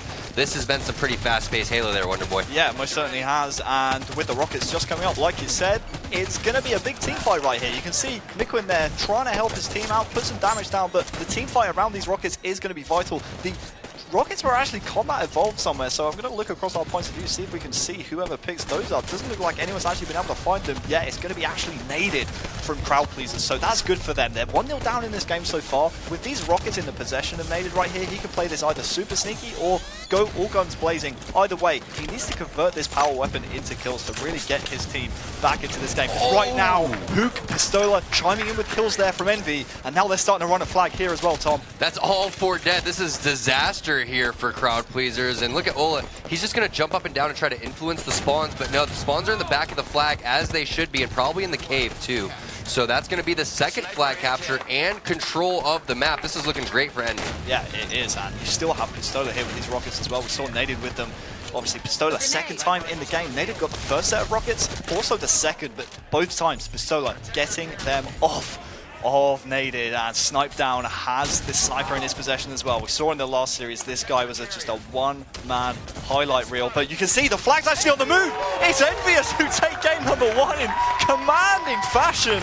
Oh my word, I didn't even see that flag on the move, and all of a sudden it's Envious winning the game. Yeah, well, they got the second flag cap and maintained control, and that was just a dominating start to that game and a dominating finish. The total game time was 3 minutes and 31 seconds, so that is a great job by Envy. What a way to start this round here.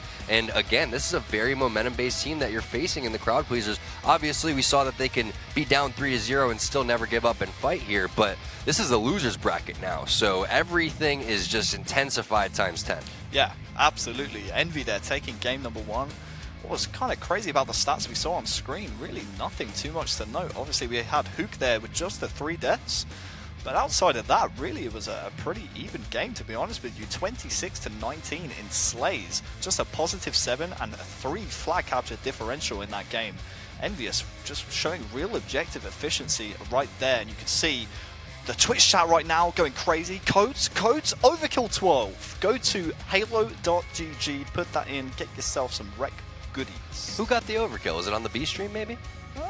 I'm not sure. Could have been.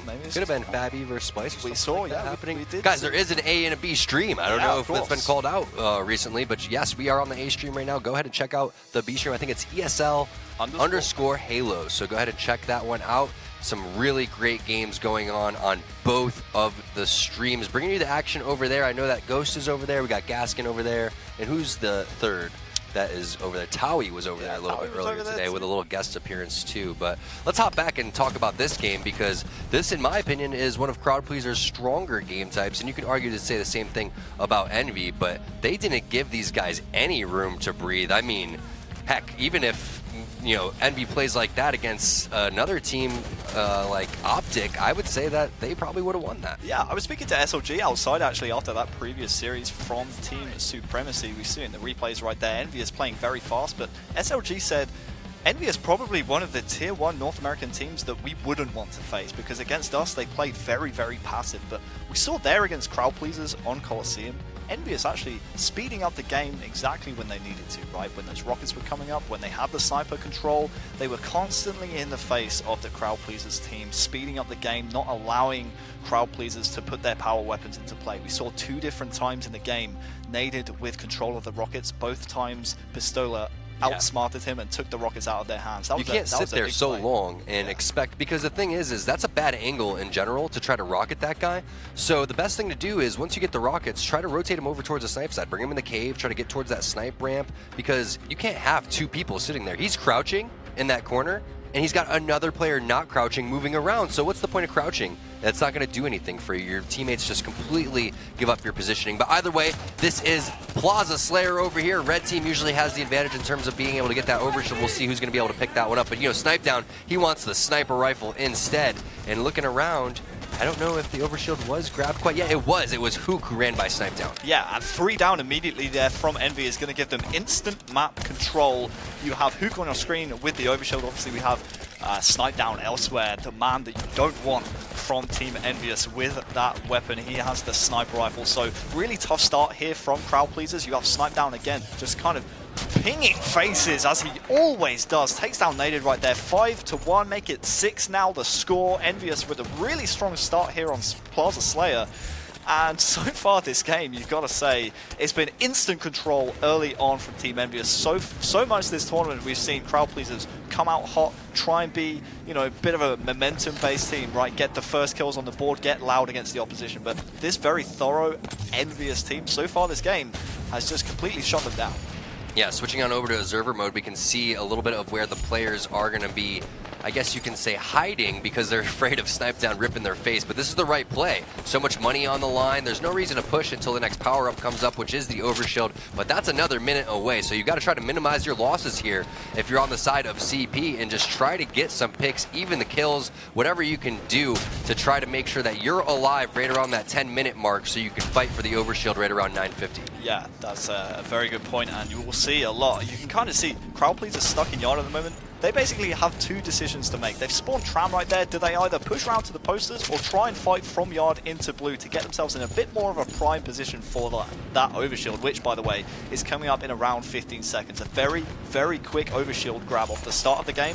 12-3 the score right now. You've got to say, Crowd Pleasers, if they get this overshield, they're in a bit more of a healthy position in this game. But if you allow Snipe Down on the boys to set up like this and grab the next overshield, they're going to have a tough time. And this is the perfect angle that you want to take. You either want to be sniping over towards the posters or into that flower area. There it is. That's going to be grabbed, and no contests coming out from the side of CP. And this is kind of what we saw. We were watching on the B stream. It was Plaza Slayer, the same game types being played in that Slice Fab E series. I think it was 20-3 was the game, and now we're looking at possibly seeing something around the same score, because when you get control, you get the overshield to start, and these guys play it so slow, and you don't push and get the sniper rifle out of someone like Snipe Down's hands. This is what's going to happen. This guy, man, I love watching this dude play. It just seems like he has a headshot radar, man. He just always knows where the enemy's head is. It doesn't seem to waste too much ammo. I mean, he still has 4 bullets at this snipe, which if you're Snipe Down, could be an extra 4 kills for his team. You can see the sniper coming up soon as well, so Snipdown has a decision to make right here. Does he try and rotate and get the extra ammo?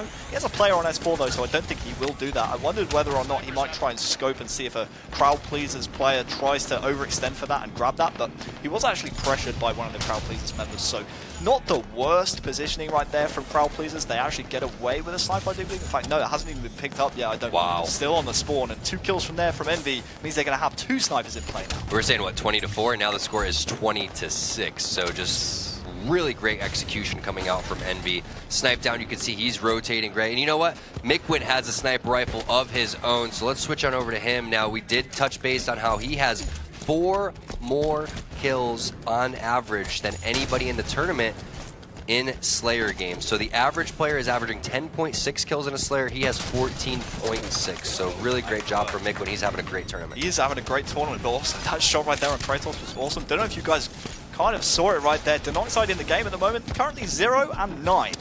That isn't the best Slayer stat line in the world. Obviously, only halfway through the game. Overshield coming up soon as well. Don't forget, it was a very quick Overshield here on Plaza Slayer. Straight sick, taking down Pistola means crowd pleasers for a moment is going to have the man advantage. The Overshield coming up now, though. You can see they're kind of set up around blue. Mikwen has his eyes on this, and there it is. There's the power up. Let's see who gets this one. Mikwen is actually being pressured right here. He still wants to keep eyes on that right there, though, and it looks like it's actually going to be...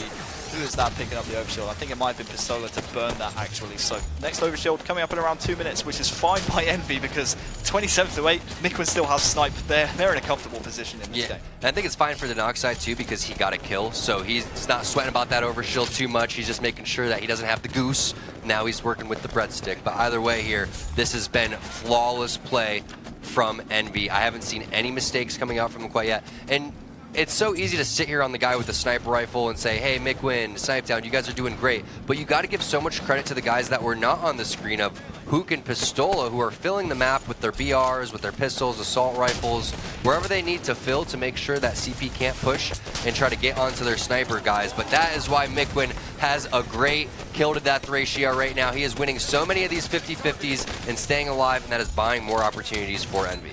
Yikes. Right now, crowd pleasers don't seem to be pleasing any crowds, man. 32-10. This is an absolute decimation. Mikwen's been alive for so long. Lowest deaths in the game at the moment is actually Snipdown with 0.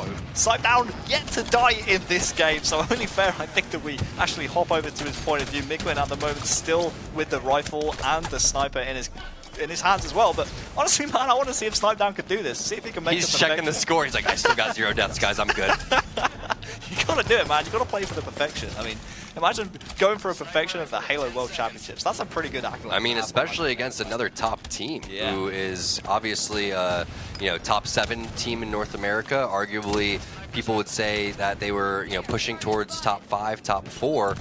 But in this case, Envy is just looking like the perfect team right now. I mean, 37-11, double sniper rifles. CP has no plan to try to stop them from getting the overshield. They're just going to turtle inside the base. Now, you know what? Let's go ahead and switch on over to observer mode again and see where these guys are located. Yeah, Overshield coming up now. I do believe it's actually on the map, and it looks like it's going to be crowd pleasers with that one. So Denoxide picking up the Overshield. Let's give Denoxide a little bit of love. So far in this game, we called them out earlier, 0 and 9, but it's only fair that we swap over to the crowd pleasers side. They've been absolutely destroyed in this game by Envious, but Denoxide with the Overshield gives his team a little bit of a glimmer of hope. You can see in the kill feed, Snipdown just doing Snipdown things. Another headshot there on Naded, and all of Denoxide's Overshield is now gone. The kill feed is just constantly Envy. This is tough to watch if you're a crowd pleaser. Oh, can he get away? Snipdown is trying to stay with 0 deaths, but it's not going to happen. Denoxide shuts that down, and Snipdown checking the stats. He's a sad, sad man. But either way, 43-16. Can't ask for a better game coming out from the boys in blue. What a way to start this one off here. Just complete domination. Pistola just toying with these guys over down towards that snipe lift, and this is all but over. I don't know about you guys, but this is definitely a surf or turf. We're gonna see some absolutely disgusting stat lines from the crowd pleasers side so far this game. I mean, I can see them already. I don't want to ruin the surprise for you guys, but the sniper's actually in the hands of Snipdown at the moment. But Hook, we saw there for just a moment, was up there on S4, but 4:15 left on the clock, just 3 kills to go. Snipe down, actually rarely missing right there. 3 shots. Such bad What? shots. I know, right? Who Down. is this Jeez. kid? Get him off the stage. How is please. he even at Worlds? Just trolling, guys. The score is 49-20 here, and they're about to close this one out. There it is. Wow. What a game from Envy. The crowd cheering. They're liking what they're seeing from their team there. And what else can you say? I mean, you scroll through, everybody did all of their jobs there as we take a look at the stats.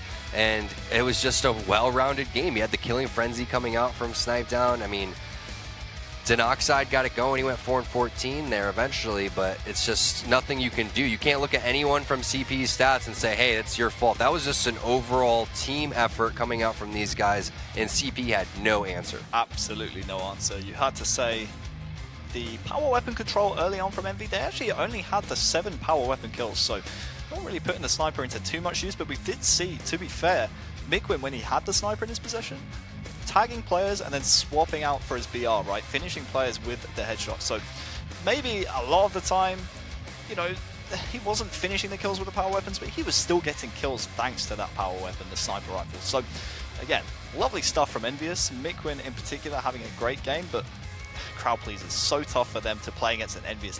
Constantly have the sniper rifle and are constantly in a great position to grab the overshield. We saw so many times Team Envious locking down blue, locking down posters, being in a prime position once again to grab the overshield, and crowd pleasers, when you don't have the power weapon, don't have the power up, it's hard to play for us. It's just weird to see teams get dominated so badly. It can happen, don't get me wrong. There's the power weapons, the power-ups, the radar, all those things really play into your favor, and you punish as we take a look at a couple of the shots there. Is that a highlight right there? Or it a is. low light? It's a low light, a medium light, I guess. But it happens. And what's so weird is you could see a team lose 100-0 and then bounce back and win the next game 50-20 because of how different game types are. It's all about how you start and things like that too. But Envy, they had a fantastic start and they had a fantastic finish. So I'm wondering what these guys on the crowd pleasers are going to do to try to get hyped up. I'm not hearing any screaming. I'm not hearing any yelling. Any weird noises that they would typically make before the series starts to get these guys going. And then Envy, their body language is great. They're fist bumping, they're doing their thing, and they're looking good. So we're gonna find out what's gonna happen here with CP. They do not want to go down 3-0. Stronghold's rig is next. Envy's playing from the red side. You have blue side coming out from these guys on CP again. Typically what you do is you want to make sure that if you're blue side, you shoot that camo down, because you can get that camo in about 6 seconds, 7 seconds flat coming from that red side, and if you don't shoot that down, you're at risk at seeing a camo railgun guy. Anyone on Envy, especially the way that Pistola has been playing today and very sneaky wizard-like, you do not want these guys getting any type of power-ups. Yeah, red team definitely favored to grab the camouflage on the rig, and we highlighted Denoxide from the crowd pleasers side earlier on in that last game. 4-14 from him, a -10 ratio. You did say, Tom, that you can't really point to anyone from the crowd pleasers side saying, hey, that was your fault, but earlier on today, he started off, with a pretty good ratio, right? 1.9 KD over that series, and so far this series, he's been shut down by Envy, and I feel like that's a lot of the reason that Envy are winning this series, right? You shut down a big-time player like Denoxide who can really pump up your team, and he really makes vital kills against some of the bigger teams. Envy is shutting him down. It's a real key to stopping this crowd pleasers team, right? It stops their momentum, just shuts them down completely, and Envious so far this series have looked really comfortable, to be honest with you. Well, so much of this game is mental, right? And I'm wondering how much CP is affected by the loss that they had yesterday against Straight, because their road would have been so much easier. And they're the type of team that if they beat Straight, they're going to carry that momentum into the series against Liquid. And I would go to even argue that CP probably could have put up a better fight against Liquid than Straight did to start the day, especially because how flat Straight came out. So now you're looking at a team that is a little bit defeated, a little bit deflated.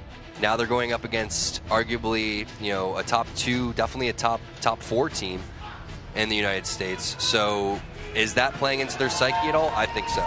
Yeah, absolutely. We did say before the game, red team definitely favored to grab the power-ups and power weapons at the start of the rig. Mikwin's going to grab the railgun, but it's actually Kratos, I do believe that was, who was trying to make a play on the camo, but as you said, Tom, that camouflage railgun player can be so deadly, and Mikoin actually stays alive with it as well. We saw in the previous series this man with camo rail on Fathom versus Supremacy. He put up 14 railgun kills in that game. Camo rail again for him here against Crowd Pleasers. Crowd Pleasers need to shut him down very soon because this man is constantly going to put damage down with this weapon.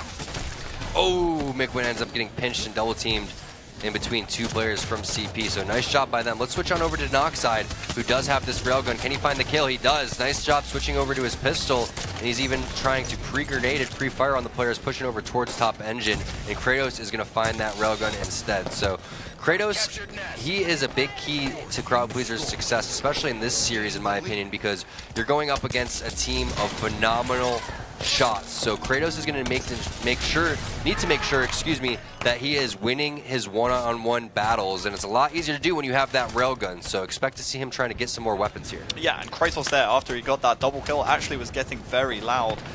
And so far, pretty good power weapon control, in my opinion, from the guys on the Crowd Pleaser side, right? We saw on Plaza, they really didn't have any overshield control, any sniper control. Here on the rig, very different. They actually got the railgun out of the hands of Mikoin, started to put it into play. And now you have Straight Sick here with the scatter shot as well. And he can quickly rotate between the basement, between the BR base, and even patrol the White Hall right here. Kratos so far, 3 kills in a row. That's a triple from him. He's finally taken down there by Hook. But 3 down there for Envy. This is better here from Crowd Pleasers, and if Envy aren't careful, they could really snowball right here, so they're already trying to take the nest. Yeah, Envy's going for that nest area, but it's not going to last very long because Straight Sick comes in and controls this Whitehall area, and this is the perfect spot to be in.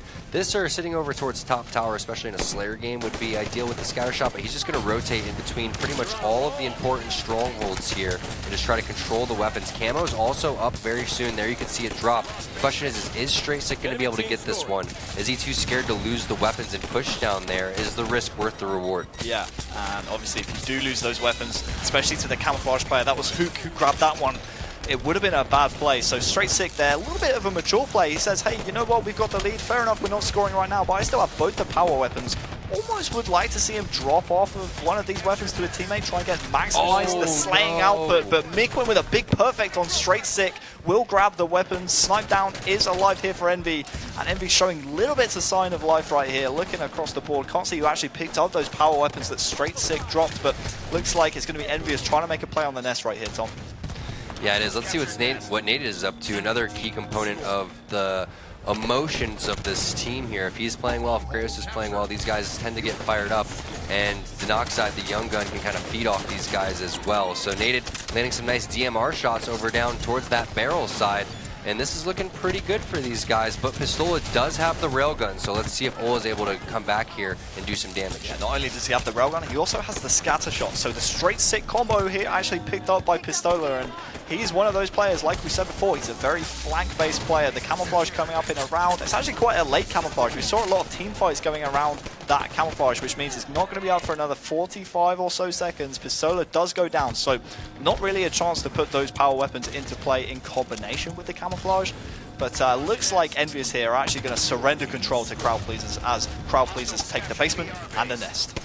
The Noxide has the dream combo here. Nice job hitting that rail on the player in the platform, but he's going to try to find a medium to long range weapon here. Pistol, DMR, battle rifle would be ideal because he only has that scatter shot. Now he's probably going to want to try to control Snipe Hall, White Hall, or even try to control Connector. That would be a good idea, but the thing is his teammates have dropped all over the place, so now he's stuck here fighting this railgun guy. He can continue to bounce the shots off the Snipe Hall because most likely the railgun guy is going to eventually push over there, but he's going for the flank instead, and that railgun was rotated over towards Overpass, and he gets 2-shot beat down there, and Hook's going to pick up the camo as well, so let's switch on over to him. Now Envy can potentially take control of this map, and how much are they going to pressure here with this triple? Yeah, vital kills right at a vital moment in the game as well there from Team Envious. I mean, look at the score, it's 56-24.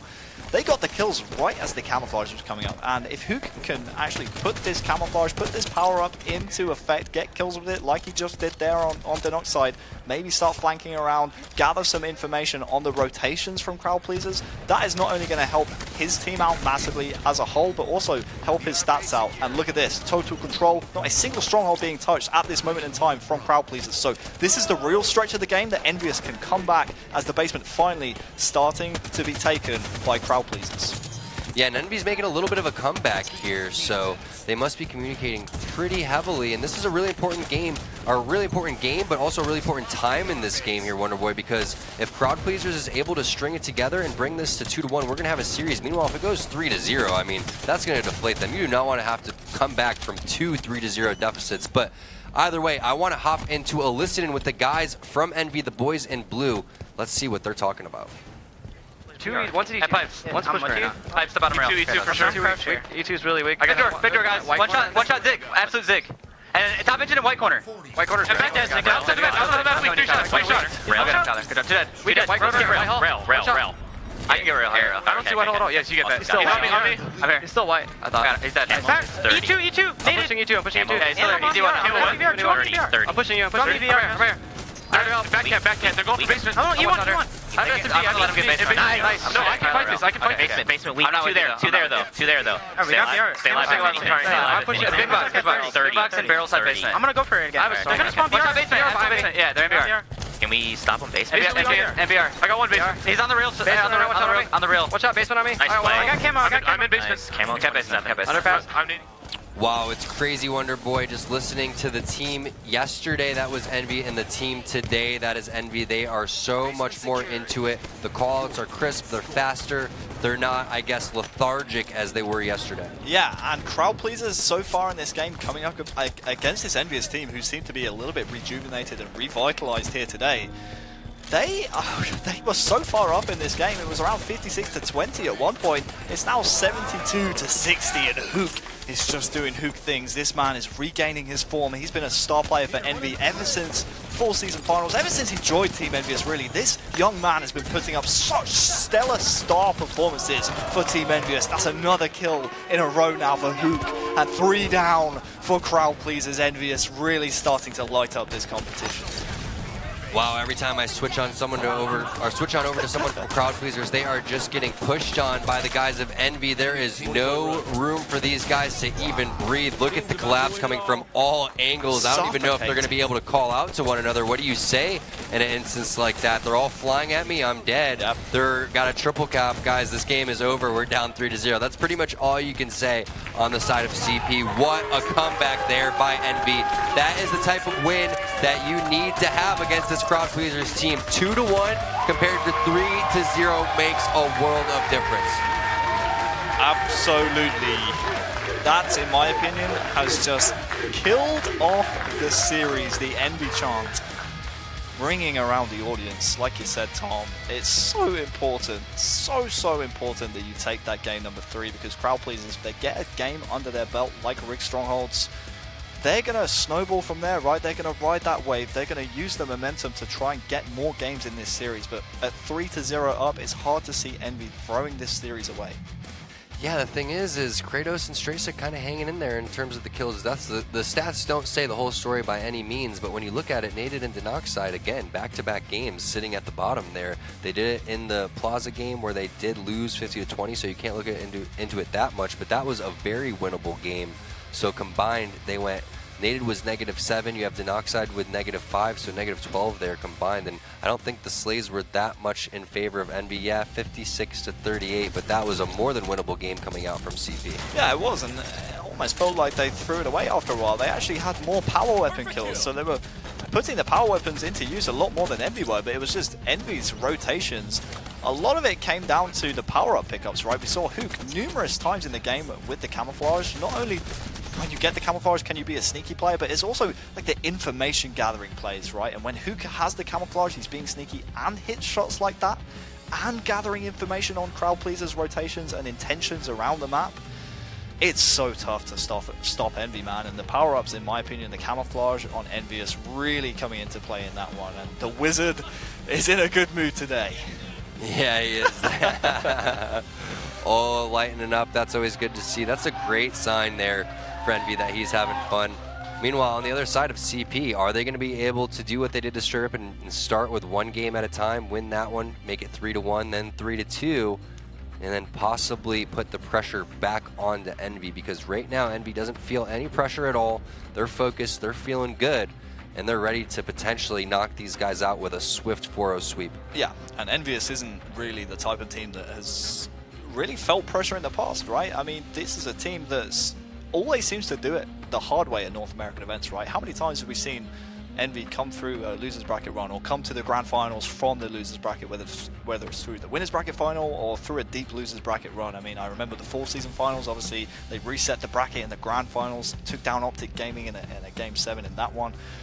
And yeah, Envy are a different kettle of fish, man. These guys are not going to feel the pressure from crowd pleasers, and this, in my opinion, was probably one of the nightmare matchups for crowd pleasers that they could have expected in the bracket, because, like I said, Envious, they've been here before. They've done losers bracket runs, right? As soon as I saw that Envy had lost to Splice in the very first game of this tournament, I realized that the bracket was just going to be flipped upside down, and it was going to be an insane tournament and turn of events here. But now we're moving into CTF on Truth, guys. This is game number 4 between crowd pleasers and Envy. Crowd, how you feeling? You guys still in this? They sound pretty hyped, somewhat. Somewhat, I don't know. I'm a little disappointed in this crowd right now. It's okay, don't worry. We'll let it slide. For now, I guess. But Miquin straight away with the rifle at top middle control. The camouflage actually still available. So what Miquin's doing right here is just trying to put pressure on any of the players. That was actually Naded who went down to pink 1. He's just been taken down. You can see in the kill feed 3 kills there for Envy. It's actually a 1v1 right now, I do believe. In fact, no. Snipe Down and Pistola were alive. The last player alive for crowd pleasers, that was Denoxide. He's gone down. So now Envious with map control. You already have Hook contesting their own basement, being a nuisance, allowing Snipe Down to push up, and Hook winning that 1v1 versus Straight Sick is going to make crowd pleasers' life a complete nightmare, because now they have Snipe Down pushing in, they have Hook with another kill, they have the flag on the move already, and Hook is blocking the basement spawns and flanking all of the crowd pleasers players. Perfect setup here if they can get this around the corner, but Kratos shuts it down with the perfect shots. However, there are a couple slays going in the favor of Envy, so they should be able to ground pound this one in. Hook's going to grab the flag, and it looks like the cap is going to go in. First cap, only a minute and 5 seconds there for Envy, but Denoxide getting extremely aggressive and pushing in. Possible counter cap here coming out from CP. Everyone going to be spawning in the bubble. Looks like Denoxide's aware of that, and he's already checking spawns. You got to watch out for the overextension, though. There it is, 1 player charging in. Envy has 2 players over towards that car side right now. Grenades are going to be flying in. You got to come out here and take shots if you're Denoxide for your boy so they can capture this flag. And there it is. He flies in with the thrust. Once his shields come back in, that flag is there for the taking. Counter cap successful. Yeah, great counter cap right there. I was actually a little bit worried for crowd pleasers as we saw 2 of the Envy spawners actually overextend successfully, right? They were able to get into the crowd pleasers base, but really nice stuff out of Denoxide, who we watched his point of view. Like you said, he had to take some shots for his team. He challenged the 2 players, put them both weak, made it impossible for Envy to stop that flag capture happen. Really nice execution there from crowd pleasers, executing the counter cap. They got 3 down from Envy, and now we're all tied up. That's a great response in this game, especially considering they have pink 3 control, they have pink tower control, and the camouflage is coming up at pink 1 in the next 5 or so seconds. Yeah, this is good. Denoxide is going to continue to lock this position down, and he's doing a pretty nice job of it. There's a couple players on his radar behind him, though, so he's going to have to drop down and get the kill onto Hook for the camo guy. That's the right play there. Almost does some nasty 180 moves onto Pistola, but Pistola is going to live. And now Envy is going to regain map control over here. So let's see if the flanks are going to come in from top center or possibly the car side on Envy's side for the players who just spawned. So look out over towards that left side as players are pushing up towards the pink side. And I really like the spacing coming out from everybody on the side of Envy. Love how Hook actually pushed down bottom center instead of top center. And then you could see it looked like it was Miquin, I believe, pushed in towards the enemy bubble. So flawless spacing coming out from Envy. Yeah, that player in the basement, though, I believe that is actually Denoxide. He's going to be a big thorn in the side of Envious here if they try and run this flag. So I like the way Pistola here actually isn't going for this flag run immediately. He's actually identified the fact they have to slay the players in the basement because they're just going to jump up on the toilet and just basically pick them off as soon as they start to run the flag. So Pistola will go down. Big double there from Kratos will stop the Envy pressure despite their own map control. Really nice plays out of both sides. Smart play out of Pistola, but he was taken down by Kratos with a big play of his own. Straight Sick now the last guy alive. Pistola finding the double kill, and I mean, it looks decent from Straight Sick's point of view. He's like, all right, I'm good, I'm fine. I'm over here with the carbine. No one's shooting me. I'm looking around for people. Oh, great, all my teammates are dead. Oh, great, all 4 of the enemy teams looking at me. Sweet. Great. Yeah, that's kind of a nightmare position to be in, right? I mean, when all 3 of your teammates go down, you kind of sat there like, oh man, what am I going to do right here? But it looks like Snipe Down's ground pounding the flag in. Wow, there we go. 2-1 to Team Envious. Couple of kills, though, from Crowd Pleasers. Good kill from Hook, though. That's going to stop the flag. In fact, Hook makes it 2. Wow. That's huge. The flag capture we saw from Crowd Pleasers all came from a counter. They had an opportunity to make it happen right there. Oh, my word. The T-Rex armed sword play right there from Naded. He will go down. Oh, my word. So many things have just happened in the last 30 seconds. I've just lost my mind. Well, Camo's going to be up 2, and who's in position for this one? It looks like the players from Envy are over towards that pink side, but I don't think they're aware that this one is up quite yet. It looks like Pistola is the first one to get eyes on that camouflage. So Kratos coming around with the flank, but he has 2 of his teammates die. This is looking ugly. He's not able to get the kill. Snip3down's running the flag.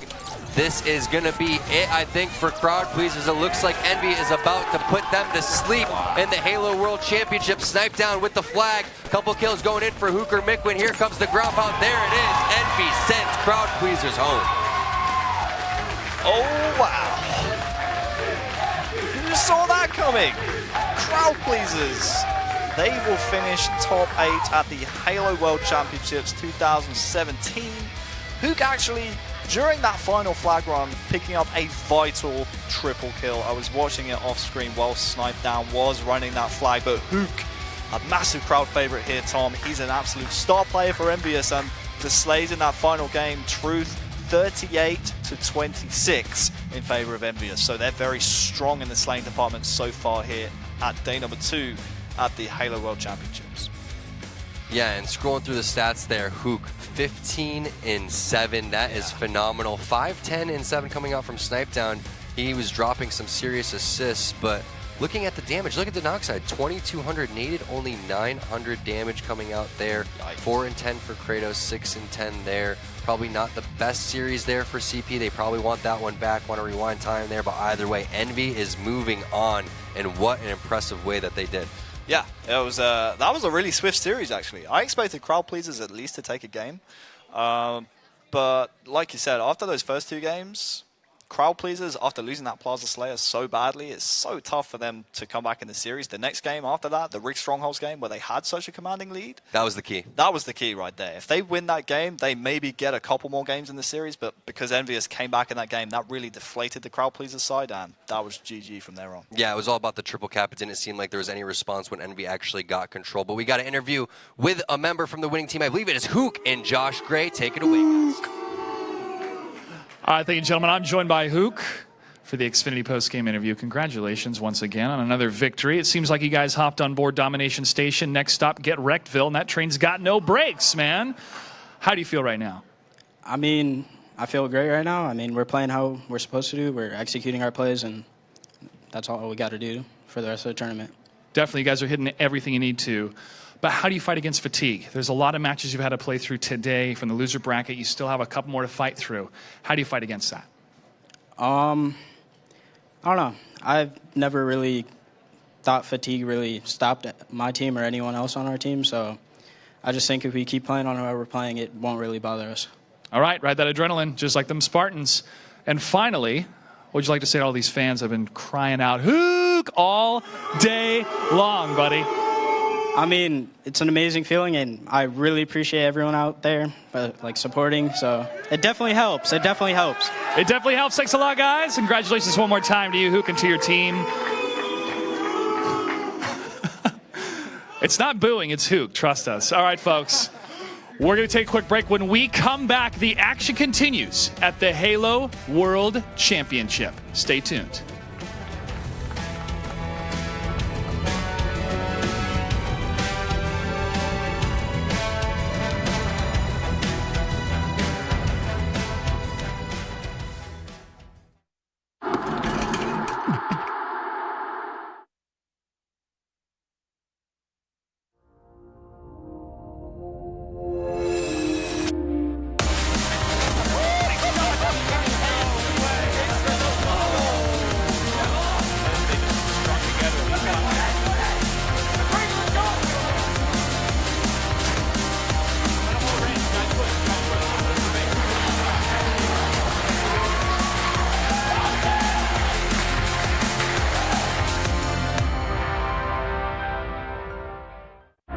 Rough night, huh?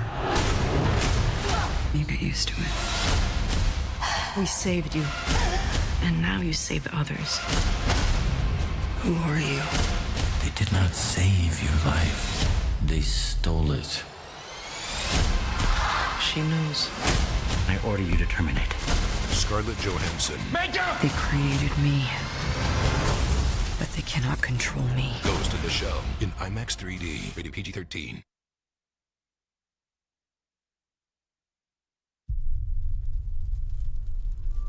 Morgan Cansano is a really interesting character. Not only is she new to the Halo universe, but she's coming up from the ranks. She's a former Hellbringer. Cansano is a leader that's certainly all about fire and damage, which really blends well with a leader, for example, that can stun or pull units into a certain place. From a visual standpoint, it's going to bring a lot to the table. Fire is typically downplayed in games for performance reasons, and I think fire is one of our nicer effects in the game. So to have a leader centered around that, to me, is going to bring a fantastic spectacle to any battlefield.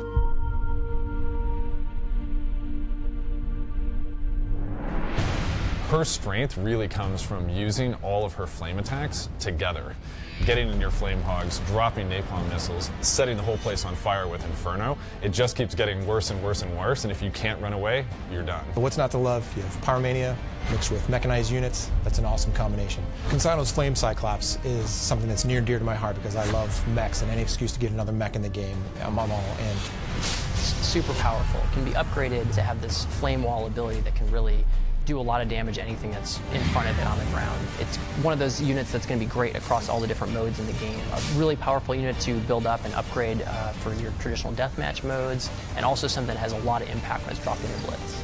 Cansano's other signature units is the Flame Warthog, which is a lot of fun because Warthogs are great. They're crazy, they jump around, they're super fast. So what better way to augment that and throw a giant flamethrower on that? It's fast, can be further upgraded. Blitz offers a veteran version of the Flame Warthog as well. I think she's going to be a really fun leader for those that like to be the harasser, like to be the in-your-face, and I'm going to go out early in game and just cause chaos. But really for those hit and run, for capturing a point or taking down a base really quickly, Cansano's super powerful for those kind of scenarios. So I'm really excited to see how Cansano is going to change the landscape of the game. Flamethrowers in general they're dangerous to the user, they're scary, and they're very chaotic. So we really wanted to play with those themes and convey that across for visuals and how she plays. So I think if you like to play that way, you will really enjoy Cansano.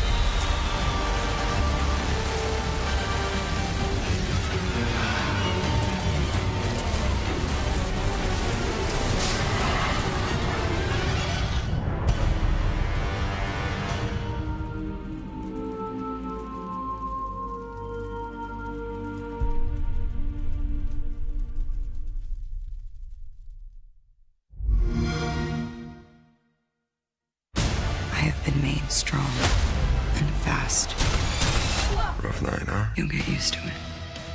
Hey everyone, welcome back to the Halo World Championships 2017 Finals. We're back at the Xfinity desk. I'm Axel Tosh, joined by Sims and Walshy. And we've seen four O's today. Four O's. We just saw Envious with a nice 4-0 there. But before we get into that analysis, we have something for you. And it should appear right here. Right here? Down there? Momentarily. There we go. Trip Cap 20. Go redeem it. Halo.gg. You're welcome. I wasn't behind that. I mean, thank the production crew. And tweet at us if you want more at ESL Halo on Twitter. Also hashtag HaloWC. That being said, gentlemen, Envious dropped down a lower bracket yesterday in a heartbreaker against Team Liquid all the way to 7 games. And a lot of questions coming into today. What Envious are we going to see? Is this going to be good for them in a sense where they can be in the lower bracket and get a bit of a run going? Well, they have yet to lose a game. Yeah. Just 4-0'd, crowd pleasers. A lot of people thought that match would be a lot closer. Give me your thoughts, guys. I mean, straight up, it was a slapping. Yeah. It was a beating. There's no nicer way of putting it. I mean, if there were any way that you wanted to come out and take down crowd pleasers, that was it. You need to come out, put everything, all your heart and soul and an inch to it. Don't give crowd, you mentioned about giving an inch, taking a mile. Don't give them anything. There was no remorse. For me, the absolute nail in the coffin, it was definitely that rig game. I mean, I thought crowd pleasers had that one in the bag, and once they came back from that, I think Harry alluded to it just after the game, once Envious came back, that were it for me. Job done. Yeah, Envious showing that they can come back in situations where we would have counted them out yesterday. Today, one thing that's been going well for Envious is they play one of these matches, they get on fire, and then they get to play another match. So the lucky thing for them and the fortunate thing for them is they just played phenomenal against Crowd Pleasers, and they get to play once again against Luminosity. And not only that, in the same spot on the stage, pretty much. They're basically not moving because they're in the next match as well. But here's the series layout: 3-0, 50-20, 100-80, 3-1. Pretty convincing results all across there. And you guys mentioned it. Strongholds on the rig, the best chance Crowd Pleasers had to make something happen. But ultimately, Envious is like, you know what? We're just going to keep winning.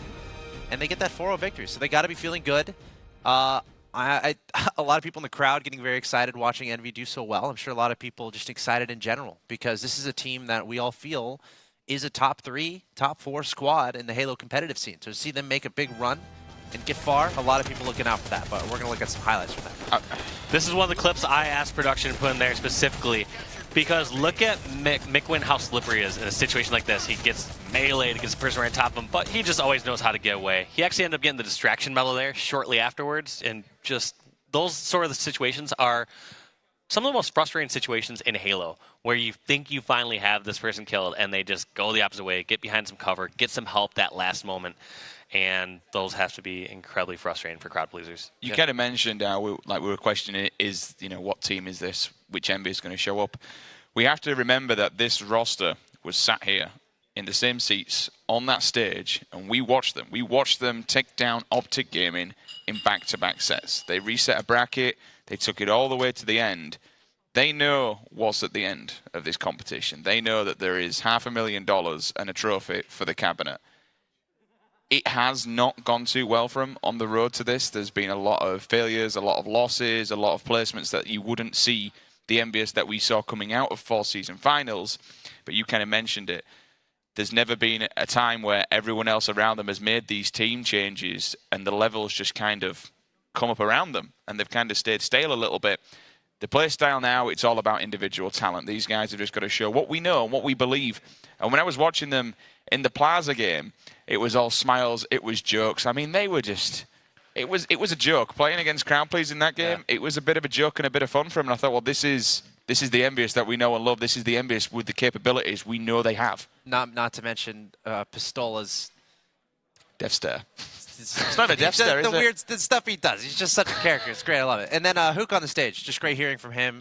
Seemed very calm. Had some great things to say about Team Envious. So we'll see if their run can continue. Again, Envy is going to be next on the stream playing against Luminosity. It should be a great match. But before we get into that, we're going to go over to Strongside, who's standing by to draw some pictures. Take it away, Strongside. Thanks, Alex. Yep, I'm here on the Telestrator to break down a play, the last play that we just saw from Team Envious. Now, before we watch the footage from that play, I want to break down exactly what happened, because there was some stuff that happened off of screen, and I got the chance to talk to Snipedown about it. So, initially what happened, we had Snipedown at the very end of the game spawn up Red 2. He ends up making a flank all the way around towards Carside. While he's over here, there's players from both. There's 2 players. You've got Denoxide and Kratos here and here. On the other side of the map, you've also got Naded and Straightsig over here getting ready to pick up the camo. All other players here from Envy are scattered around over these areas. You've got Hook, Pistola, and Mickwin over here. But all the way over on the other side is Snipedown. While Snipedown gets over to the bubble, 2 players go down from Crowd Pleasers. While that happens, Snipedown knows this is my opportunity, this is my chance. I'm going to go in and get the flag. I know we have numbers. He makes his way in, gets the flag, starts to pull it out towards pink side. There's another player going for that camo, and what happens? He's able to get some shots on that player. Hook finishes him off. That's 3 down for Crowd Pleasers, and then you see the last kill go down over here at Red 1. So I want to break down this play. And let's check it out. Let's check it from the footage. We're going to see a little bit from everybody's POV and then eventually hop into Snipedown's POV. Let's check this out and get this underway. So here you see Kratos around bottom middle, and you'll notice on the kill feed right here, 2 players from Crowd Pleasers do go down back on the other side by pink side of blue. Naded goes down. Then you see Denoxide go down. There you see Mikwen and Kratos getting into a battle, and there the flag is pulled. Snipedown is bringing this towards the pink side. He gets the help from Hook. That's all 4 down. Look at this. Ola is here. You've got Hook. You've got Mikwen, all just giving him complete cover. No one able to even come near this flag, and to close out the game and close out the entire series. What a play there. And just a quick play call. Sometimes it's not about just playing in-your-face type of Halo. It's about playing sneaky, and Snipedown definitely knows how to do that. We're going to send this down to the festival, though, with Joshua Gray. Josh, over to you. All right, thank you, Strong Side. I was able to catch up with Mikwen in just a couple minutes ago, but he's got to get ready for this next matchup. It's a marathon for those guys. But he is sitting pretty. He's super happy right now, along with the entire team, as they fight their way through the loser bracket. I'm currently the Fanfare Tournament, brought to you by Ghost in the Shell, in theaters March 31st. Make sure to check it out. Here, people can compete, play in some Halo, put on some Astro headsets, and also check out Halo Wars 2 from 343 Industries. Over next to us, we have the FFA tent, so make sure to stop by for the free-for-all tournament. We're going to be showcasing the finals of that tournament tomorrow for our first matchup on the main stage, on the main stream. We also have more matches that are happening right now for the loser bracket over at the Bravo stream. Check that out, ESL_Halo on Twitch. And we're also live on Twitter. That's pretty cool as well. We were on the front page of Twitter yesterday, so make sure to tell your friends to tune in and use that hashtag HaloWC. Now, the festivities will continue throughout the day today. Behind us, outside the tent, we have the merch tent next to the Warthog. We're doing a raffle every 30 minutes. And for the audience that's here, we have a scavenger hunt going on. There's white envelopes in certain areas. If you can find them and follow the hints, we have a nice little surprise for you. Well, that does it for me right now, guys. The Halo festivities will continue throughout the day and tomorrow, as we will be crowning a champion for 2017. $1 million prize pool on the line. We're going to take a quick break. When we come back, we continue with the loser bracket, and then after that, the winner bracket, round 3. Stay tuned.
Ladies and gentlemen, hello and welcome back to the Halo World Championships 2017 Finals.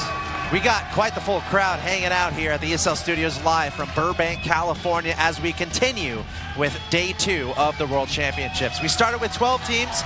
We are down to 6 as we get closer and closer to crowning our world champion and giving away a cool $1 million prize pool. I'm Axel Toss here at the Xfinity desk, joined by Sims and T-Squared. Gentlemen, what a tournament so far. It's been pretty exciting.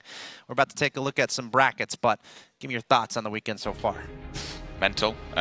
Disappointed that none of my European boys have managed to squeeze it out and jump up there, but you know what? It was always going to be a very, very hard-fought battle.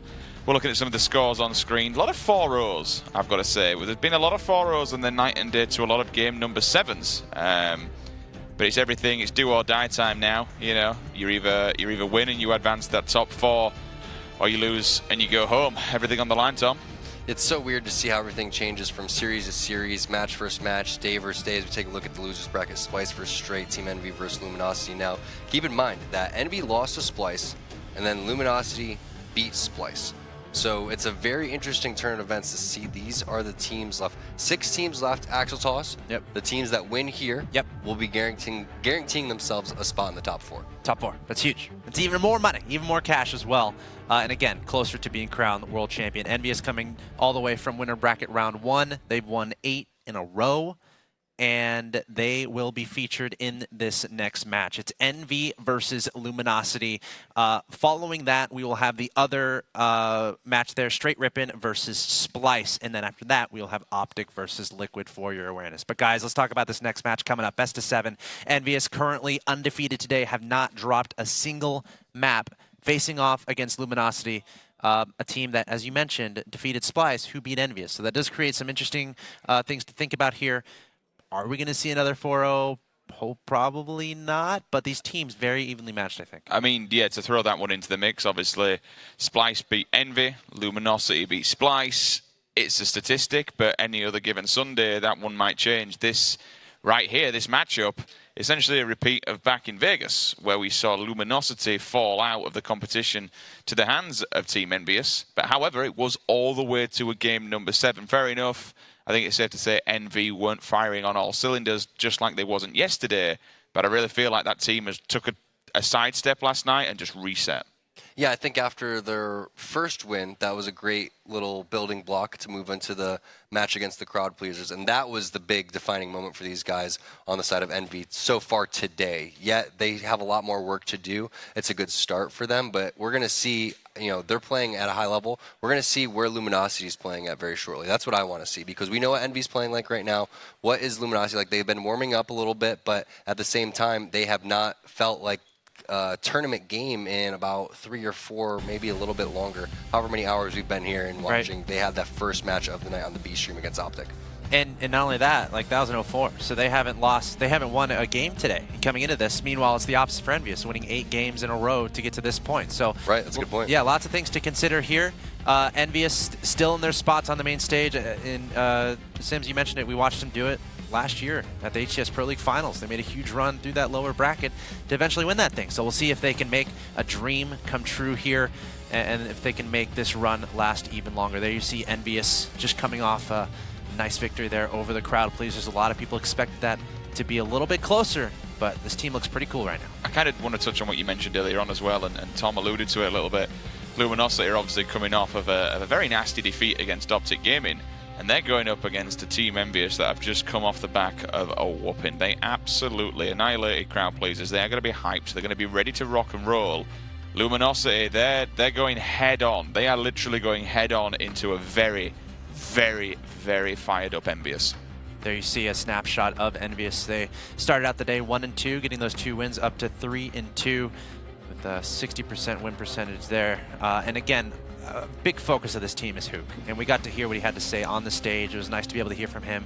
A young guy, and he was mentioning, you know, the fatigue doesn't necessarily affect these guys. As long as they play their game, as long as they stay true, they expect to do well. And here's the team they're playing. Luminosity, a team, as we mentioned, fell to Optic a little bit earlier today, but had a pretty good group stage result. After losing to Liquid, they were able to advance to play against Optic. So certainly a very talented team here. The question is, how will they play right now against Envious?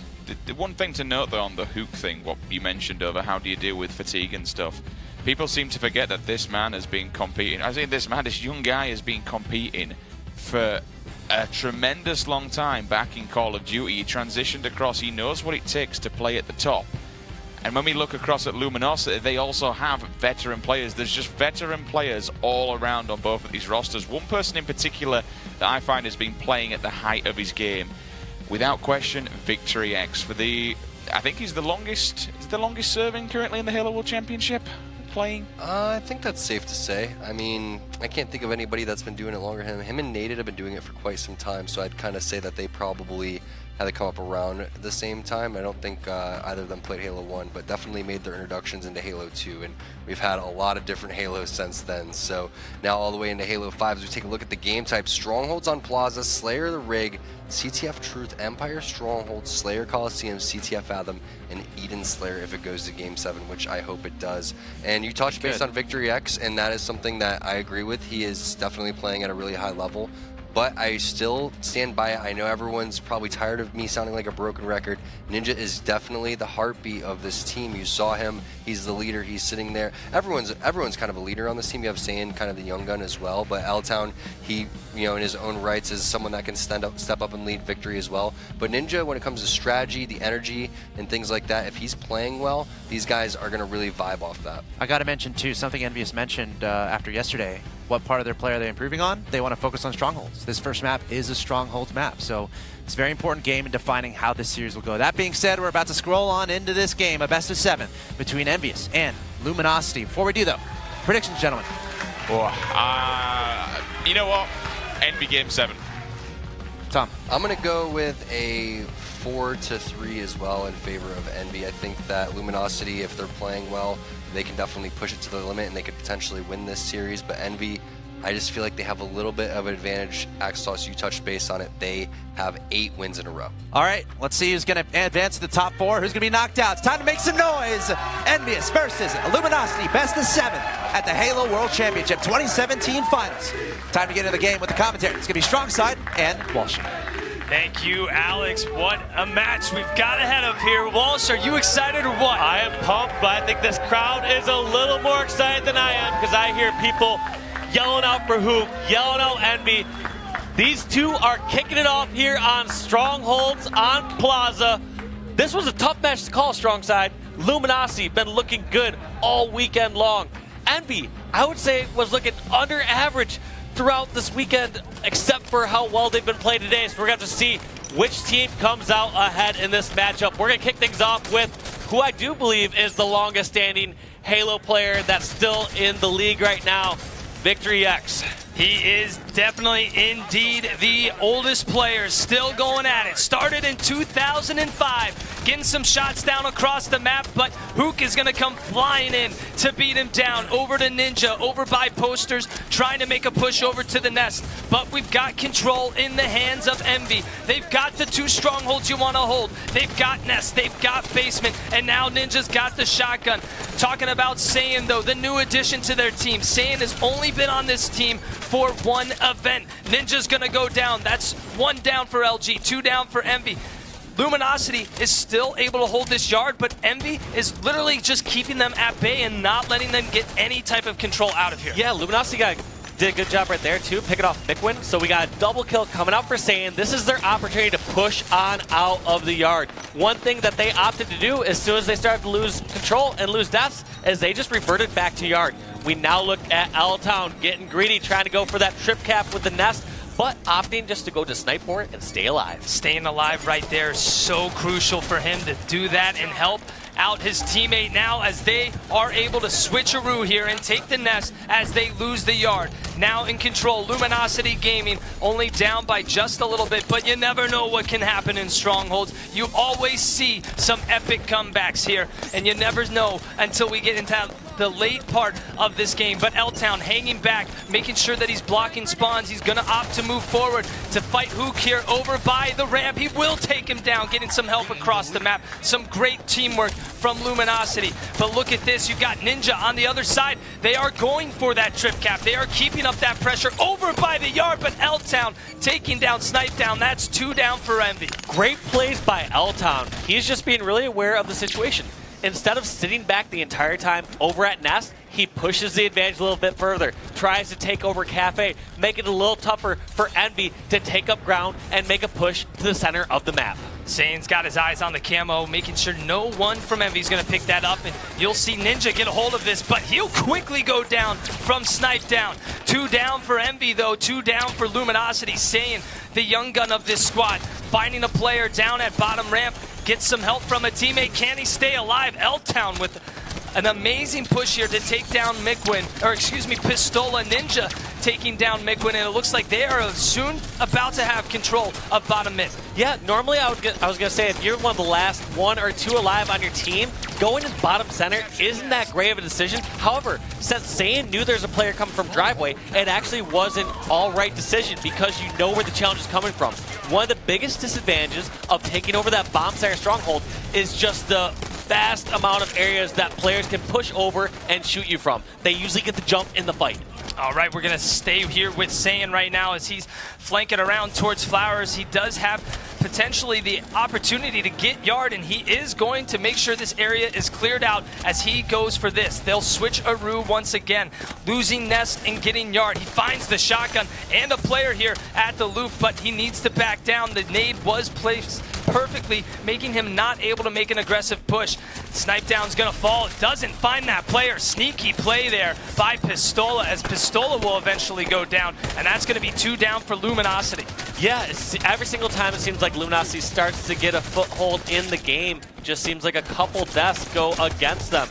A lot of players from Envious have been playing very sneaky. Even though we saw the shotgun in the hands of that Luminosity player just a moment ago, we saw, like you said, Mikwin just hanging around the soda cans, hanging around the vending machine, able to get that melee and get that trade. And that is a kill you can't afford to have when you supposedly have the advantage. Well, you gotta like what Hook's doing right now because he's laying down some serious cover fire for his team. Not picking up too many kills, but he will get these players weak. That's 2 down for LG, and they are able to get control of bottom mid once again, down by 15. Hook's pushing up, making sure that he's gonna block off this route right here. Getting this player down to 1 shot. Can he make it happen? Yes, he does. Hook, you hear the fans in the crowd chanting Hook. Hook's still alive. 40 to 50 now, only down by 10. Snipedown lifting up. He's gonna have help by Hook. Great teamwork and great communication by these two. That's one of the advantages of having a gamer tag like Hook. Later on in his life, he could turn into a bad boy, like start like shooting bodies and stuff. People might be booing, but he could still hear Hook. Definitely works out in his favor, as right now he is trying to just stay alive. And look at the teamwork by Team Envious. One after another, Luminosity charge in to fight 2 players, and one by one they go down, but now 3 down for Team Envious for just a moment. But that works so much in Envious's favor. Even though you saw Hook, and I believe it was Pistola, getting taken out in yard, it was one of those things that they were pushing for a trip cap. So even though they died, they now get to respawn and defend bomb center / nest. Luminosity now has got control of bomb center, but I still think that Envious have the superior position because they're either getting flank spawns near yard or they get the superior position up near nest. Well, we were all tied up for just a moment. Now Team Envious is able to get control and possibly the shotgun. Pistola just staying alive as long as he can, buying as much time. He will buy enough time for Snipedown to finish off that kill.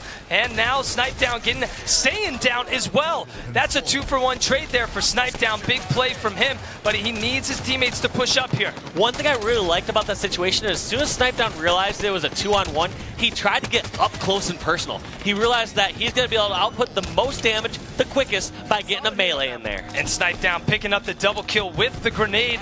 Perfectly placed grenade by him. Mikwin getting the beat down. He'll fall by L-Town. Over on the other side, we've got Pistola pushing up by Posters. He's got Hook right next to him as well.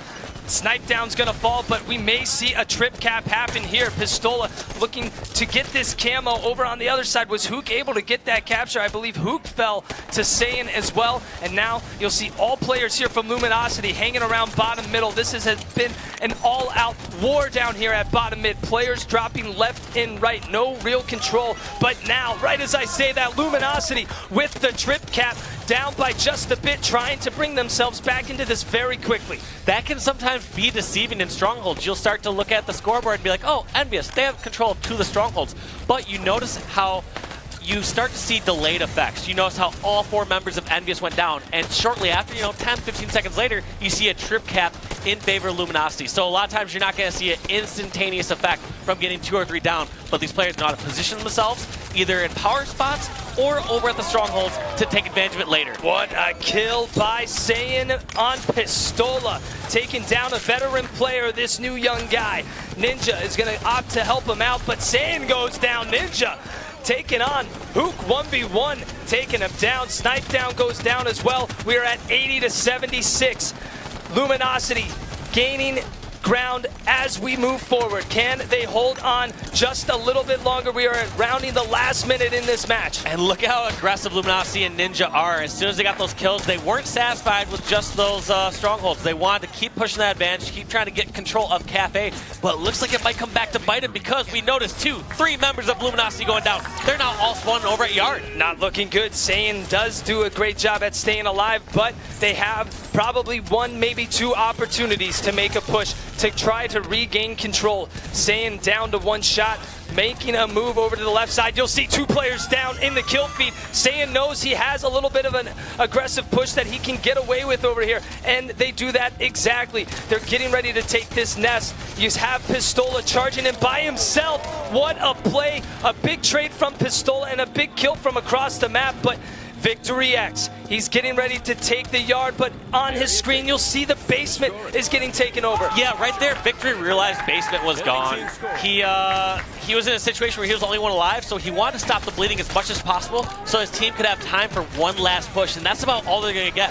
Owltown ideally is going to back down here, see if he can get a kill in Yard, and then push this team out to the center of the map. They really only have 1 major push left as a team to try and make this happen. Well, buckle in. We're in for a ride right now, because it's anyone's game as we're down to the last few kills. That will be the most crucial kills in this match. 97 to 91. Team Envious looking like they are going to be able to close this out. Luminosity making 1 last ditch effort push. That's 3 down for Luminosity, and Team Envious are going to take game number 1. Looking very, very stoked after this, and the crowd still chanting Hook. They gotta love him. I mean, anytime you hear an interview from that Hook player, he's always just so humble. He talks as if he's not one of the best players in the world. He is absolutely ridiculously skilled, and it's always awesome to see someone like him just rise to the top so quickly. Without a doubt, they're taking a look at Team Envious, chatting it up, getting ready for the next game already. Taking a look at these stats right now. We'll take a look at the kills. 24 kills from Mikwen. This guy has not let up. We were talking about how he has one of the highest KDs here at the tournament so far, and definitely proving that he is still up there. Pistola, 10 kills, 13 assists, but 15 deaths. Doesn't matter. Sometimes you're going to have those negative games, Walshy. You know. Sometimes you got to be the guy that's making the push. You got to be the guy that is making the openings for your team, and Pistola can definitely do that. Well, yeah, I absolutely know what it's like to have teammates, in 2007 just baiting you so hard, just every single time you're expecting some help, they're not right there for you.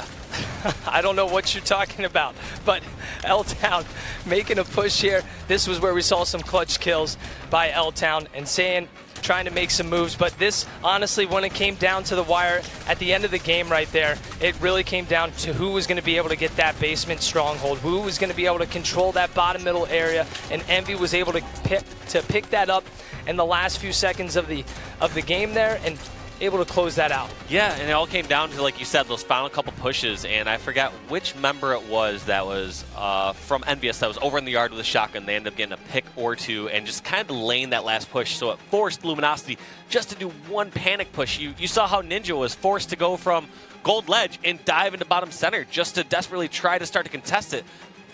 if you're just tuning in, reading that note at the bottom of the screen, Team Envious is 9-0 out of the last 9 games that they've played. Back-to-back 4-0s, one against Supremacy, one against TMMT, Crowd Pleasers, now continuing through this gauntlet, trying to win match number 3. If they win this, they are moving to Sunday's matches.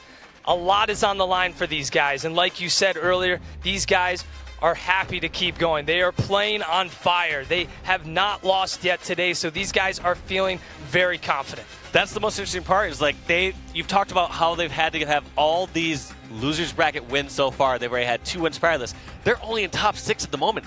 Winning this is going to get them in the losers semifinals. They still have a lot of work ahead of them tomorrow if they're able to take this first Titan down, known as Luminosity Gaming. Well, you saw Ninja talking to his team, and now you're seeing the fist bumps from Team Envious. Moving in to Slayer on the rig. A lot of action can happen here, or it could turn into a standstill type of match with the sniper rifle and camo and the scatter shot at hand. Players will be battling back and forth in these areas. That camo is going to be the eyes for the prize right now for Pistola as he's making his way straight down here. Gonna have a teammate shoot down that camo, goes for the pickup. He will get out but get naded, so better to have that camo burnt than allow the other team to get control of that camo. Now, over back to Pistola. I want to stick on with him through the death screen, kind of see how he's rotating it around, and then also just kind of see what he does anytime he gets flustered in certain situations, because sometimes if you don't have the beginning start go the way you want to, sometimes you might jump out, challenge a bit more than you'd ideally like to, but Pistola just keeping calm, cool, and collected. Gets that, like you said, previously that burn on the camo, gets an MBR, and starts to slow this game down.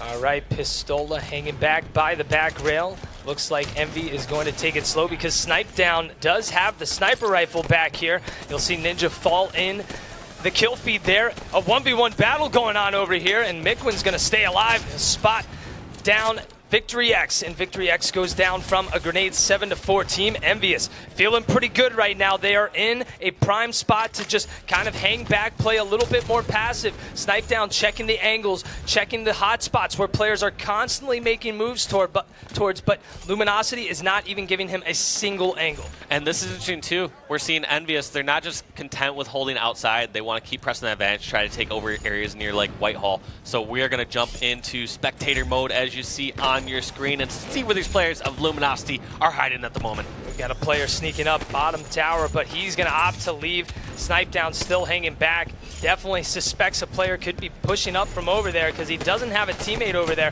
Pistola's got his cover here, though. That's the great thing about Team Envy. These guys move in pairs, and that's what you got to do. Once you get to the top of the top in these 4v4 matches, you have to move together. You can have a great shot, but it really comes down to this teamwork. But Snipe Down making a push forward. That camo is coming up any second. Pistola's going to fall behind him, though, so he's got to be wary. He's making sure to check his back here. That camo should be up any second. Yeah, camo coming up any moment. It looks like Snipe Down able to hit that buy shot on L-Town, who did grab the camo. And Snipe Down just being so slippery, getting help from his teammate, gets the no-scope on Ninja, staying alive with that sniper rifle. What I was going to bring up prior to that, though, was Snipe Down had Sniper in a low part of the map, near basement, and sometimes that can work against you. It depends on the situation, because he lost his teammate over at Barrels. Had they pushed through Snipe Hall, had they pushed above Snipe Down, he would have been at a height disadvantage. But it ended up working out since he did not get collapsed on. And he's still hanging out down by the bottom of the map, making his way back over towards the back rail carbine area. Players are making a push, and look at this sneaky play here from Mikwin, but Mikwin falls off the map as he kills Sane. That does count for a trade. Now Snipe Down, he's gonna get reversal by Ninja. What a play by Ninja. Now Snipe Down's gonna lose that sniper. I believe that sniper's sitting down on the ground. No player has picked it up just yet. Hook falls as well, and we're now seeing Control looking like it's going into the hands of Luminosity. They have tied this game up. Saiyan with the sniper. Really want to see what this guy can do with this. He's got pretty much a fully loaded sniper. Yeah, what'll happen a lot of times is when this game slows down, as soon as that player who has the power weapon, who has sniper rifle, gets down to no shield or gets taken out, it's that green light. Everyone has to go as fast as they can, because that's one of your few small windows of opportunity to have an advantage and try to get that power weapon back in your hands. Sane taking it slow, going down to the bottom of the map, picking up 2 kills in the kill feed. You'll see a third player about to go down. That's Pistola. Luminosity up by 3 kills. Camo will be up in just a moment, and we'll see Luminosity Gaming make their push towards the inner part of the map to get some control and have a better line of sight towards that Camo. Sane now has to get out of dodge because he's got the sniper rifle, does not want to get it to Team Envious, but Hook is going to get a hold of this, and this man wants to bring his team back into the game, but they are all tied up trying to get this lead. Luminosity able to go back and forth with Envy right now. Hook picks up a sniper kill. This is back and forth, all tied up. Now we see Envy go up 16-15, but Pistola has got the Camo. He is on the prowl. And even though Envy are only up by 2 kills at the moment, they have control of Camo, they have control of sniper rifle, they have control of scatter shot, just everything is going in their way. And this is similar to kind of the delayed effects that we see in Strongholds, where you notice that a team had 3 or 4 down, but it takes about 10 or 15 seconds to see them reap the benefits of that reward. So you should expect to see Envious pull ahead, just like they have in these last few moments. Look at what went from a 2-kill lead is now a 7-kill lead. Hook's got these players trapped in back bunker. They do not want to leave, so Ola is going to make sure to clear out the area back here and make sure nobody is going to stay alive sneaking in this back corner. And look at this. Just waiting for these players off spawn. Pistola's waiting for someone to just peek their face out around this corner. He knows where they're coming from.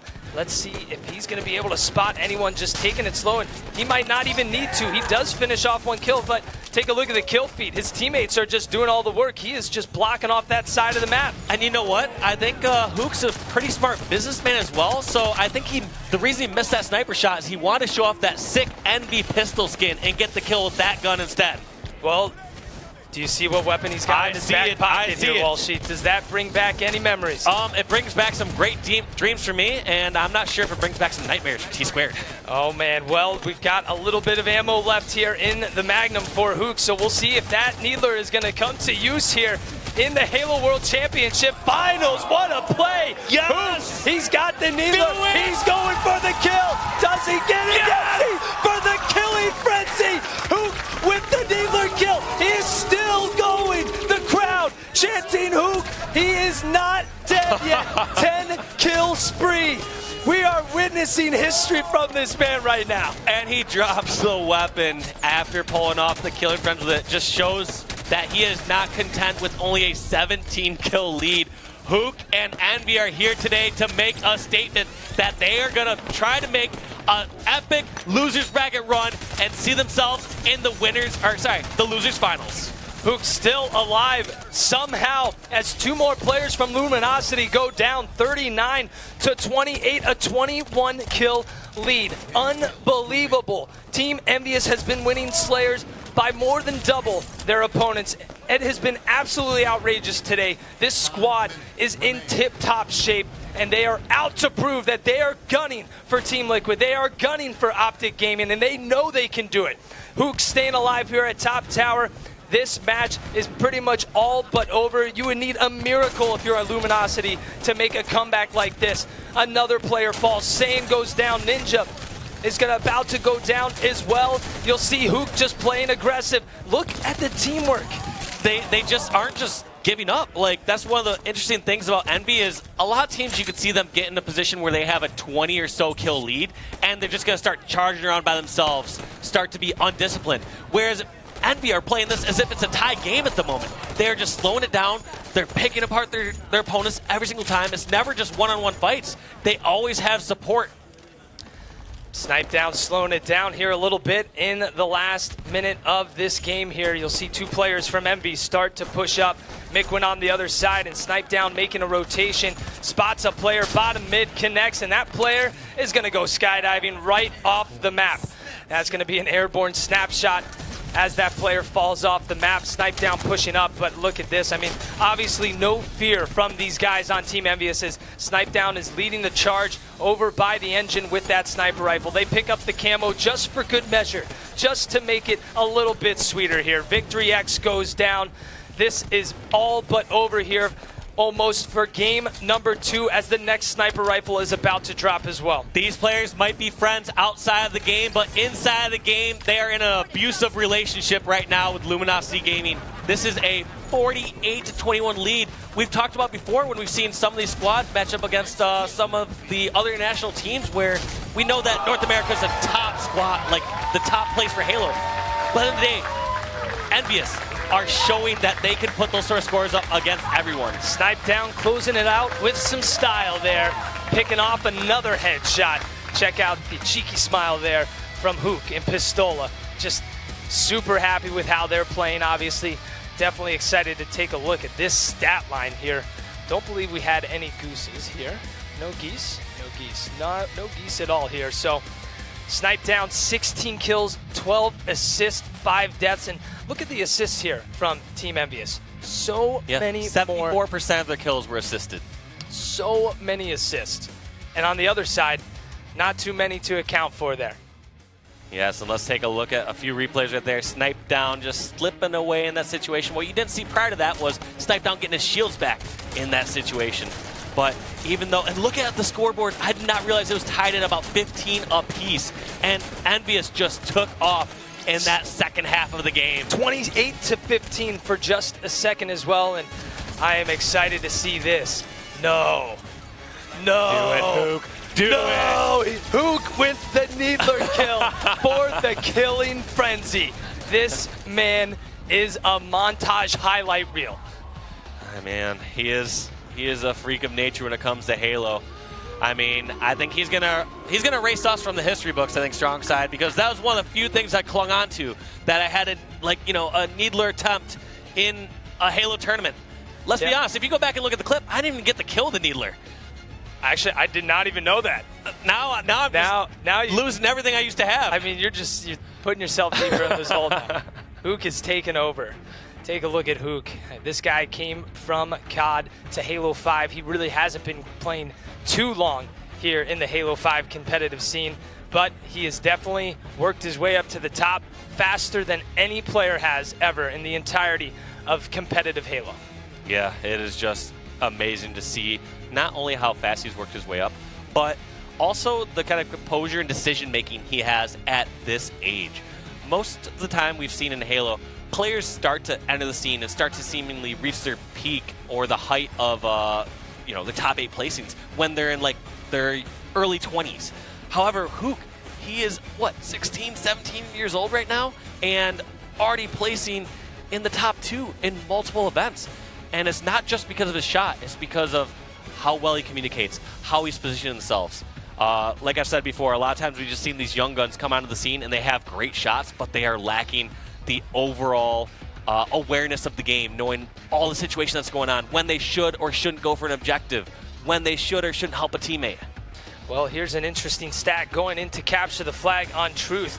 Snipe Down is the player to grab the flag the most on average. He grabs the flag twice, usually in a CTF match. On the other side, we've got L-Town, who also grabs the flag at least twice. Both of those guys leading both of their teams in the flag pull department. I mean, if I was up here with Elamire T-Squared, I think they would have probably tried to refute that strat, or they'd be like, well, he's probably just doing it at weird times. But no, it's interesting to see Snipe Down start to hand over the reins and have trust in all his teammates right there, because he's just usually known as that Slayer, and Saiyan, unfortunately, have to reload in that situation. But at the same time, we got Ninja trying to move across a sneaky flag, but wisely drops it. Is now fighting for his life under red base as he just tries to stay alive. In fact, he actually goes for this grab. What a sneaky play by Ninja. He gets to toss over to his half. Now we're going to have to see how Luminosity plays this off. Do they bait it and go for slays, or do they try to desperate the flag in? Definitely probably try and pick up some slays if you go for that desperation there. It's really far out in the open. That's an easy grenade or an easy kill for the other team, but there is going to be a player sneaking behind. That's Hook. He goes down. That's 1 down. About to be 2 down for Team Envious. That's 2 down for them, and that flag is still alive. You're going to see Saiyan making a sneaky move up into the base, and that flag is going to go out. Snipe Down doing everything he can to make sure that cap does not happen. So first off, that was one of the flag pulls that we've seen from Snipe Down. We did see the flag recovery. Now, I'm almost curious as if that was the correct direction for Snipe Down to pull that flag, because I don't know if his team in Envious had the numbers on the pink side of the map. He must have clearly thought that, though, because he pushed it over towards pink side. Snip-Down's wise enough to know if he should just toss out in bottom center or try to run a counter cap in the opposite direction. That's 2 down for Team Envious. Saiyan trying to give some cover here over towards the car side. L-Town moving that flag down towards pink 1. Opts to slow down by just a bit, but I see why. He's like that play. He saw 2 teammates died right there, strong side. Yep, definitely needed to back that up there for just a second and make sure that flag wasn't going to be in an area where it could be easily returned. Now Saiyan has taken over that flag for L-Town. He's got the help from Ninja, though. These 2 players working together. Ninja trying to clean out the base underneath, trying to sweep away Snip-Down. He's able to do so, but Snip-Down, nice little death grenade, sticks Ninja with a plasma grenade. So a nice little trade there. But on the other side, we've got Victory X controlling pink side. Ninja right off the spawn, pushing towards pink, and look what's up. A nice little present here at pink 1. That's going to be camouflage. Let's actually jump over to Ninja and see if they're going to be able to get this flag return. They are able to pick up 2 kills, and that flag's going to be down at the car side. Mikwin looks like he's about to go down, and wow, incredible shots there from Mikwin to really ping Ninja and get him down to 1 shot. Now, Luminosity are doing a great job. They're actually getting the better of Envy in this latest exchange as far as slays go, but they have not been able to transition that into a flag recovery because Envy have been getting the most crucial kills. Anytime a player gets out in front of the base or near pink side of the base, they're able to pick off that player. So like I said, even though Luminosity have been outslain in this last 30-45 seconds, it hasn't really amounted to much. Right, you are. Victory X trying to just stay alive. Grenades coming in left and right from everywhere into pink 2, and somehow he dodges quite a few of them and still stays alive, being put back down to 1 shot. No flag out right now. Both teams kind of slowing around to this 50-yard line. Neither team able to get a good push into each other's base. I love this veteran play by Victory. He kept going towards his pink street and looking towards bomb center. He realized that maybe one of these young guns, maybe one of these aggressive players might just try to sneak across bomb center. If they did that, he might have been able to get an easy, quick kill, but in the end, Envious able to outslay Luminosity. As soon as they get 3 or 4 down, they get the flag recovery. Hook puts in the flag, and he's got a sword, and he's not done yet. This isn't looking good. 1 more down for Luminosity. If another one goes down, this could be a potential flag run. You're going to see Hook sneaking around. Doesn't get spotted. Hook with the kill, but the death grenade will stop Hook from going for that flag and going for a killing spree there. Hook definitely could have done some magical things there. That was a magical grenade from L-Town. Let's be honest, he just saved some lives with that one. He truly did, truly did. Some clutch plasma grenades coming out from both sides. That sword is going to be in the hands of Saiyan at pink 2. Let's check out what Pistola's up to on the opposite side of the map, trying to lay down cross-map fire. Fights Victory X. Here's an OG matchup, 1v1. Victory X versus Pistola. Victory X will come out on top as Victory now makes a push over towards pink 2. Flying in, takes down 1, takes down 2, and he is on a mission looking for number 3. Cannot find it. Mikwin's going to take him down. That was quite a confusing situation right there because we saw so much fire going from pink 1, so Victory expected to see some enemy near pink 1, but was never able to find it. Looks like his teammates were actually able to clean it up, but just that little bit of turning a little too early. Got the first shots against them on pink side red. Well, Ninja's got to be careful. Players could potentially be spawning behind him in the bubble, but it looks like he does know players are pushing by pink. He will get pegged by a player behind him at top car, making a move here just behind the shields to stay alive, and that flag is still moving. Both flags are out right now. Ninja trying to stay alive. He goes down. And then there's L-Town falling, there's Saiyan falling. Victory, the only one alive. He doesn't want desperate this. In fact, he's probably just going to try to stop any sort of double cap in the situation. He realizes when something is near impossible, and he doesn't want to give them one more free kill. But look at this, 2 more down for LG. Mikwin's pushing up, 3 down for Luminosity. Mikwin is priming up for another flag run with the sword, making his descent into the base. Definitely not one you want to find around the corner if you're on Luminosity. That's 1 down for LG, but you'll see Hook go down. Mikwin doing everything he can to stay alive, but he'll fall as well.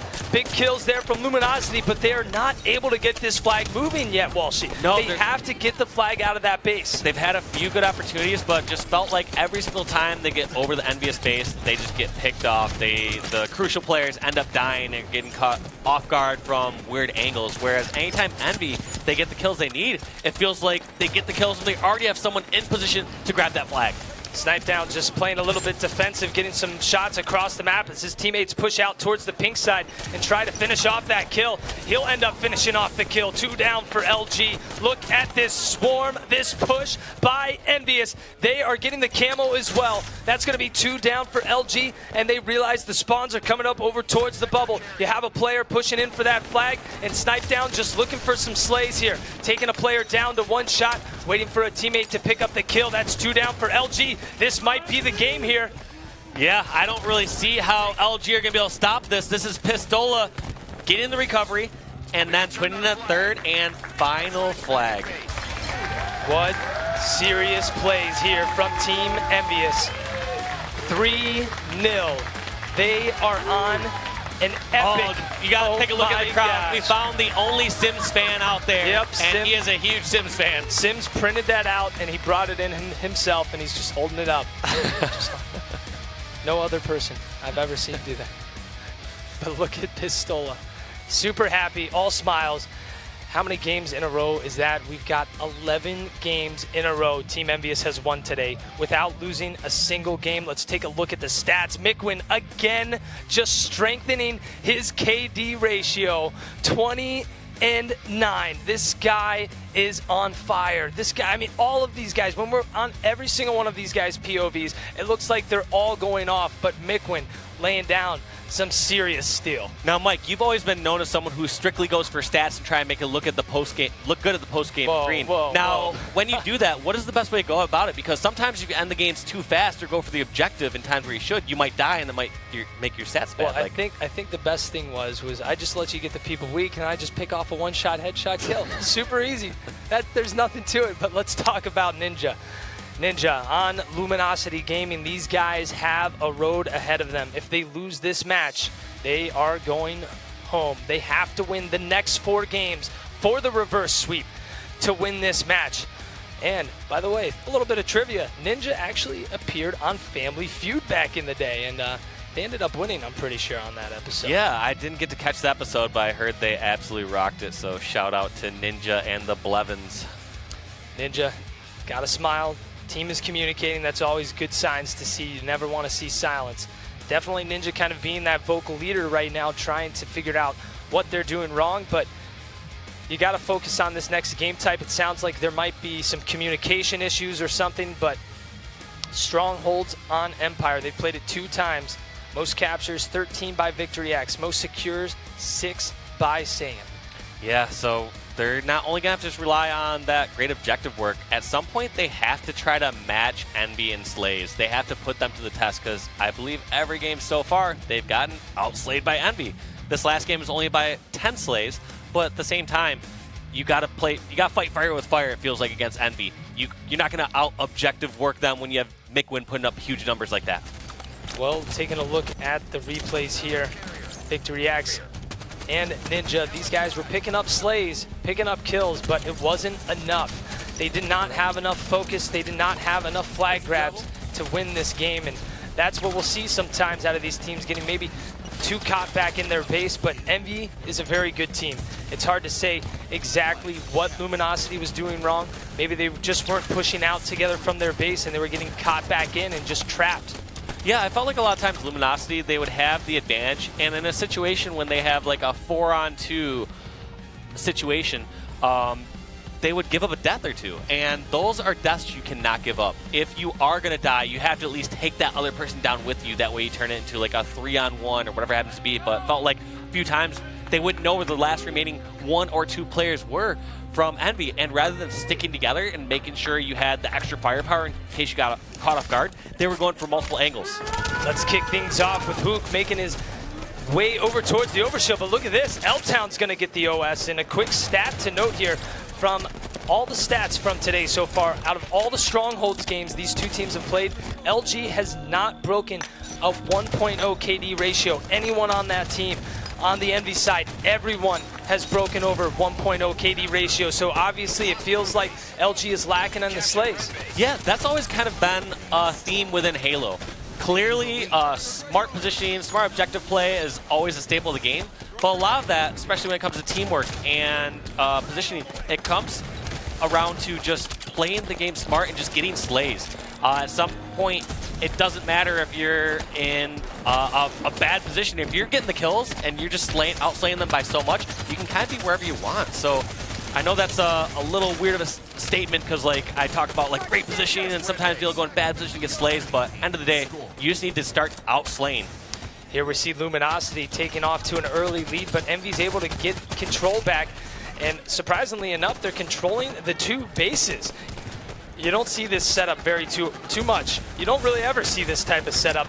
It's always about controlling that bottom middle stronghold along with another base, but now we'll see Luminosity get control of the blue base. Ninja trying to stay alive here, and he will. One thing I want to point out with that challenge compared to the Envious Player challenge is Ninja is solely relying on getting that kill by himself. He had no other members of Luminosity Gaming there that had an angle near security to finish that off. So it kind of shows that Envious are sometimes going for more challenges where they maybe have an angle to get the finish, whereas Luminosity, they might be getting a few individual fights. Well, look at this. 2 down, 3 down for LG. This is Envy's time to shine. That's all 4 down for Luminosity Gaming as they start to regain control here on the Envious side. L-Town running through, not opting to capture, but opting to get in better position for his team so they are not getting trapped in the base, and so he can get some eyes on the OS. He will get some help from Victory X, and that player burns the overshield. What a play, but in doing so, Envy was able to get a trip cap for just a moment. They have control of this bottom middle stronghold. A lot of 1v1 battles. Pistola's going to win that one. But on the other side, we've got Saiyan with the camo sneaking around bottom middle. He's got the plasma pistol just hanging out, taking it slow. But 2 of his teammates are going to go down. He's got to get out of dodge, but not in time. And we keep talking about how are Luminosity falling every single time. It seems like they might not be on the same page. I actually want to go to a Luminosity Gaming listening to hear how they're going to try to organize some of these pushes and get themselves back in this series. One guy. Front blue. Blue alley right now. He's going tower. Red Sneaky and red fan. Red Sneaky and red fan. I'm here, Tom. I'm in blue tower weak. Blue tower weak. Blue tower. 2 on me. Red Sneaky. One more Red Sneaky. Red Sneaky weak. Hiding in there. Shields, turbine. Get red. Bottom pit from turbine. No one top pit. Top pit, bottom pit, guys. Where's the hell? I'm in red. I'm here with you. I'm red right now. Hey, man. It's hide blue. We gotta get the turbine. I'm going outside. Somebody help me outside. Top tower. You're gonna be out from top tower. One shot, and blue window kill me. And red Sneaky, guys, right now, Tom. He's hiding Red Sneaky out in the open. He doesn't, man. Two red tower. We gotta lift. 2 red tower. One dead. Guys, we're still scoring. Top tower. Wait, 2 dead. Go pit. I'm watching outside blue. One in blue. I got shot. Bottom tower. Last guy's bottom tower. I'm looking bottom tower. Guys, watch your red. I'm in blue. Low pit, 1 shot. Yeah, bottom tower. Top pit. Guys, help me blue. Reset. Help me blue. Tommy, help me blue. I hear you. Front of red. 2 are front of red. They're grabbing red. Last 2 are red. One's in bottom pit. Watch out for that guy. Bottom pit. Keep your shields. What's that bottom pit? What's that? Alright, power ups are coming up. Yeah, what's that? Tower, guys. Watch front blue. Make sure they don't fly in. 48. Watch top tower. 48 OS. Red flat right now. One's turbine right now. Blue fan weak. There. One shot. I got one. Another guy making 1 shot turbine. Blue fan. Top tower. He's on live. Careful, last ammo's up.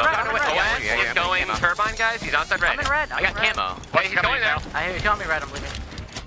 There you see it, Luminosity Gaming, great communication, but not enough to have the lead right now.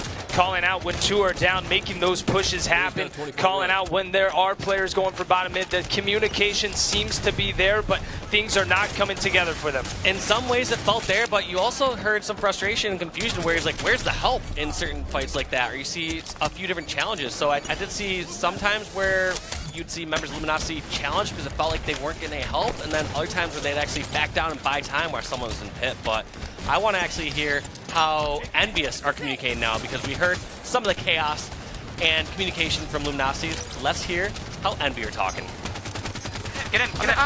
No one here. I need help. I can't get in. Pit weak. Recap it. Oh, they're going to be honest though. We can try to get blue. Get blue first. Can somebody one shot. I'm ready as well, Kyler. 2 guys in pit. I'm pushing outside. I'm outside already. There's a guy turbine. Turbine weak. Going pit. Red side. He's got curve back. I think. He's outside red. I'm trying to help you. Yeah. There's 2, man. I got both of them with shots. Nice. We got one under red sneaky. Under red sneaky. Nice. Top tower. I'm behind him. Another guy outside. Yep, he's in turbine right now. He's in turbine. He's going under blue sneaky. Under blue sneaky. Attack on me, guys. Under blue sneaky still. He's on inside pit. One shot blue. I got from red. From blue. I got from blue. Blue sneaky. Red. Red alley right now. Red alley right now. Red fan, guys. Red sneaky. One tower right now. One shot. Red fan as well. He's only a little bit. I'm tapping red, but I can't see bottom tower. He's on the ramp. On the ramp. I can't do anything. Get him off the red right now. Blue security. Dude, we got one. We got one. I'm not security. That's the blue security. Jump it out. Stay alive. Turbine. I got naded. 45 away. One shot from the red. Absolute to the left. Absolute in the Kirby. Absolute in the Kirby. One shot guys. Right now. Wait. Don't want to pit right now. One shot on the tower. Pits up. 45 west. 45 west. It's up. Camel's up. Go for camo. Actually, go for camo. They're on camo. They're on camo. You got it at 30. You got it at 40. I'm in the sneaky. I don't know where he is. Behind me. Red fan. On me, red fan. Another one, red fan. I don't know where Watch out. Camo's in pit. Watch out. I'm coming. Watch out. Turbine with camo. I'm looking. Okay. He's absolute red sticky. Red sticky. Absolute red sticky. Got him. Let's push red. I'll get him by myself. Red fan. Outside red myself. It's victory out there. Yeah, I am over here. It's fine. I got it. What a series of events here for Team Envious. You heard Alumni calling out Overshield 45 multiple times, and Mikwen responded. He went it straight for that Overshield, and look how it has benefited them. This is a 5-man team. They are on this mission. They are about to be 12-0. Watching Mikwen's POV, this is some of the best Halo I've ever seen him play in his entire Halo career. Just so many great decisions. Even the time where he was top center tower and didn't get that backsmack on a player, he instantly started putting AR shots in their back just in case that person was charging towards one of his teammates so that his teammate would have a shot or two advantage. So many smart plays from Mikwen. It looks like this could be lights out for Luminosity. They will be going home. Trip cap here for Team Envious, 99-53. Team Envious have had an epic day. They are 12-0, have not lost the game today, and they are moving on to Sunday's matches. That is such a good series to go out on for Envy. They are going to be sleeping well tonight, and I'm sure they're going to watch this final match or watch some of these final matches and see who they're going to play tomorrow, because they want to prepare starting strategies. They now can cater their game towards specific teams. Beforehand, when they knocked the losers bracket, they had anyone and everyone to play. Look at these guys. Mikwen, Pistola, Snipe, Down, and Hook. Take a look at these stats again, outslaying their opponents. And actually not by too much either. Only 8 kills, so maybe I was slightly incorrect there by saying that if Luminosity went even or ahead in slays, that they could have beaten Envy, because clearly Envious are making the most of the slays that they do get. What incredible plays. I'm never going to forget that Needler play by Hook. That is one that will go down. Dude, I had a Needler play once. Do you remember? I don't remember. I don't think it ever happened, man. It's too long ago. Hook's play now. Hook's play now, man. What a play. With no Magnum ammo, switches over to get that kill. And it's a last resort. It was his only thing to do. But it does sound like we have Joshua Gray down on the main stage with an interview with Mikwen. Down to you. All right, thank you, gentlemen. I'm joined by Mikwen for this Xfinity post-game interview. You have been killing it, sir. Sincerely, an impeccable performance throughout this entire event. Your team has just fought through 12 games in a row, and you are undefeated, and you have sent 3 teams home today.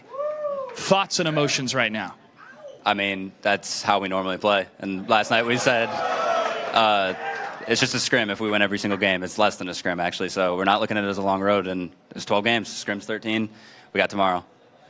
Let's talk about your individual performance. Overall, we're looking at the average kills from every player, and it's about 10. You're averaging about 14 kills every single game. Is that a personal inspiration for you and the rest of your team, or are you just locked in, doing your thing, and making sure your team gets the victory? I mean, I'm sure having a teammate go off every game feels good. It feels good for me. I mean, the truth game, I was like, what, I have 20 kills? It doesn't feel like I'm playing that well, to be honest, but sometimes stuff just comes together at tournaments, and it just so happens it's Worlds that it's happening, and no better timing.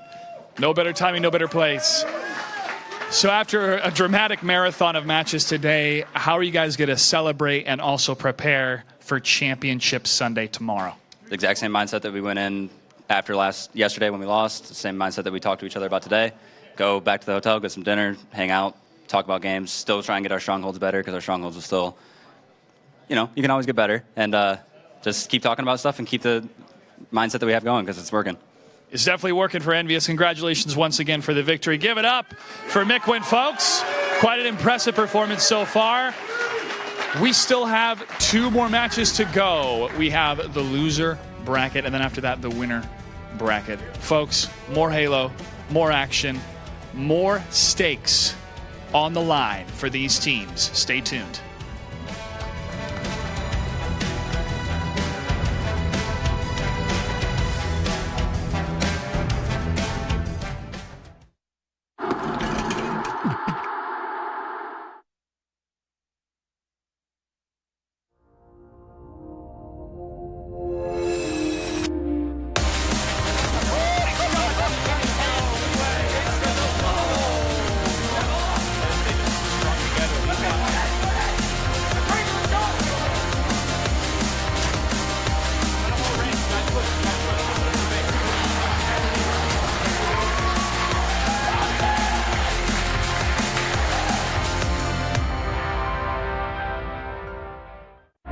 Rough night, huh?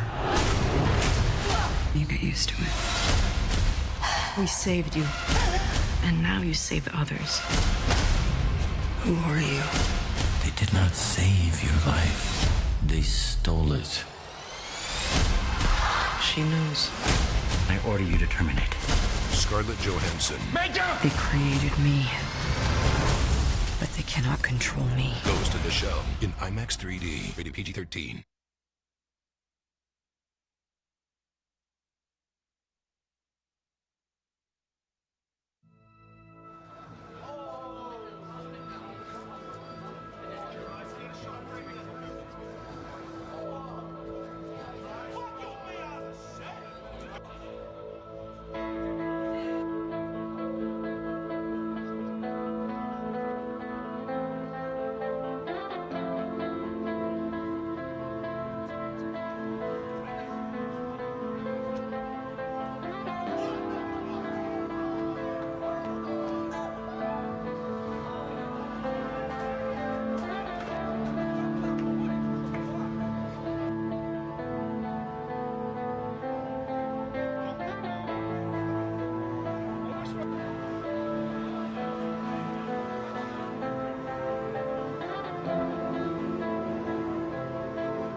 Halo is a sci-fi first-person shooter, or FPS for short. Enriched with an in-depth story, design and multiplayer game modes, millions of fans around the world have invested hours upon hours into the franchise. Halo's multiplayer aspect to the game is what kept players coming back for more.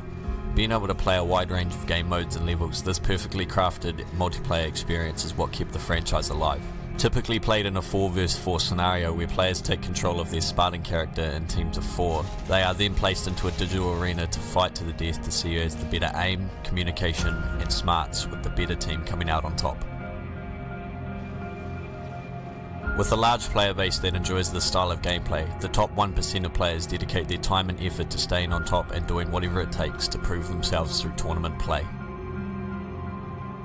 New Zealand, a tiny country nestled at the bottom of the southern hemisphere, a small group of players have dedicated themselves to proving their skills in the game of Halo.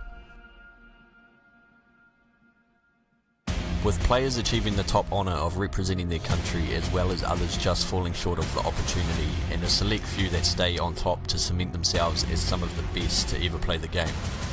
This is their story and how they came to be. LAN. So LAN stands for Local Area Network, which means that if you're facing another group, it's 4v4. So 4 people in front of a screen, another 4 people in front of the screen playing each other. And on a LAN environment, the fun thing about it is you get to face your opponents in real life and you see them physically. And when you're in that type of situation, you love to rub it in / trash talk. So it's a lot of screaming at the other team, a lot of team talking face to face with your teammates beside you, playing together against another team that might be across the way. A friend from work invited me around. Ladies and gentlemen, hello and welcome back to the Halo World Championships 2017 Finals. It's Saturday. We've had a lot of matches today. and a lot of 4-0s. In fact, every match we've seen on the mainstream has been a 4-0. Did you guys know that, or did I just blow your mind? I have been watching, but my mind is successfully blown. It's a lot of one-sided matches, guys. We are going to start recapping that last match we just saw, where Envy, continuing their run, 4-0 over Supremacy, 4 over Crowd Pleasers, and now 4-0 in that last match just against Luminosity. It's just super impressive. This is the team that we saw, I guess, at HCS Pro League Finals last year, I want to say. They're looking incredibly good. Yeah, let's look at that first game, 191. I think the spirits were broken after that because that was the game that could have, it was thrown away. That was Luminosity's game to win. They could have carried that momentum over to Rig Slayer, which again was tied 15-15, and then the roof just got blown off of that one with a 30-7 run coming out, or even a 35-7 run coming out from the side of Envy. But there was a time and point in the game where Plaza Strongholds, Victory X, he was trying to capture Ness, and he died to a light rifle player that was sitting up over on top blue ramp. And Ninja shot that guy. If you guys remember, he was bottom center, and he assault rifled the guy that went into the dip and then went over into top blue. Ninja wanted to chase that guy when he should have just left him, and he runs up there with the assault rifle out, charges up the blue ramp, dies to that guy because he ends up having the storm rifle, and then all of a sudden Envy retakes control. And that was the moment that they lost the series, in my opinion. That was just a huge individual mistake that you work so hard to play against Envy, who's playing so well, to set yourself up to win the game and potentially win the series after that, because now you're riding the momentum. You've broken their spirits, you've broken their confidence. They've won 8 in a row, and then boom, you say, hey guys, we're going to stop that streak. That play to me was a big backbreaker for the Luminosity squad. It's kind of the same scenario as previous when we looked, at the Crowd Pleasers game, how they were up in the strongholds and they were doing quite well, kind of what Tom said. That first game should have been Luminosity's. And then when you looked at the game afterwards, how the score difference was night and day, that was just a demoralizing blow. Losing that game number 1 transitioned into game number 2, which then had a knock-on effect, again, as Tom said, to games 3 and 4, and it kind of just told the story, to be honest. And Mikwin was saying on the stage they need to focus on their strongholds, and that has everything to do with that first map, and it's a big reason why they ended up taking on series. We actually have a highlight from Hook here, again, the young player on Envious. It seems like every single one of these members on Envious pulling their weight in a certain way and coming out clutch when it's important. Yeah, this is a good time to point out that I didn't die to the Needler. I just had my dead body shot in disrespect. So, still, no one talks about the time that I had dual Needlers and ended We up can talk killing. about it now. I think you just sound... Well, I am. I'm very salty about dying to the Needler. It sucks. It sucks. But either way, one of the things that Dave pointed out that was really impressive was that how Hook had the Needler out, and he only picked that gun out. Lord knows why it's there on the map in the first place, but he picks it up and then he gets the kill and then he gets rid of it immediately. He only picked that weapon up because he just went for it and he wanted to continue. He didn't show any body disrespect. He didn't go and do anything else. He just rotated on the map and just stayed focused, and that's really great to show that someone so young is that respectful, but also, you're going up against Ninja. He killed Ninja with the Needler. It's already enough insult. You don't need to rub it in anymore. I mean, just eliminating them from the tournament, that's already salt into the wound. So I got a lot of respect for the guys from Envy. They're a really good group of guys, and I'm actually happy to see them push that far. On the other hand, I'm really disappointed for Luminosity because they played amazing this weekend. They beat Splice. They were ready to go, and then today I don't think they even won a game. So that's just so upsetting for them. And they were looking like on top of the world yesterday, and then all of a sudden, boom, today. It's just so unfortunate for them. Luminosity finishing in the top 6, Envious advancing to the top 4. We still have another matchup coming from the lower bracket. It's going to be Straight versus Splice, so we're going to be looking out for that. But first, we're going to analyze that last match a little bit more. We have Ghost standing by at the telestrator with some more analysis. Ghost, take it away. Hello, everybody at home. Well, we just wanted to break down that match a little bit further, courtesy of the telestrator that we have right here. Now, analysts, thank you for that, but we're moving on to Truth. We saw some phenomenal plays throughout the entire series, but more importantly, on Truth, I saw something very, very special. It looked like we saw Snipedown moving in, right? We saw him get a double kill with his team. He pushes into top middle. As soon as he gets to top middle, we see another double kill in the kill feed coming up. We're going to see this replay in just a little bit. And as you see, he starts moving. He starts moving all the way down and instantly makes a U-turn, goes to pick up that camo, grabs that camo underneath the base, starts moving again, starts helping out his teammates. As he starts helping out his teammates, well, you know, he realizes, no, I should take another U-turn, goes back to bottom middle to secure this top mid area. And as soon as he gets top mid, we're going to see him then push all the way back. He spots one player from the enemy team trying to, it's called overextending for those of you guys new to Halo, tries to overextend, it's L-Town, and he gets caught all the way in the back with a storm rifle, ends up dying, Snipe Down jumps up, ensures that they get that final flag cap. Let's take a look at the replay real quick. These are the veteran types of plays that I respect more than anything. You're talking about final flag cap, pretty much last couple seconds of the game, if you will, after he grabs his camo. And look at these plays. Just perfect plays, right? Looking at the bubble spawns, making sure there's no one there. Oh, there's the guy. There's the guy that we're worried about. He's trying to overextend, stop the last flag cap. Mikwen not only gets the first kill on Ninja, bags the second one, and then Snipe Down ensures that they get this last guy all the way coming in from Carbine side. And that is how you play some perfect Halo right there. I love that kind of stuff. And you're talking about Snipe Down. The guy is not known for his objective work over the years, and here he is doing it in the World Finals. Good stuff. That being said, we're going to kick it over to the Xfinity Wall with Joshua Gray and Dan Gaskin. All right, thank you, Ghost. We are standing in front of the Xfinity Wall. Dan, we got to see truly an international event. First of all, we had a team joining us from LATAM, another one from the Australia, New Zealand area, and we had 3 teams from Europe. However, they've all been knocked out. So give us a breakdown of your thoughts of how those European teams performed at the Halo World Championship. I think ultimately Fab will be disappointed with only getting top 8. I mean, I say only getting top 8, but they really wanted to push for top 6. Supremacy and London Conspiracy both finished top 12, not being able to break that top 8 barrier. But you look at the brackets that they had to play. I mean, Supremacy having to face Envy for top 8, that's so harsh for them. And even Optics said Supremacy is one of the better teams that they faced. They even thought that Supremacy were the best European team here. So that's a massive statement as it is. But I think European in general, European Halo, we've kind of closed that gap. Fab showing what they were made of. They got eliminated by Splice in the end, but a lot of close games. And I think EU have done well. I think everyone watching at home can be proud of the EU boys. And hopefully we can come back again and get to top 6 eventually. And we were able to talk to Fab a little bit earlier today, and they had mentioned they would love to do a scrimmage, a boot camp here in the States before they compete another LAN event. Do you feel that that is a dramatic, or that can provide a dramatic impact for those teams to come here earlier and train and practice and scrimmage with not only the other European teams, but also the North American teams here? Oh, definitely. The big difference that we've seen between American and European teams, and the ANZ and LATAM, to be honest, is the pace of the game. NA play everything so much quicker, and really Europe have struggled to keep up with the pace of the game. If they come out a little bit earlier, start to play these NA teams, get a feel of how everything's going to be, then perhaps we can see European teams performing a lot better. What can we expect out of Europe over the entire year 2017 when it comes to Halo? Well, I think Fab will now go back and they will look over everything. I'm hoping they won't make any changes. They'll stick together, go from strength to strength. Of course, there'll be another Pro League, perhaps, for them to just dominate the European scene again.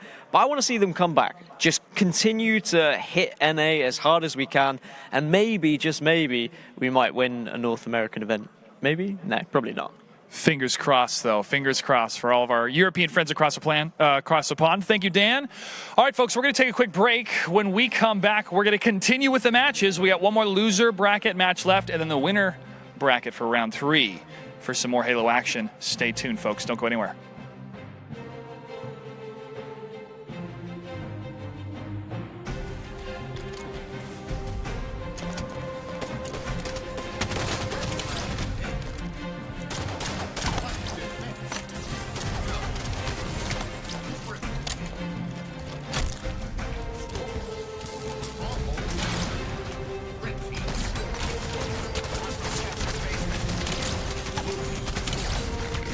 Captured Nest.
Ladies and gentlemen, hello and welcome back to the Halo World Championships 2017 Finals. I'm pretty sure every seat in here is full, as well as those bleachers out at that tent seem pretty full as well when I was checking that out. We are on day 2. We're nearing the end of day 2. We're down to 5 teams left in the tournament. Liquid and Optic currently in the winner's bracket final, and we just saw Envy advance to the next round in the lower bracket, and now we're getting to the next match. My name is Axel Toss. I'm here at the Xfinity desk alongside Walshy and Wonderboy. Gentlemen, what a day so far. It's been very exciting. A lot of 4-0s, a lot of one-sided matches, but ultimately, Envy showing that they're not going anywhere just yet. And this leads us to this next match. Straight Rippin versus Splyce. This is a match that is oozing with storylines. Specifically, Splyce barely got into this tournament. They were not able to qualify through Las Vegas. They had to come through the last chance qualifier. Not only that, they had to come through the lower bracket of the last chance qualifier to get to this point, and now they're in the top 5. Yeah, that's the interesting part, is I feel like Straight Rippin has been the more consistent team throughout majority of the tournaments. However, Splyce has kind of had some of those inconsistent placings, but they've also placed higher than Straight Rippin at times. So this one's really tough to call out because, like I said, the consistent team versus the team that has more potential. Yeah, what's interesting about this one is, like you said, all the reasons you mentioned, obviously Straight definitely the more consistent team in my opinion. But if Splyce do go on to win this series, they have to face Envy, who are coming off a ridiculous losers bracket run so far in the losers bracket final. But Splyce already hold a win over Envy, don't forget. But first they have to get past Straight Rippin, who have been really, really strong so far this tournament. Obviously didn't get the result they wanted to in the winners, but here they are facing off against Splyce. And this is going to be a really tough match to call, to be honest with you, because Splyce, they've played really, really well yesterday. Obviously, they won their pool where no one else really expected them to. They were in a tough pool with Immunity, who beat them online, and Envy, who are a lot of people's second-ranked North American team. So, yeah, you're right. This is a really juicy matchup, and it's really hard to call, in my opinion. Which team can rise up when it matters the most? We see how comfortable Envious is when everything is on the line. They're in the lower bracket, on the verge of elimination. 4-0, 4-0, 4-0. Straight Rippin fallen to Liquid a little bit earlier today. Can they bounce back, and can they overcome this incredible squad that is the Splyce team that honestly formed just before the St. Louis event earlier this year? Straight Rippin has been around a little bit longer as a team. They had that very exciting 7-game match against the Crowd Pleasers yesterday with a ton of momentum. So we'll see how they show up in this match. Yeah, not only that, Straight have the experience on their side as well, right? You look at APG, you look at Ace, you look at Heinz. These guys have been playing since the Halo 3 days. The guys on your screen right now, all relatively new players, right, Walsh? I mean, there's not a whole lot of experience to go on, right? I mean, that's the thing, is a lot of people maybe point to Shooter as kind of the leader in the squad, but when I see them kind of walk around and talking about game types, I almost feel like it's Boo Boo Doo. It seems like he kind of leads the squad as far as maybe strategy talks and what they should be doing. So I really don't know what they have as far as, like you said, like experience and like veteran leadership compared to some of these players that are on your screen right now from Straight Rippin at the moment, who have been winning some MLG tournaments from 8 years ago. Yeah, and experience is really invaluable in these late losers bracket games. So that might be a storyline to look forward to going into this match. And remember, Shotzzy on Splyce, the youngest player in this tournament. A lot of talent, but as y'all have said, perhaps a little bit more experience on Straight Rippin. Here is your map layout, a best of 7, guys, and this is the part where I ask you, who's going to be advancing? Who's going to be in the top 4 of the Halo World Championships 2017? Oh, this one is tough. I have a feeling.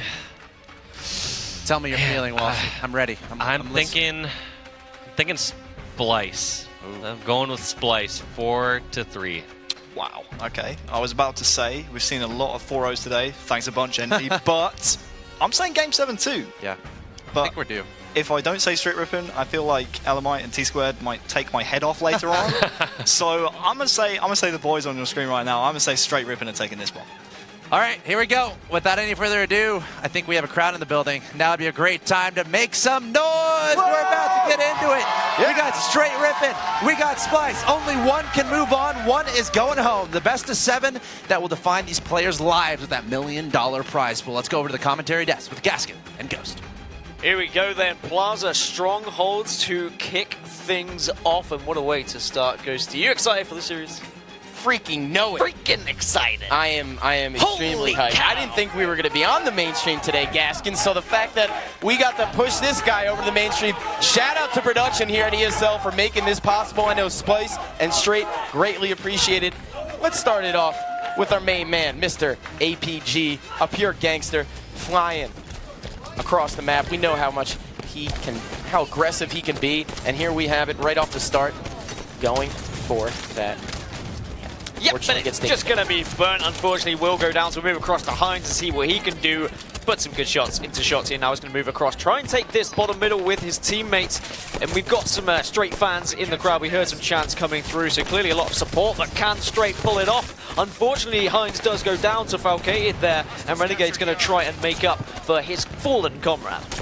Now you see Ace actually pulling up the flank right there on the light rifle side of the map. Renegade, though, just flying, trying to get that last kill. He knows that bottom middle needs to be secured, and sure enough, it is. It was him and I believe Ace that double capped it. But with that being said, it looks like Heinz and APG were actually busy capping the yard. So now we have a complete total control. The players on Splice are fighting from bottom middle right now, and it is not pretty. No, not pretty at all, but Heinz is actually going to move around, try and help his teammates. He's looking across to Bubu as well, laying shots into him, but Bubu will secure bottom mid, and now he needs help from his teammates. On Splice here, they are putting some points on the board. He's going to put more pistol shots, takes down APG. Can he find anyone else? He gets the reset as well.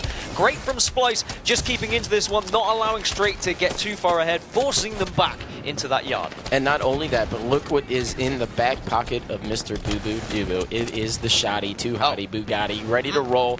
He's got 5 shots in it, and he's waiting for someone to just push down the blue ramp. And there's his man, but he already had some shots in him, so just finish him off with the pistol. It's 3 down now for Straight Rippin', as Splice has pretty much what seems to be full control, but just not total control when we're talking about those strongholds. That's the thing, they're not pushing for total control at the moment. They're more than happy just to wait for Straight, who are kind of forced back into yard. You can see it spread out across the map. All members of Splice here, they are waiting, ready to pounce. And speaking of pouncing, Bubu is going to get a little bit overzealous here. Might push in with a shotgun. Instead, he's going to back off. Nice and patient play from him, actually. He can do a lot of damage here. I'm surprised he hasn't pushed in already and gone for that triple cap. But I guess he is just waiting for callouts from his teammates. And there we go. Bullets raining down. Takes down Renegade. Looks for more as well. We'll get the double onto APG. Can he find a third at the moment? No, there is someone on U-Ben, but he's not going to be able to finish that kill. Instead, he's just going to continue roaming. And this is the smart play, actually, Gaskin. I really want to point this out. He, instead of collapsing on those players over on Loop, he was very well aware that that camouflage was up. Shotzi actually was burning it, but at the same time, we watched Bubu move back to the hotel side of the map. Now, you're thinking, why doesn't he collapse with his teammates, Dan? Well, actually, he was blocking spawns, making sure that they didn't end up flipping the spawns and sandwiching himself bottom middle. Very, very smart out of Bubu. Yeah, really good stuff coming out from Splice. And, of course, Splice surprised a lot of people. I don't even know if this man's died. He's been alive for so long, but Splice continuing to surprise and shock. They, of course, knocked Fab out of the tournament earlier on today as well. We move across to Falcade, but he gets eliminated immediately. Shooter's going to be trying to take yard and try and put more points on the board. But then we have total control now for Straight, and they're starting to get some points for themselves as we see APG just trying to survive here. Does get tagged down to very low shields, but is managing to escape with his life. And now APG in a prime spot. We all know how important it is to maintain control of these front light rifle steps, right? The poster stairs. And now he's pushing in. He's received some callouts, but was not aware of the player waiting in loop, and that is Falcated. We're going to jump on board with him for a bit, as now it's 2 down for Straight Rippin', and he is feeling it. He's pushing towards the nest. He knows that they need to start getting 2 hills if they want to get some more points. And, I mean, they have the lead right now, so it's not the end of the world, but Shooter is going to try and do whatever it takes to keep that lead. Yeah, Shooter managed to do some good shots onto Renegade there as well, helping out his teammate and surviving. He's going to lift up on very low shields, but thankfully does get them back, and now he's going to capture Nest as well, as they're going to try and just put so much pressure onto Straight here. They already have a little bit of a lead, but look at the bullets raining down. APG comes through, he goes huge and finds the triple as well, and the APG train starts a chugging, and Straight are slowly clawing their way back into this game. And look at this play right here. APG was very well aware of players spawning above him in blue because his teammates were actually zoning out the tram spawns, and sure enough, he did not know that there was already a player up ready to pounce above him, and that one death right there, it means the difference, man. It means the difference. And what we saw from Splyce earlier, really good at the start of games, but they struggled when you got into that mid game. As soon as another team were able to just put them on the back foot ever so slightly, they crumbled. We saw that in game 1 against Fab earlier on. We need to see them keep consistent and keep this momentum that they built from the start. They are putting points back on the board now. Straight Rippin and Nest slowly being taken by Splyce. Ace can't survive either, so unfortunately he will be taken down. And we'll move across to Heinz, who's just throwing a few nades over to Nest as well, trying to keep that in control. But Straight just with bottom mid. Bottom mid always good to have. Oh, yeah. We need to find a second. Not a bad place to have control, obviously. But right now Heinz is on the bottom of the map, and he was trying to use, you know, a little bit of a surprise attack to his advantage. But unfortunately, he now has to forfeit bottom mid hill control. But it looks like his teammate Ace off the respawn was trying to help out. He's about to get worked, and sure enough, that means that we're going to hop on board now with Falcated, who is jumping in and out of this stronghold endlessly, it seems like, and he has a shotgun ready to go. Yeah, this is really scrappy at the moment. You can see Falcated just going back and forth, just resetting bottom mid from where Straight had dropped in and got a little bit of time, but now he's reset it once again. They're still putting points on the board here. Oh yeah, 100%. And not only that, but we're going to watch him as he's just maintaining control of that U-turn and just, I mean, when you have shotgun, it's very, very easy to control some of these tight spaces. Narrowly gets the kill over there on Ace, but he is just staying alive to the best of his abilities. Shooter, big double kill right there, and now he's going to try and get his shields back as we see bottom middle falling potentially to the hands of Straight Rip. No, it gets reset, so it's not going to happen. Shooter did enough damage from the outside, and one of his teammates came in and got the reset, so they're still edging closer toward these 100 points, and Shotzzy in a really good position as well. You can see he's waiting for Power Out to come up. He will pick it up, but he gets smacked in the back by Renegade, but I guess the burn might be good enough because it's not going to be a chance for Straight to use and get back in the game, as now Heinz pushing over here to Nest. He is going to be challenged here by Shooter, and Shooter actually doesn't finish him off. Falcade is the one who picked up the kill in the end. Oh yeah, and we're going to now jump on board with Bubu off the respawn. He spawned blue ramp, and we all know it's a little bit of a troublesome spawn because you normally get spawn shot from the Nest guy. Well, this time he got the jump, and now we see two players of Splyce flying down bottom middle, trying to secure this kill on Heinz, which they do. Renegade, though, gets a kill. He gets cleaned up by Falcated, and it just seems to be purely Splyce right now in this game type, Dan. I've got to say, you can see in their gameplay how good their communication is as well. Bubu just turning away from an enemy, knowing that he was going to be finished off by one of his comrades. And now look at this, 86 points there, doing absolutely fantastically to keep ahead of Straight at the moment. But Shotzzy challenging there, gets shut down immediately. And here's APG trying to take bottom middle. We've got Heinz picking up a big double as well, so we're going to see points coming through for Straight. And they're forcing Splyce now back into the yard. But Splyce pushing out well, doing really good off the spawn to get back into this one. Mr. Heinz, though, will shut down Shotzzy. Yeah, very big BR shots coming out from Heinz right there. We know that he's kind of had one of the better shots in Halo history when we're talking about a battle rifle. Yeah. Halo 5 is no different. And here we are on board with Falcated, though, as now Ace takes him off the... I guess you could say deleted from the server, as Mr. Sims would say. And now we're going to see him just narrowly miss a combo, obviously, right there. The noob combo, if you will, with the plasma pistol. You know, it drains shields, and then you can finish them off with one quick headshot for those of you guys who aren't familiar with the plasma pistol and some of the Halo weapons. Yeah, like we're Straight are doing at the moment, just using one player just to kind of roam around bottom middle, make sure that no one can get bottom middle easily, and it is going to be Ace that's the one who's contesting, but he's using every single position, every angle to jump away and stay alive. He is still surviving somehow, gets his shields back now as well, so he can continue to defend bottom mid, but look, the points starting to rack up even more for Splyce, and Renegade is pushed through. Thankfully, we'll stop the bleeding, but here's Shotzzy in bottom middle. He's getting shots as well over onto Renegade. Bubu is doing work with the shotgun, as you can see in the kill feed, and I think we might be seeing game one going to Splyce here unless a drastic change comes through from Straight Rippin. Yep, and I think it's all but over, Dan. It looks like that could be it unless we see Falcated really just pull some sort of a blunder here and not manage to stay in the hill. Nope, there's the reset, and that is the game. Wow, 167. Splyce takes game number 1 versus Straight Rippin. Yeah, there's some noise in the crowd as well. I thought this was a majority a Straight Rippin crowd, but actually Splyce have got some fans as well. A really impressive game 1 from them. From the get-go, they were in the faces of Straight Rippin. We're going to now take a look at some of the statistics here as well. I mean, it's a solid game all around from everyone in Splyce. Ace, 9 and 16, not the best game from him, though. Yeah, but when you look at the assists, right, Richie, Hines, and Ace both putting up 11 assists. On the flip side on the team, though, Renegade only putting up 3. So you never know what could have happened there. I mean, when we take a look at some of the damage, it looks like it was pretty well-rounded. Outside of Bubudubu putting up a whopping 3,200, over 3,000 damage. And looking back at the stats, the guy went 19, 15, and 10. Pretty decent stat line when you're talking about being in, one of the final matches over here in the World Finals and the championships. So Bubudubu clearly playing his best work right now in this matchup, and he's been playing all day, so he should be. And at not one point in that game did I even feel the game slow down ever. Like, it was just constantly fast-paced, and I think that lies on Splyce, to be honest. They are a very aggressive squad. That's what I've noticed most from this weekend, how much they like to get in the face of their opponent and not allow them the time to think and really give that captain a decision-making opportunity. But now we will be moving into game number 2, which I believe is going to be Rig Slayer. Is there anything you saw in that first game, Ghost, that you think might transfer over to game 2 here? I think I saw Bubudubu putting in a ton of work. I mean, that guy was hitting unbelievable shots. There he is on your screen. One of the young guns, up-and-comers. He kind of broke out into the scene in Halo 4. I remember back during the AGL days. Shout out to Bubudubu for showing up then.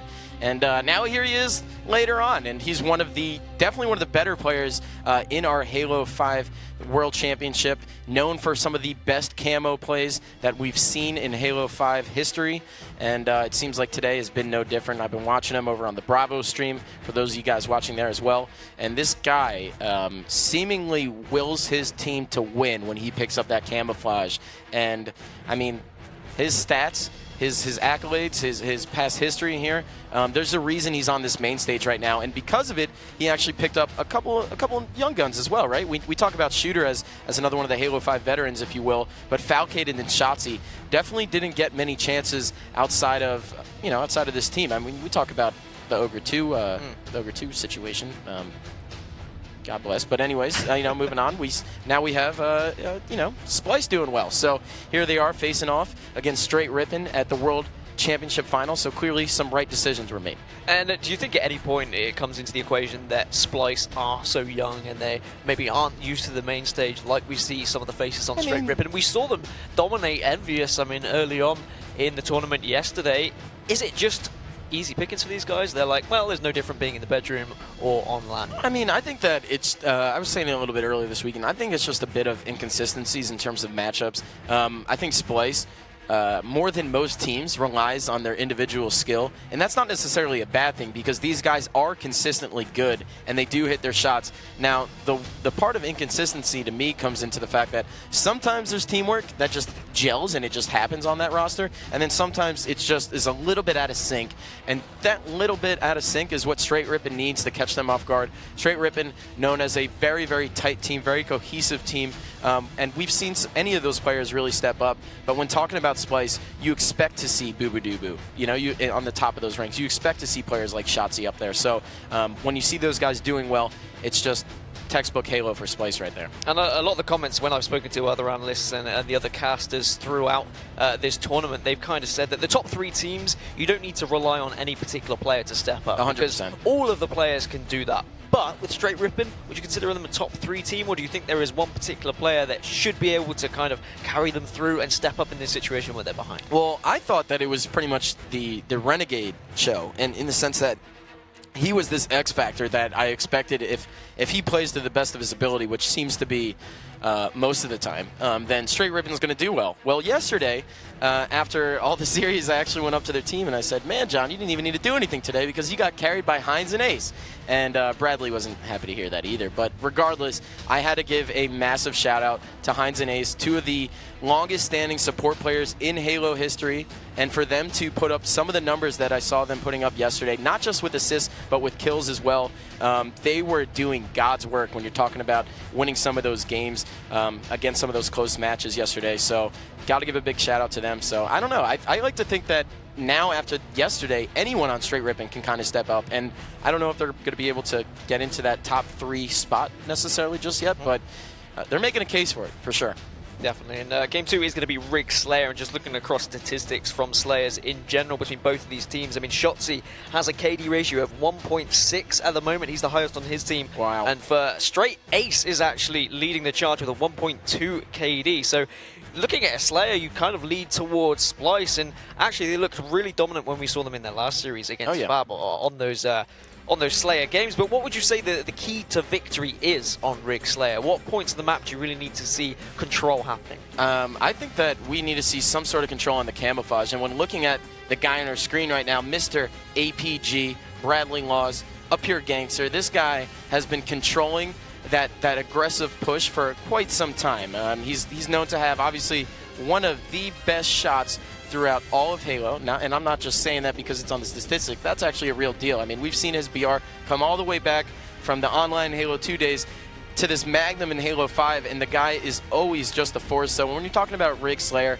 I gotta kind of rely on Mr. Bradley here to hit his shots, but then to also, you know, we talk about the scatter shot, we talk about the camouflage, and he is very, very lethal with those.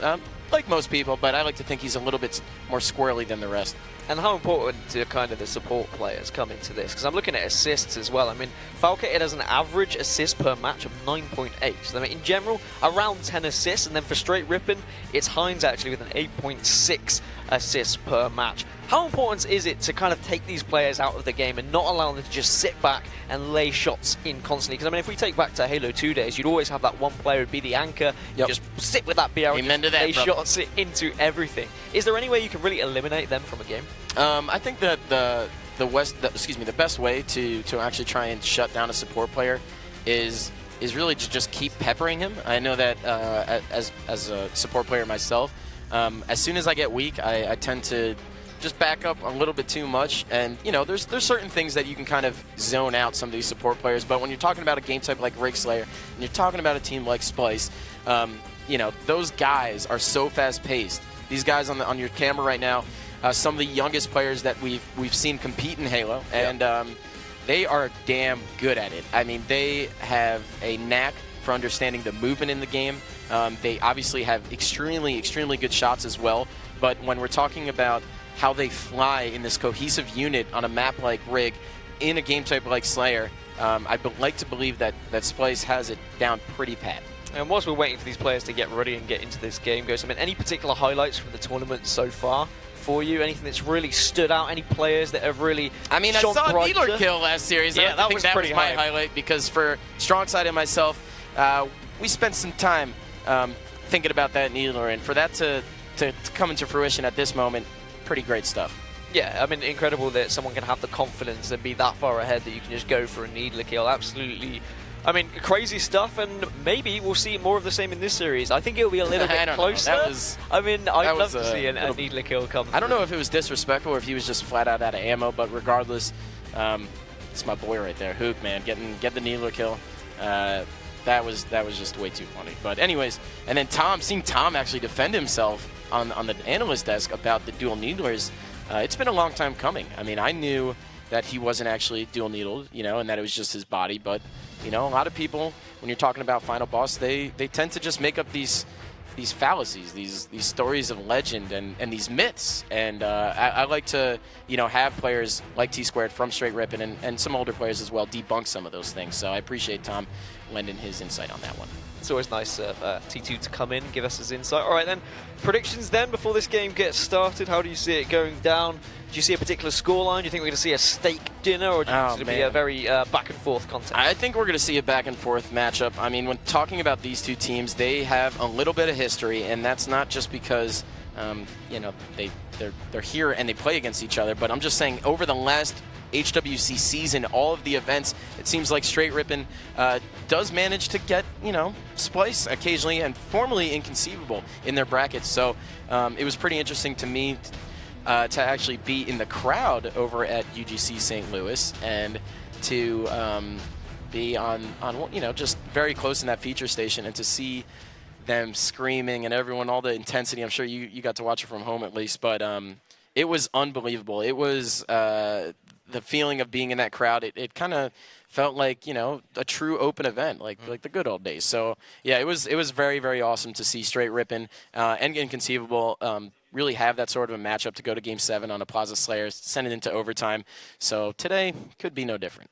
Well, guys, it looks like we are having a few issues, so we are going to go for a very short break, but don't go anywhere because we will be back with the rest of the series, so we'll see you soon.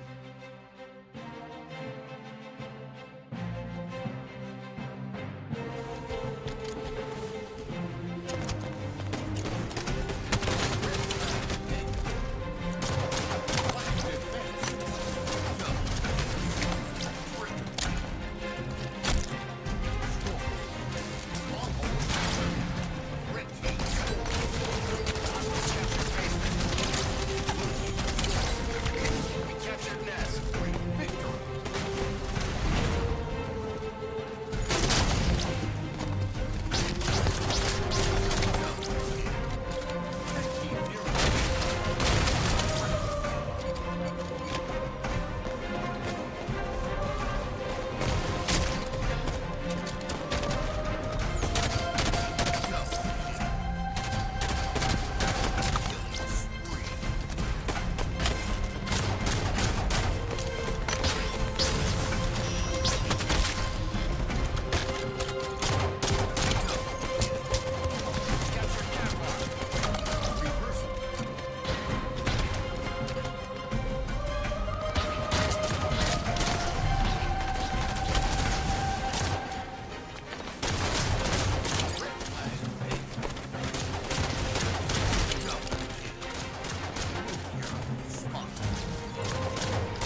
Perfect kill. That's a double. And that's a triple.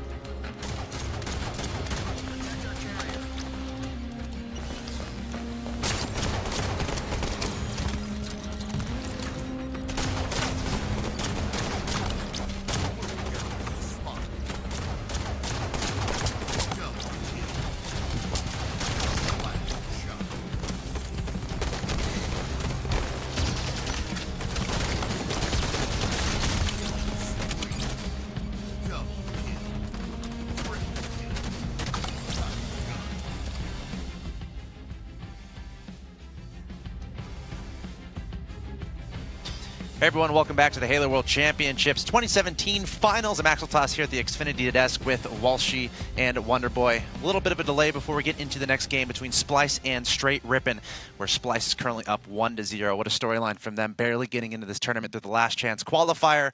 The last chance of last chances, as they had to come through the double elimination lower bracket to be able to do that. But I want to tell you guys about some stuff that we're doing on the stream here. First off, we're giving away rec pack codes for skins, and this is pretty cool. So take a look at that fancy Team Liquid skin there, and look at this guy crouching, looks like Walshy getting ready to do a headshot. Isn't that right, Walshy? Walshy can't hit headshots. Actually, I went out to the merch booth earlier today and I bought a few hoodies. I got NB Liquid. Could you stand on the desk right now and mimic that pose? Yeah. I see production shaking their heads saying 2006 Walshy, never maybe, mind. Sorry. but this is 2017, man. The old man's got arthritis in his knees. So there you go, fanciness. Oh, and look at that, a code. Write it down. Go use it. Redeem it at halo.gg flanked 01. Walshy doesn't get flanked. It just doesn't happen. No. I get killed before the flank happens. Everyone knows Walshy's a radar kid, man. Come on. So look out for these codes, these gold rec pack codes throughout the broadcast, and go redeem that stuff at halo.gg. A ton of fun. Otherwise, we're doing stuff on Twitter too. So if you have any thoughts, if you want to join the conversation, tweet at us at ESL Halo and use the hashtag HaloWC. We are also giving away a chair. And all you have to do to be eligible for one of the Maxonomic chairs that you see the players sitting in there on the stage is send us a picture of you watching the World Championship for a chance to win, and use the hashtag seated for HaloWC. We're going to see some pictures here. Oh, it's someone in the audience. That doesn't count. Just kidding. It does count. If you're in the audience, take a picture. Tell us how you're watching the World Championships, and you'll be eligible to win. Again, the hashtag seated for HaloWC. Running through a couple of these pictures here.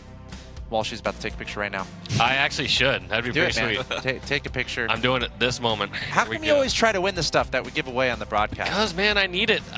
My glory days are over. I used to win Halo tournaments, and now all I got going on. Someone's drinking apple juice. That's amazing. That's the way to watch Halo. I want some of that apple juice. Can we get some of that up here on the desk? That'd be great. Thanks, Mike, for the picture. That's a big screen, too. Hopefully you're not full screening my face. That would be... Overcompensating for something? I can say hi to their puppies and their animals. Shout out to all the animals watching, too. You want to go for a walk? Speaking of animals. I just pissed off a few animals out there. Walk? You want to go for a walk? No, stop it. Oh, man. Good boy. Good boy. All right, we're done. Speaking of animals, Splyce. 1-0 right now over Straight. It is a best of 7. There's a lot of games still potentially to go. What do you guys want to talk about as far as the series is concerned? That first game, Splyce able to come out hot. That's pretty important, especially at this point in the tournament with so much on the line. Again, these guys are playing for top 4 position in the tournament. Yeah, so game number 1 was obviously Plaza Strongholds. We saw a surprising kind of performance out of Splyce, to be honest with you. They certainly had the game 1 in terms of slays. They won game 1, obviously, but it's very rare you see Splyce not really pushing the triples. Straight did actually a really good job of constantly breaking out of the yard, but it was Splyce who just maintained control for most of the game, which is very not surprising. I mean, we expected Straight to put up a fight in this series. In fact, I even have them winning this series. But Plaza Strongholds, when you're on Plaza and the game type is Strongholds and you are such a dominant slaying team, as Splyce has proven they have been throughout this tournament, it's very surprising to see them not capitalize more, right? Get the triple cap, get all 3 strongholds on the map and really bleed out the other team. So Straight did a really good job of constantly flanking around to bottom middle, sometimes round to the nest, and just making sure that Splyce was never really able to bleed them out. But Splyce's slaying dominance constantly flanking the yard as well.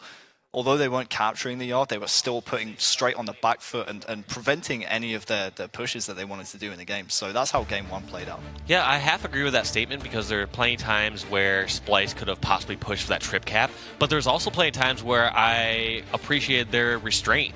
Because I've seen too many times on Plaza Strongholds a team gets double cap and they have the superior position and they push into yard and give up a death or two and end up losing control of bomb center and nest. So, like I said, there were a few times I feel like Splyce should have gotten greedier, went for that trip cap. But there were a couple times in there I was like, wow, Splyce is playing the perfect. Boo-Boo-Doo-Boo just laying down shots, staying alive in Cafe.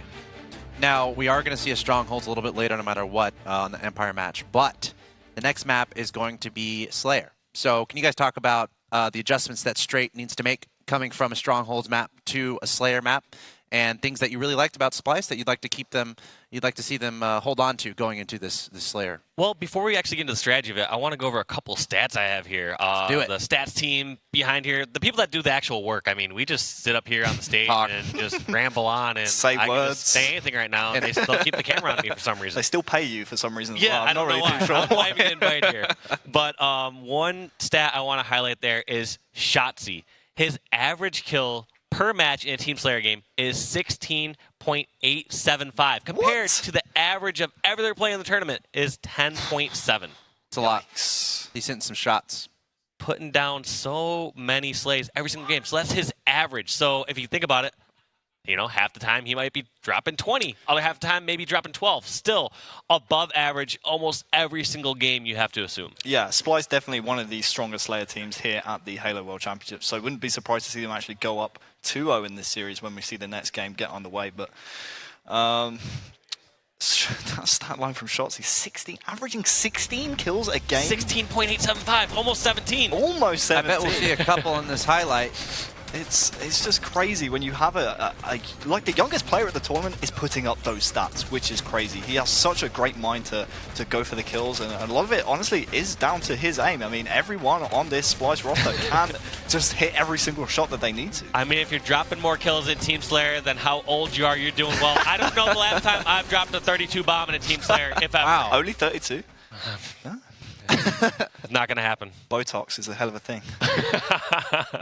It's super impressive, especially considering the gravity of this tournament and the implications, everything that's on the line. And I feel like that might suit Splyce in a certain sense, where they're a team that seems to do well when everything is on the line, right?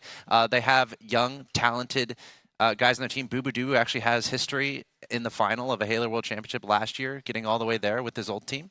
And Shotzzy, only again, very young player, able to come out and just hit really good shots, as you've been saying. Getting all those kills in all these matches, super impressive. The question is, can they keep it going? And I feel like there's a certain amount of removal you have to participate in when you're playing in these matches. It's like, okay, at the end of the day, you're jumping in this game. You're with these teammates that you're used to playing with. You got to keep it all together and not necessarily think as much about the amazing crowd that's watching or the people watching online. You got to stay in tune and play your game.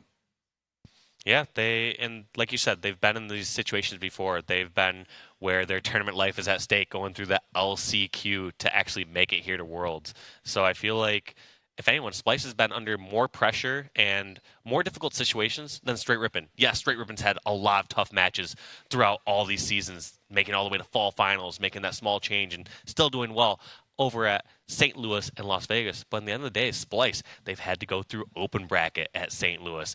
They didn't even qualify at Vegas, and they won in back-to-back series, coming back from losers bracket in the LCQ. And they're up 1-0 right now. Definitely a cool storyline that we're going to be looking out for.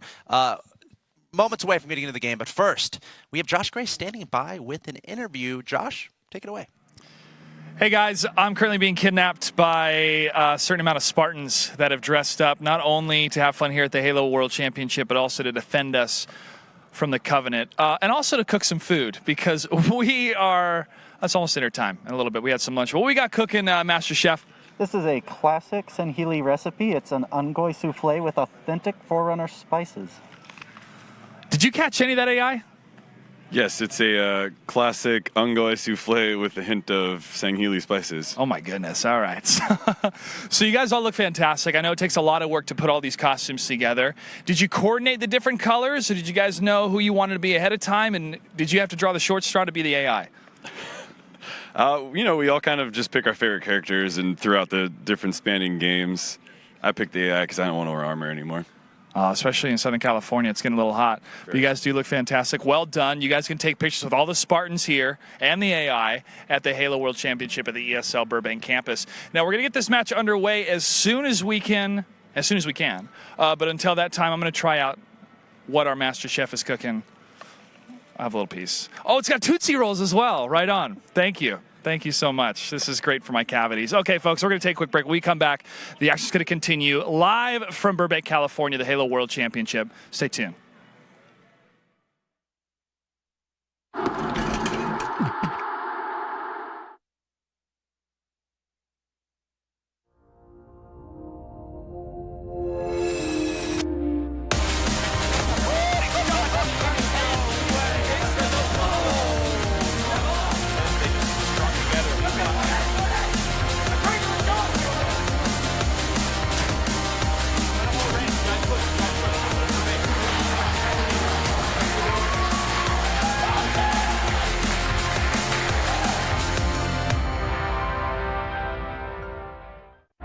Rough night, huh? You get used to it. We saved you, and now you save the others. Who are you? They did not save your life. They stole it. She knows. I order you to terminate. Scarlett Johansson. They created me, but they cannot control me. Ghost in the Shell in IMAX 3D. Rated PG-13.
Halo is a sci-fi first-person shooter, or FPS for short. Enriched with an in-depth story, design and multiplayer game modes, millions of fans around the world have invested hours upon hours into the franchise. Halo's multiplayer aspect to the game is what kept players coming back for more.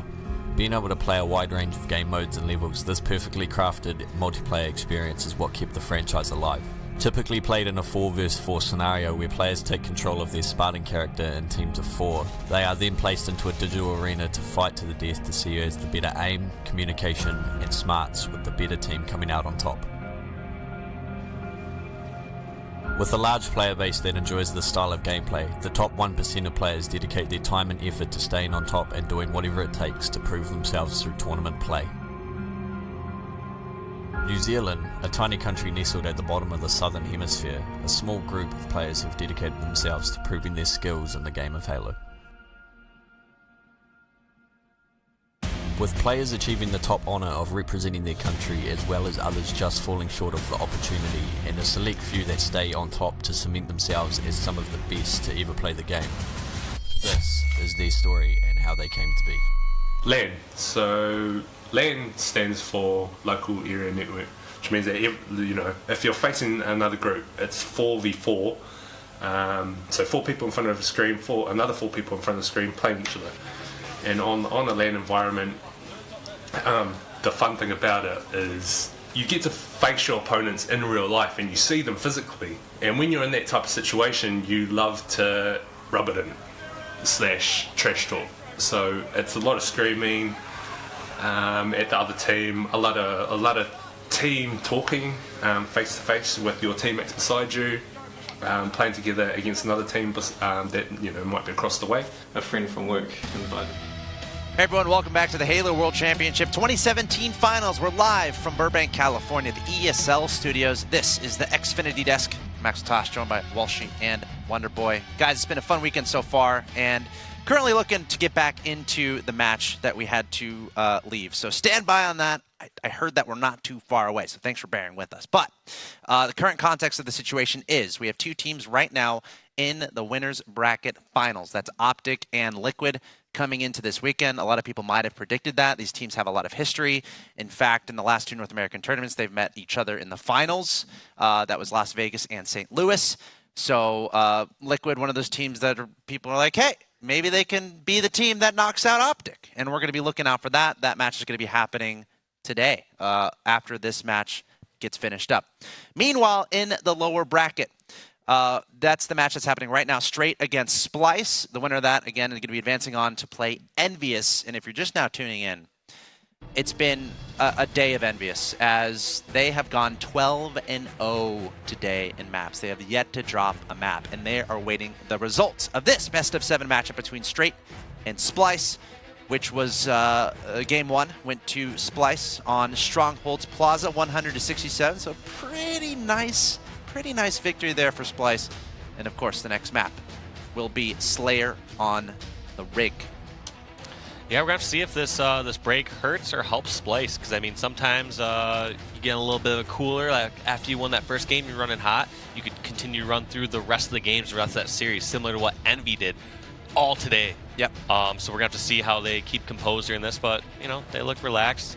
Everyone seems like they are just ready to play, though. Interesting that both you and I actually called it Game 7 here, Walsh. You have to remember, Splice definitely one of the most experienced teams when it comes to best of sevens, right? They've been in their last chance qualifier run, 4-2, 4-1, 4-3, 4-3, 4-2, like constantly playing these marathon series. You have to say, if it does get into the later games of this series, you have to favor Splice more and more, purely based on the fact that, you know, they've been there before. They've played these games. They've been through these games online. However, you have to say, again, this is completely different to online. This is a live event for a lot of money.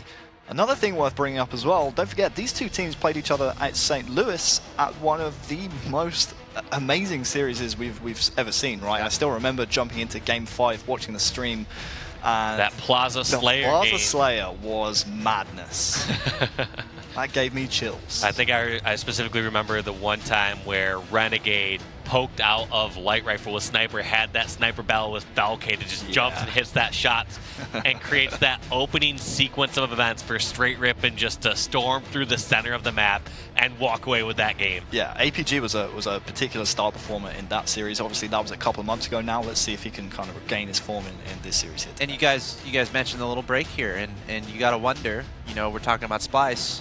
Can they, you know, come back and pick up where they left off? For Straight Rippin', honestly, I think today that's 5 straight map losses for them. Like they have yet to really get anything going. So hopefully maybe this break will help them out. They can regroup, talk a little bit to each other, and really focus hard on executing a good strategy in the Slayers map. That's the funny part about some of these breaks like that. It can go either way, because on one hand, like, it could maybe hurt the team that was, you know, winning the previous game, because it's like puts them on a bit of a cooler. At the other time, you could have Straight Rippin' right here just dwelling on that loss, being like, come on, I don't want to think about that last game anymore. I don't want to talk about what stronghold we should have went for. Just get me in this game, man. Start Come the on. next game and let's get this going.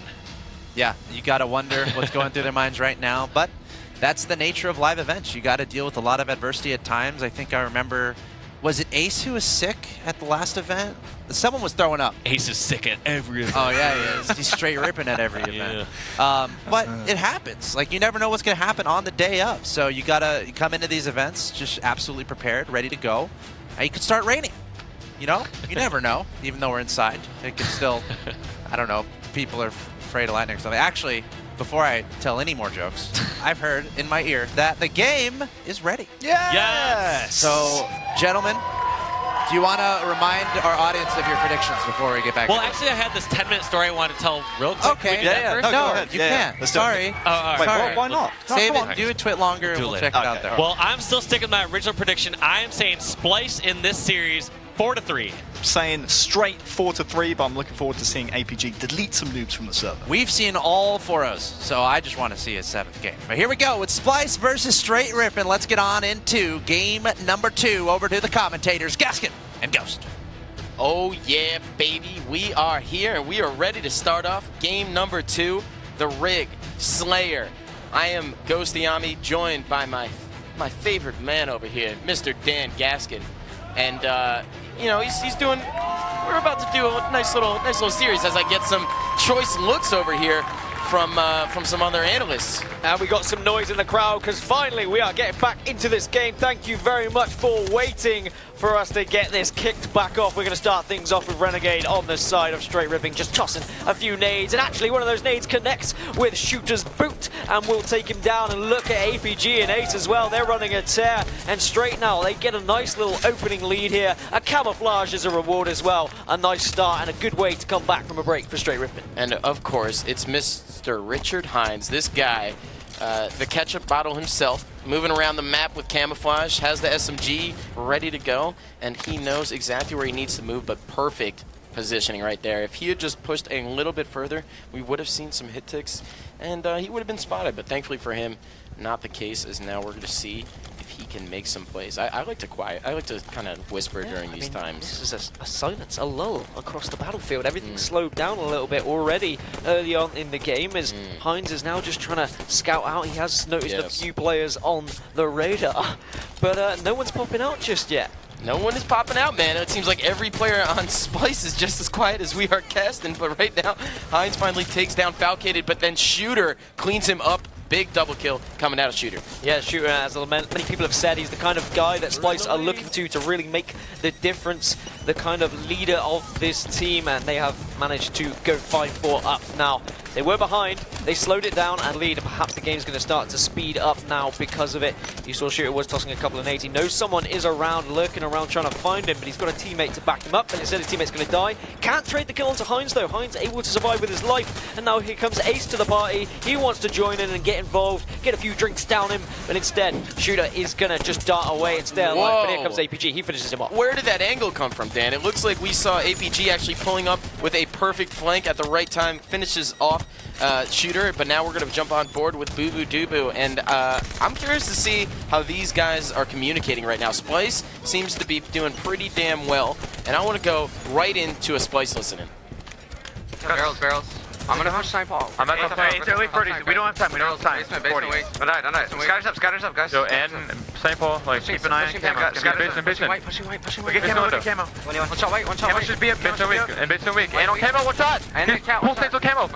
One shot. Alright. Full stains, basement, guys. Open. Here's camo on carbine. Right now. Camo on carbine. One shot open. We have numbers. Spawn BR base. Carbine, wait. I'm splitters. Yeah, one's gonna spawn behind us. One is gonna spawn behind us. Let's look push this. I'm watching behind us. He's bunker now. Bunker weak. Last guy was camo, right? Yeah, Hines had it. Did we kill Hines or not? Let's back up. Let's look around.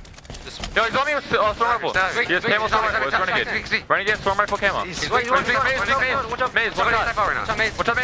Nice. They have scattered. He's way holding me cat. E1 just E1 as well. New snipe. Watch out. Okay, I'm crouching down. One shot. Yeah, I'm here. That's Jesse. Bottom nest. Yo, mid cat right now. Mid cat. Look at mid cat. Snipe cat, guys. Mid cat right now. Renegade weak. He's trying to push for snipe. He won one shot. Nice. Still under nest weak. Under nest regen. Bottom nest sniping. They're both nest. Push guys. Shot. Nice. One more. Watch for snipe. On nest. Weak. Watch out. Top snipe, guys. He's gonna jump it off. Top snipe.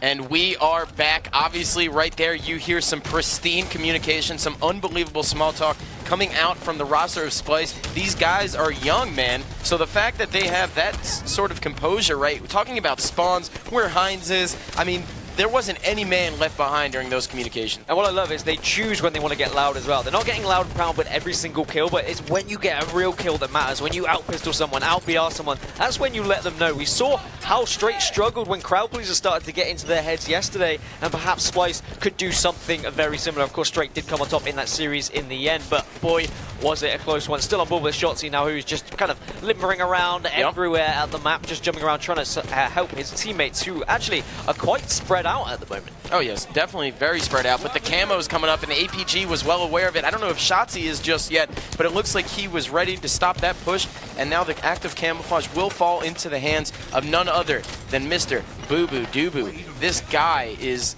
a force to be reckoned with when he has the camouflage, and I'm pretty sure that Straight Rippin's well aware of it. So, Dan, I'm curious to see how Straight actually combats this camouflage. Let's jump right into another listen-in with Straight Rippin. Double back. I'm getting pipes. Connector, one shot. Don't back grab. Back grab. He's connector still. 32. Connector camo, he jumped up. Come right up. 32 on me. Carbon piece weak. No, carbon's fine. I'm coming barrel. Carbon. Small bunker. Coming to you. Where? Connector on me, one shot. There's two on me. Basement one shot. Nest side, two nests. One shot here. Nice. Two nests. Basement again. I need help, guys. Run, John, run. I can't run. I need it. He's gonna kill me. I died. He pushed. Cut. I can't help you. I cannot help you. Thank you. Yeah, cut that on everyone. Try to get the scatter down here. I'll get it. My corner. Full shield. Top rail. My corner push me weak. Step. He has shield. Guys, no guard race. I'm going down. I got one. Absolutely, you wanted me. Yeah, absolutely. Where's he going? I'm Brian. I saw Carbon, guys. Free dead. I'm fighting Carbon. Top rail, John. Might be nest. And that is some hectic communication if I've ever heard any coming out of Straight Rippin. It seems like very much reactionary callouts outside of maybe a well-composed Heinz, as he always is. But yeah, these guys, man, they're a little bit concerned. We heard Renegade calling out, "I'm going to die with the scatter shot. Please, guys, help." And it's just those type of distress calls that they have me a little bit worried for the Straight Rippin roster going up against Splyce. Now we're in the situation, Splyce with a 10-kill lead, make that just 8 now because of that double from Renegade. And if we look back earlier when Splyce faced off against Fab, they had something like a 15-kill lead, and Fab brought it back to just 2 kills in the end. Splyce really need to be good at closing these games out, but here come the kills from Straight. We've got a sniper rifle in the hands of APG. He hits a double, almost gets the triple as well. Will he find it? Wow, yes, he will. APG going huge here. Don't do anything more, otherwise I'll lose my voice. He almost challenged that for the overkill, and thankfully he did not, because it would have caused Dan to lose his voice, of course. But now we're going to jump on board with Heinz. Renegade still has the scatter shot, though. Gets cleaned up. Heinz now very knowledgeable player. He knows exactly where these guys are over in the White Hall, so he's going to do his best to stay alive and also put shots down. Ace gets a big cleanup kill. Now he's the guy with the sniper rifle. We're going to have to wait and see if he does anything with it. What we've got to remember is not just money that's on the line, it's pride as well, as Ace puts a bullet between Shooter's eyes and he's looking for more as well. Can't actually connect the shots to find a double, so he's just going to back off and allow a teammate to finish that one off. But we spoke to Heinz yesterday. He said he was eating, he was sleeping, he was breathing Halo, and it's starting to show for Straight Rippin now as they are pulling this one back. It's just 3 kill deficit, and they've got control of the sniper rifle. APG is going to ground pound town as well, and now Ace is just setting himself up. I think you missed the kill feed. It was just a barrel. It wasn't a ground pound. But either way, the barrel kill is also, it's an embarrassing one. But now we have one player down for Splyce. Ace controlling this back bunker. He's actually blocking the spawns for those of you guys just joining us in this Halo World Championship Finals. Halo, man, it's a game of inches. I mean, there's spawns, there's all these things you need to worry about, and when a player on the enemy team is dead, you have to be concerned about where he's going to respawn, and Ace is always mindful of it. And now we hear a "Let's Go Straight" chant in the crowd. Not sure if you could hear it through the mic, but everyone in the crowd going absolutely nuts over here in Burbank. Yeah, but maybe they're going nuts at the wrong time, as Splyce have just put a few kills, they've strung them together, and they've got a 3-kill advantage. Once again, make that 4, because Shotzi's going on a tear with the scatter shot. APG just trying to stay alive here. He's got teammates to help him out. And that was the needler below him. I thought he was going to pick it up for a second there. That would have been crazy stuff, but it's a 5-kill lead. Shooter's got his hands on a sniper rifle's hand. And hello! Heinz just spawns right in front of his reticule. What a terrible place to spawn. 2 more kills needed now for Splyce to take this game. Yeah, that was a particular one. I don't know if it was because the Geo in his face was actually blocking his line of sight or what's going on there, but regardless, he pops him for that kill, and now he picks up the camo. Only 1 bullet left, but that might be the only one that he needs. We're going to have to see. Shooter, normally known for his elusive behavior, how he can kind of sneak around a map, and some players like to think he's a little bit of a camper as well, but you know what? This guy's moving all around the map now that he has the camouflage, and he finally connects on that sniper bullet. Very, very clutch kill, and that's it. The victory going over to Splyce. Game number 2. taken down straight in Rigslayer. Yeah, the break not affecting their momentum in the end, and as you said, 2-0 to them, and you can hear the Splyce fans making some noise in the crowd as well. I mean, there's a few of them, but they are loud and proud, and that's what I like to hear. Let's have a look at some of the statistics as well. You can see Shotzzy, 16 kills. I'd like to remind everyone that man, or that kid, is 15 years old, and currently he is tearing up some of the best players we've ever seen to grace Halo. The players like Ace, players like Heinz, and speaking of Heinz, he had a difficult game. We were speaking before the series started and said, who are the players that need to be stepping up? Who are the support players? And we touched on Heinz. -10. I'm going to call out Renegade right here. I know yesterday he had a little bit of a rough day, and now these last 2 games, the guy has had a single assist. Just minimal assists. And when you're talking about a team like Straight Rippin', where a lot of these players rely on each other, they rely on someone to jump out and charge. Heinz is one of those guys, man. And so we know that Renegade is very well capable of actually using some of the, I mean, really the best teamwork and decision-making that I've seen in a very, very long time in Halo. But right now, just some of those assist lines, they're bugging me a little bit. Not sure if Heinz was missing shots, maybe he wasn't getting the kills, but regardless, they need to have a little bit more cohesion when we're talking about the teamwork aspect of the game right now. And we heard what Walshy and Wonderboy were talking about in the pre-show as well, saying Shotzzy had an average of 16.875 kills per game, and he's just picked up 16 kills yet again, so continuously hammering the opposition and making that average kills absolutely amazing from him, to be honest. Impressive play from Shooter at the end, just to be calm and collected with that camouflage. Just when we thought Straight were going to get back into it, they brought it back to 40-40. Suddenly Splyce turned it around, they brought the heat, and they managed to shut down Straight Rippin'. And the player you just saw on your screen from Splyce, that is Mr. Falcated. That guy doesn't get enough love, really, from any of us casters, I'll be honest. And it's really just because he's one of the guys that does the dirty work. And when you're talking about dudes on teams that do the dirty work, well, frankly, they never get enough credit. So I'm going to shout him out. Shooter as well, another big player, known for just how he knows how to slow down the game when obviously the rest of his team can be extremely aggressive. So Falcated and Shooter kind of always working behind the scenes, if you will. And there you see it, Shooter getting that spawn snipe headshot, picks up the camo, uses it to get the final headshot with that sniper rifle bullet, and then turns it into a double kill, wins the game. Very, very big plays out of him. So Truth, Capture the Flag is going to be game 3 here. And for those of you that didn't witness it earlier, actually Splyce dropped Truth, Capture the Flag to Fab Gaming. They were 2-0 up. No, actually, sorry, no, that was a different game type. But it was, yeah, I got really excited then. I was thinking it was Coliseum. It was Coliseum they dropped in the end. But Truth, Capture the Flag, Splyce have been performing very well on.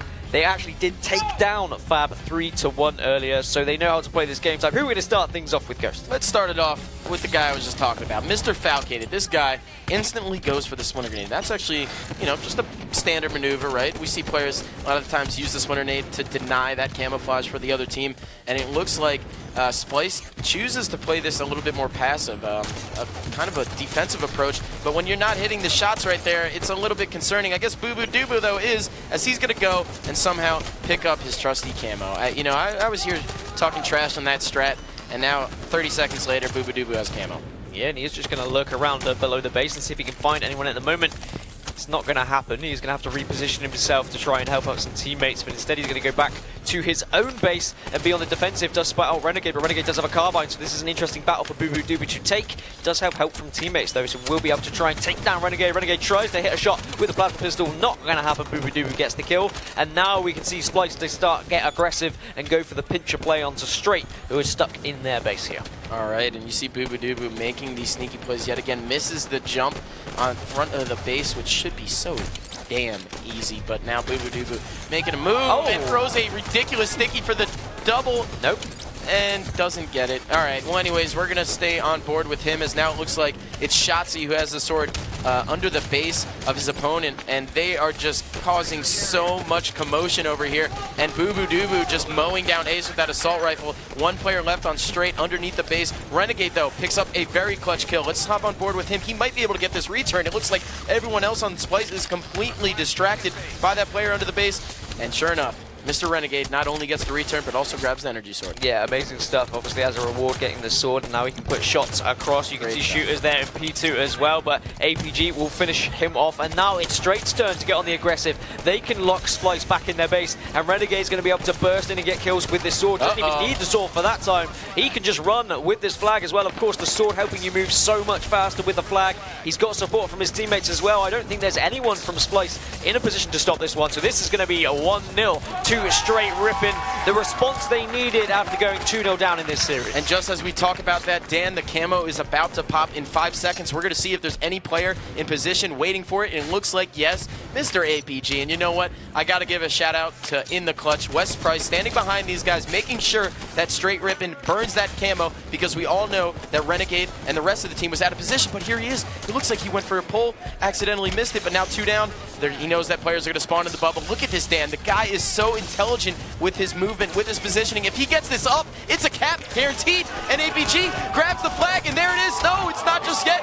But now we see Ace and Hines, and they don't manage to stop it. It's not gone in. It's been pulled. It's absolutely carnage. Bubudubu's going to fly in, and Hines is going to do what he can, but the flag is so close to being returned, but Renegade will actually pick it up. But now he goes down as well. We see them trying to get the return here. This could be huge if Straight could put this one in. APG will find it. Ace has actually picked the one up, and it's still not been returned because Splyce are just soaring in one by one off spawn. They keep pushing this base. They are bombarding it. They don't want to give Straight a 2-0 lead. And this is a little bit scary now, because if you're Ace underneath the base and you keep seeing the kill feed popping up and it's not guys on the enemy team dying, well, you got to be a little bit worried. And look at him almost getting that amazing sword kill, but does not. And now this could be the return that we expected to see from Splyce. And there it is. Bubudubu puts it away, and now we see the flag being ran by Mr. Falcated. It was so close. Sword is up. So close as well to going in. Yeah, he might do. He was just looking around, but here comes Bubudubu with great shots.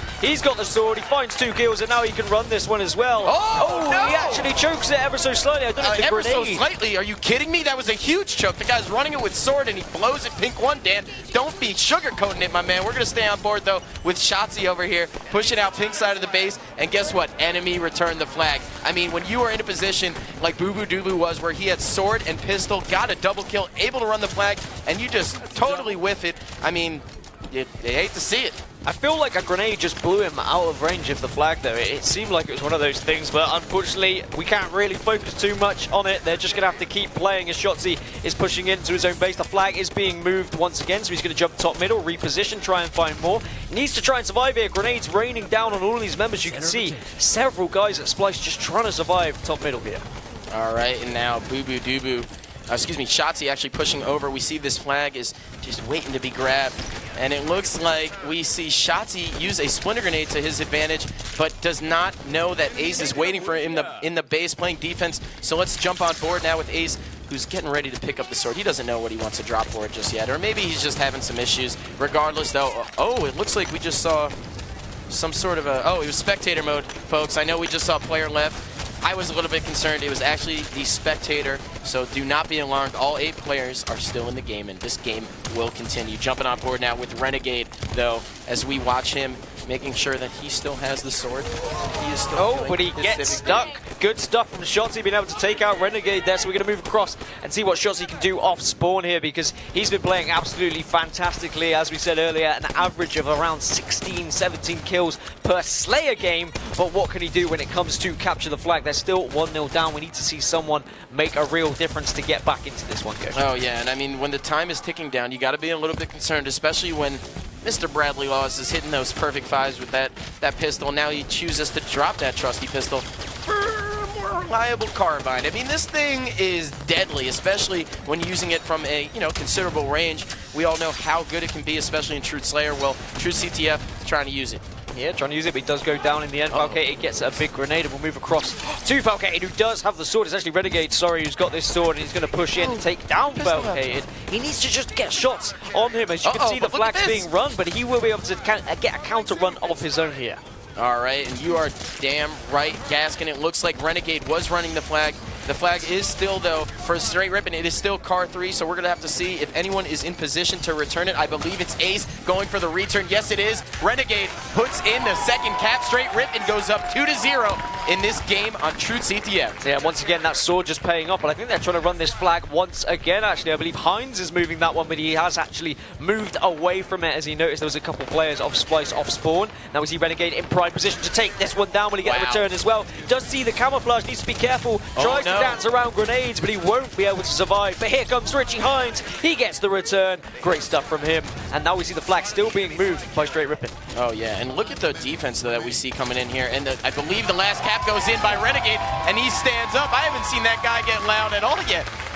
He's a little bit of a humble guy, so for him to, you know, kind of escape his player cam right there, I'm wondering what's going through his veins. I mean, maybe he heard me on the mic because something changed, and now all of a sudden they look like a damn good team. They definitely do. Incredible stuff. I mean, I'm not surprised Renegade has jumped up because he was doing disgusting stuff with the sword as well. Really made a difference running those flags. We saw a few questionable players. I mean, we saw the choke coming through when they were trying to run that flag, but in the end, Straight are still victorious, and they'll be happy with that. Great way to get back into the series. Oh, yeah. Unbelievable way to kind of claw back into it. Now down 2-1 in this series. We all know that you need to start winning, man, if you're trying to get to those later matches, right? I mean, we're talking about Saturday here right now, Dan. I know that it might feel like Sunday with some of the teams that we're seeing on our main stage, but we still have a lot more Halo to go, and we know that both of these teams still want to be in it.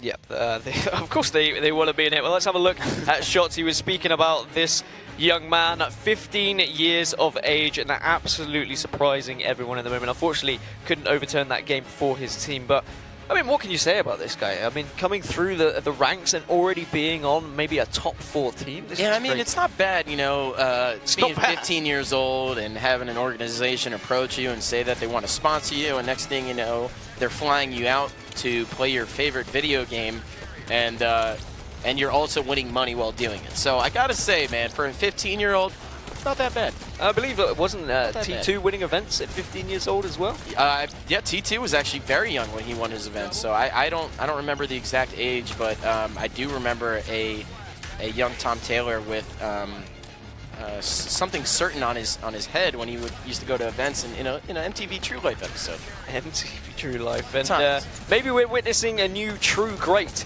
in the hands of Shotzzy. But Empire Strongholds is going to be game number 4. Anyway, you see this going, Go? Well, first and foremost, it's Empire, and it's going to be Strongholds. And when you're talking about a map like that and a game type like that, I got to think that we need to worry about the power-ups, the pickups on the map, right? We know that the Plasma Pistol's there, the Silenced Assault Rifle. There's a couple other things strewn across the map, but first and foremost, it's the Overshield. And secondly, it's the camo. Excuse me, not Empire, but Strongholds Eden. Either way, I'm right. Camo and Overshield still on it, and I think that's the right. But anyway, so regardless, both of these game types, you're going to need to worry about them. It is Empire Strongholds. My goodness, production. I'm getting a little bit screwed up over here. Anyways, though, Empire Strongholds, we are going to watch out for those two. And when you look at Clutch on the main stage, this guy is so focused on the power-ups. I mean, I watched him on Friday. I watched him even on Thursday. I had a little conversation with him. And he comes out here with a determined, you know, almost sort of sense of I hate losing, but it's not just hating losing with the team. He actually hates losing with those power-ups, right? I know earlier today on the Bravo stream, we talked to Towie, and Towie said, well, you know what, Goes, sometimes your teammates aren't just in the position to grab the power-ups, even though you time them right. Well, for whatever reason, it seems like they are when Clutch is calling it out, Tao. So, you know, just saying, you know, maybe he's up there, you know, because he deserved it. I don't know. Just a thought. Well, of course, coaches play a massive part in these games as well. Those timings, just the split second can really make the difference. And you've got to have that communication with your players as well. You've got to have those players feeding that information to your coach, letting them know exactly when they picked it up, just in case the coach perhaps didn't see it as well. But is there any team you're leading towards winning this one, Ghost? Obviously, you talked us through what the kind of key aspects of the map are, but do you see this being a straight map? Are they going to get back into this series? I mean, straight has the momentum right now, but when we're talking about Empire Strongholds, I got to give credit to the guys on Splyce. This is, I mean, if there's any game type that I think would be theirs, it's this one. They have a knack for flying around the map, especially with the assault rifle ready, and they seem to have some good team shooting when it comes down to it. So when you couple those together and maybe see some overshields grabbed by, you know, that team, it could mean a very snowbally type of game type when everything's going right? And I know that that's so easy to say. We talk about how Optic Gaming makes everything look easy, and certainly they do. But, you know, if everyone played that well, then everyone can make it look that easy. That would be a crazy tournament if everyone was playing as well as Optic. Well, game number 4 is going to be Empire Strongholds, I believe, not Eden Strongholds, just to confirm for you guys. Crowd are getting loud and proud. And we are going to start things off, I think, with Renegade. And I think quite rightly what you said as well, Splyce, they just like to get aggressive in this game type. And really, 2 Strongholds is going to be huge for them as Renegade somehow stays on the map, keeps the overshield, and gets a kill as well. A great start from him. Did this guy wait until this exact match to do that strategy? Because that was flawless. I have yet to see a player, first of all, jump off the fan and make it there with a thrust. Second of all, using his sprint to shoulder bash and stay alive. I mean, there's so many ways I could analyze that last play right there, and we just have to keep going. So I'm sorry, fans, but that was just a phenomenal initial start. We'll give it to the analysts after the game. Maybe they can dive into that one. Maybe it's something for the Telestrator, but look at this. Splyce trying to get back into it, trying to get hold of Pit. Grenades coming through thick and fast, as Richard Sims would say, but at the moment they're not doing enough damage because Splyce are having to rotate round to blue base and try and take that instead. You know, Richard Sims says a lot of things, and not all of them I would quote. We'll just put it that way. But anyways, we're going to stay on board with Shooter as he manages now to cap this hill. And it looks like they are still down. The points are ticking away right now for Straight Rippin' as they control the red base and the pit area. It's 2 down right now for Straight Rippin' though, as Shotzzy and Shooter both pick up 2 as well. So now we have 2 on 2 on the map, and we're going to see if Splyce decides to start going for this bottom mid. Yeah, they are going to try and get Pit here, but there is going to be slight congestion coming through from Straight. You can see Ace is jumping in on the scene, but the double comes through from Shooter. He's looking for more as well. Find the triple. Can he find the overkill? He's just trying to stay alive. A teammate comes through in the end, but I think the important factor is he survives. He walks away with his life, and they get control of Pit as well. And I'm so glad that we finally get to give this guy some credit right there, because those are the types of plays that we see him make all of the time on these multi-views that we get to watch here as casters. And sometimes, you know, Shotzzy as the sniper, Booba as camo, and next thing you know, we don't get to celebrate some of those Shooter plays. So hats off to him for doing a great job bottom mid in the pit and just staying alive. Yes, Splyce now finally in control as well. We'll see how well Straight do at trying to regain some control. You can see actually Straight have pushed round, and Ace managed to find himself an overshield as well. So great timing. Once again, you were talking about how important the coaches are.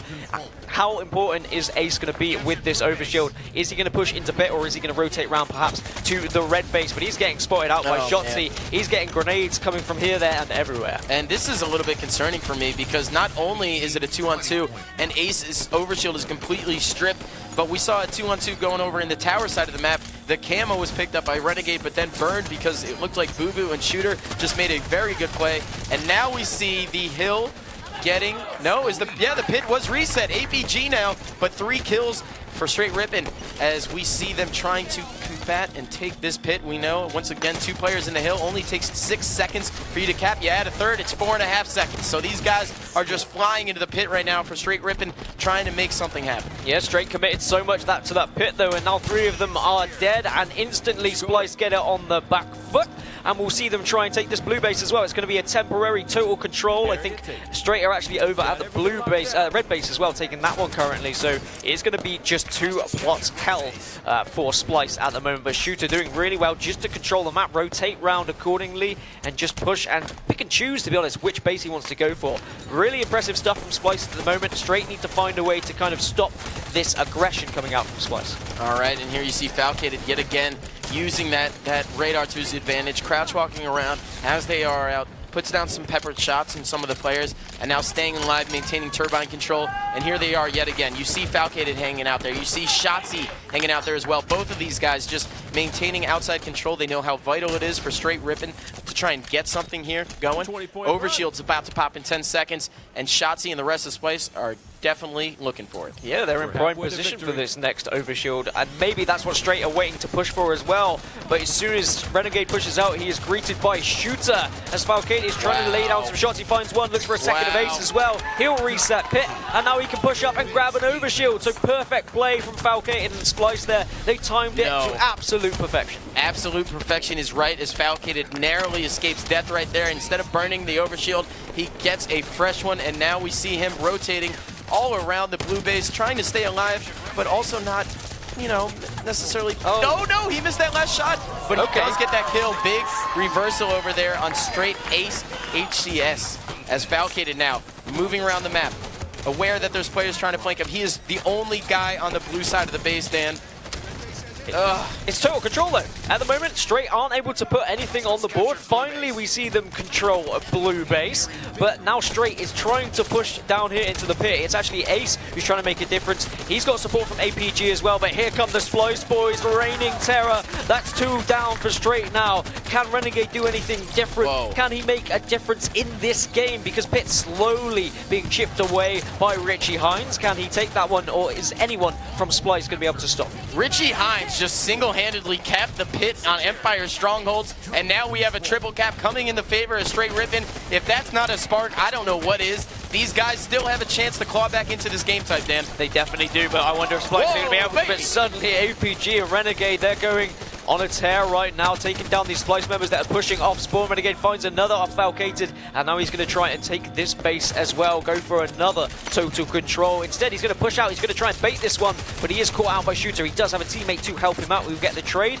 It is going to be Ace, and they're still racking up points now. Straight Splyce just need to kind of slow this down, be calm, and say, look, we've got a 40-point lead to work with. Let's just decide when we want to push, maybe wait for that next overshield, and that's when they'll make their moment. Oh, 100%. And not only do they need to wait for the next overshield, they need to wait for the next camo, and because of how things worked out last time with Falcated coming a little bit slow onto that overshield, we are going to see both of these pop almost simultaneously, which really doesn't happen when you're talking about late game situations in Empire Stronghold. So it's going to be one or the other if you're looking at it that way. So APG gets a big kill there, and overshield is, I believe, grabbed. I don't know who was. I believe it was Ace who picked it up. So we're going to jump on board with him, as now he's trying to make sure that there's no camo players behind him. Yeah, total control once again, and suddenly Straight are on a huge comeback here. Splyce don't really know what to do with themselves. Off spawn, they are just being charged by a Straight member constantly, and Straight are not letting up. They're not allowing Splyce to even take one of these strongholds. Falcade is going to go down. Ace almost gets eliminated there, but look at those points just churning in the bottom right. 74, they're going to go up to 76. The comeback is well and truly on here, guys. And look at this play by APG. Just waiting, using the radar to his advantage, getting information about these players on Splyce. Very knowledgeable type of play right there. And unfortunately, Shotzzy cleans him up with the assault rifle at the last second. We saw APG almost close in on that kill, but it's going back and forth, man. Renegade, though, 3 kills now for Straight Rippin, 3 down for Splyce, a 4th down, all 4 dead. It's going to be a total control here in just a second, Gaskin. And I think that might be the game if they do get total control. There we have it. Now Splyce really need to do something, and they need to do it instantly, but they're on the back foot. Falcade will find 1 kill, but Renegade gets the trade. They're on to 93. They are still holding 2 of these points as well, and kills just coming through from Straight Rippin. They were about 40, 50 points down, and now they're looking at total control once again from Ace, and that's going to be the game. Straight Rippin make it 2-2. We've got a series on our hands. You guys suck, Ace says, as I watch those lips go. I mean, you can't miss that. And there's Ace's mom cheering in the crowd. She's here what seems to be every event, always showing support for both of his sons, Mr. Elamite Warrior and Ace. Always getting some love from the family. Got to give a shout out to both of their parents. They've been doing it for a long time, man. These guys, I mean, imagine having a son try and pursue a video game, right, professionally, and then imagine having a second son, you're like, all right, this one's going to turn out okay. And then he follows the brother, and they both end up playing video games. Parents of the Elams, I'm sorry, but it turned out all right, right?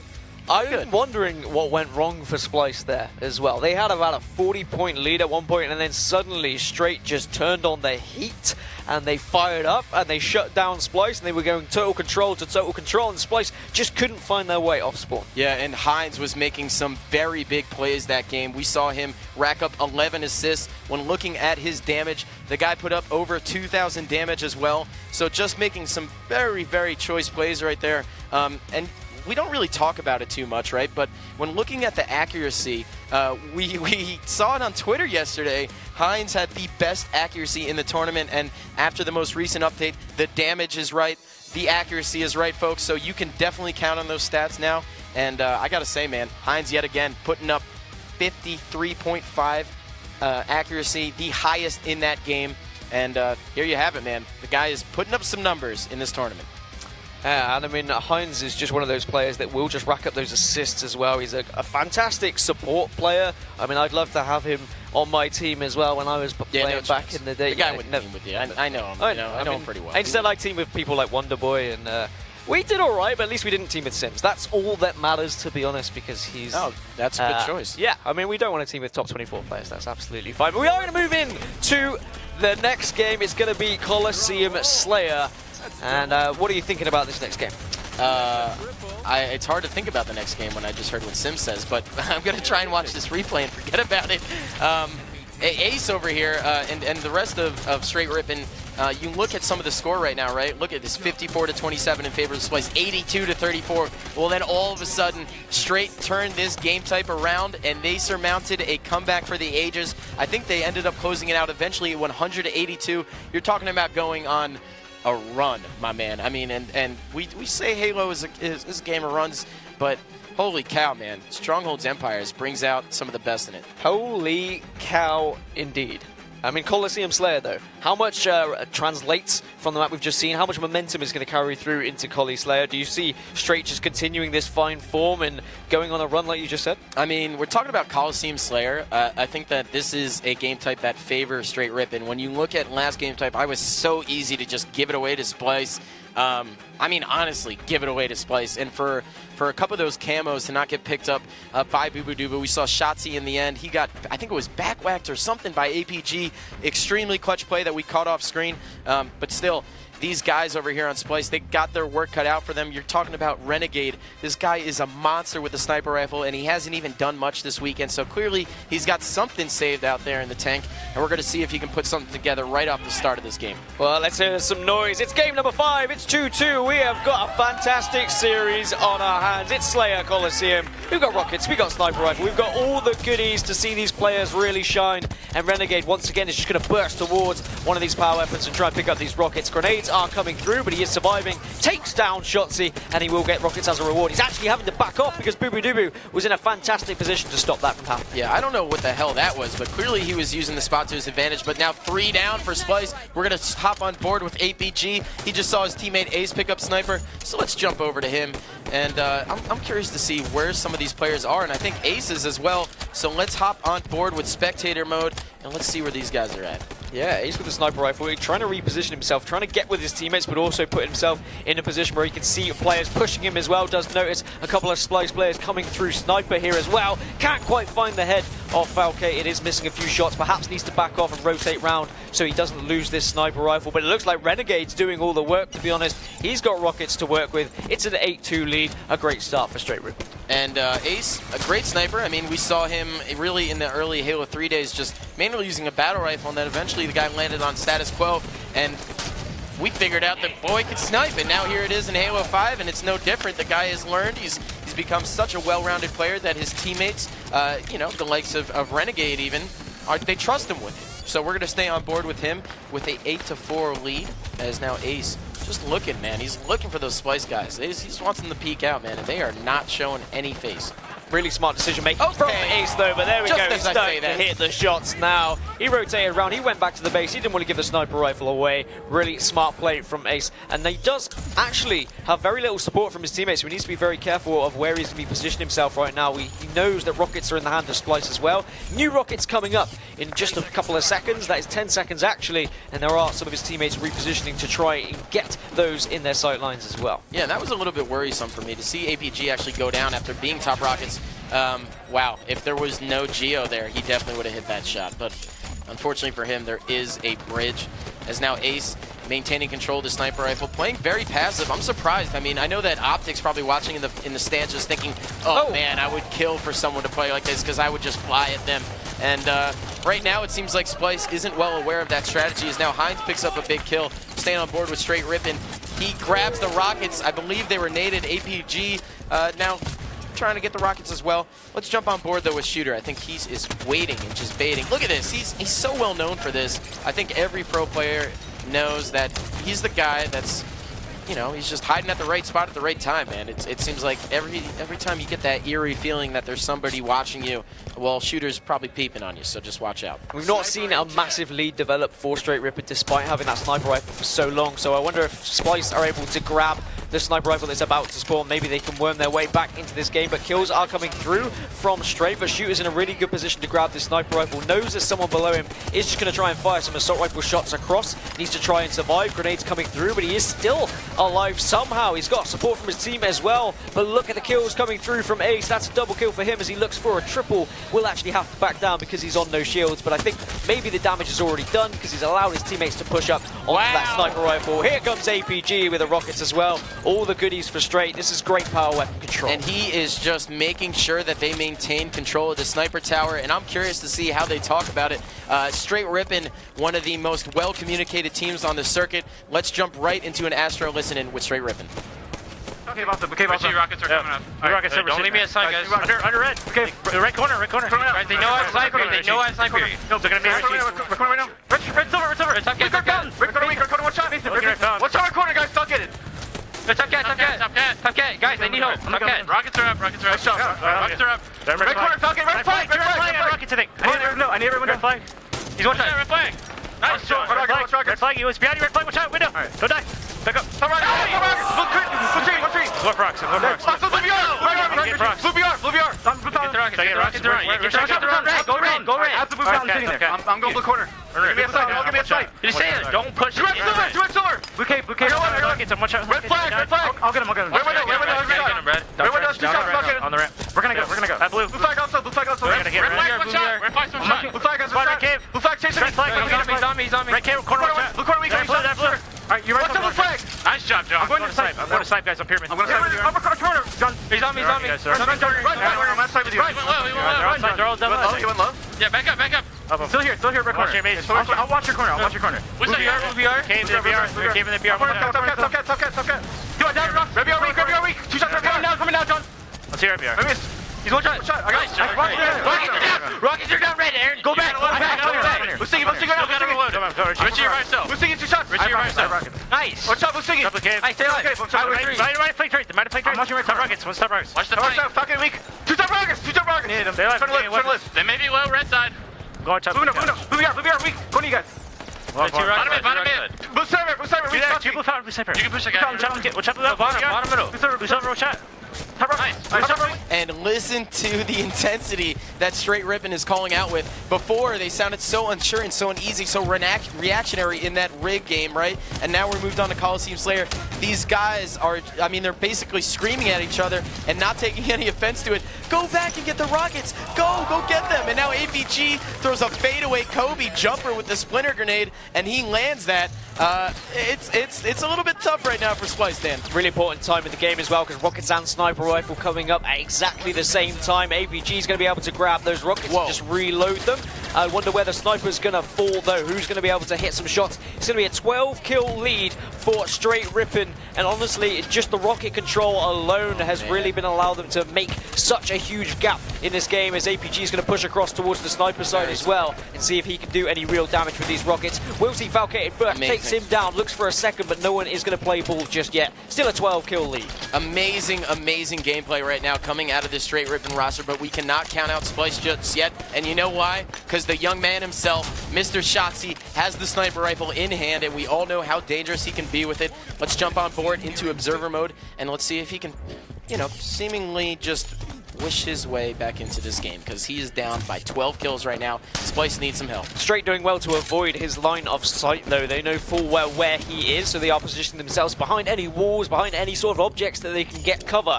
And you can see, because of that, Shotzzy trying to reposition himself to try and get a better angle. He needs to be careful being pushed from left and right. I mean, it's a very unorthodox position to be sniping from top rockets, but if it works, I will call his praises and I will hail the young man. But he's still looking for anything. It's suddenly slowed down on the battlefield. It suddenly gets very quiet. Straight are more than happy to wait this one out. They've got 4 minutes and 40 seconds left, but still an 11-kill lead. Yeah, and this is quite a standoff. I mean, for Splyce to be, oh my goodness, he senses something. He's trying to get some new angles, but yeah, for Splyce to be in this sort of a predicament right here. I mean, 4 minutes left and dwindling. You're down by 11 kills. Not really the situation you want to be in. And to beat top rockets when the rockets are coming up, it's a good idea, but to be the guy with sniper as well, I don't know. I don't know if you want the T2 combo in this scenario.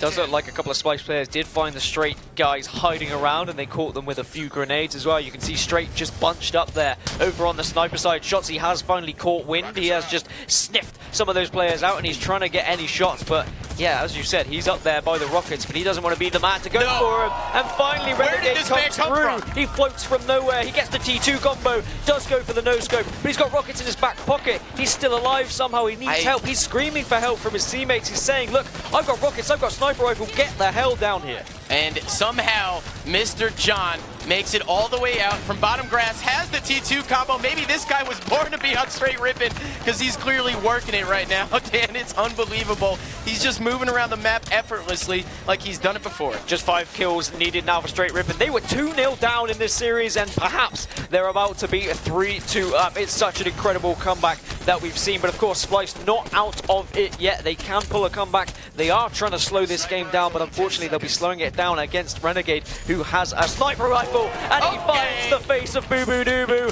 and he is really going off. We've seen no scopes from him this game, and we're seeing scope shots from him as well. There it is. Falcated, goodbye, my friend. Woo! He'll find Shotzzy as well. This is just easy picking. Straight are going to go 3-2 up. Yeah. All around the map, and he's hitting everything. Stop him, somebody. There it is, Boo Boo Doo Boo, but APG smells blood, and there it is, the victory. Renegade stands up yet again, 50-35. It could have been 51-35. Not sure exactly what it is. We're going to have to check out the stats there. I mean, he got a double at the end there. Technically, that was 51 kills, but what a show from Renegade right at the end, just hitting shots left, right, and center. And we saw it when we were in the listening as well. He hit a disgusting no-scope. Let's have a look at some of the statistics from that game. Renegade 18-11. That boy is on fire right now. And this is just crazy if you consider that Splyce were 2-0 up in this series. The kid has arrived, my man. He has arrived. I mean, it's taken him all weekend long. Finally, Saturday night, he decides to show up, and I'm sure his team is happy because they are now getting back into this matchup. I mean, it's hard, man. It's hard. And when you're looking at the players on both teams, I mean, looking at the kills, the guy went 18-11, had 6 assists. I mean, those are big numbers right there. And then the rest of the team on Splyce, no one broke the 10-kill mark. So for them to go up, 50-35 in that type of a victory, 14 power weapon kills coming out from Straight Rippin'. Let's take a look at some of these replays. I mean, it was 51 kills as well, actually. They dominated the Slayers so much, they got more kills than you're supposed to get, and it's incredible stuff. Yeah, and it's funny because the 51 didn't register on the post-game Carnage report, but it did register on our in-game stats tool called Prowler. So pretty amazing stuff. 51 kills.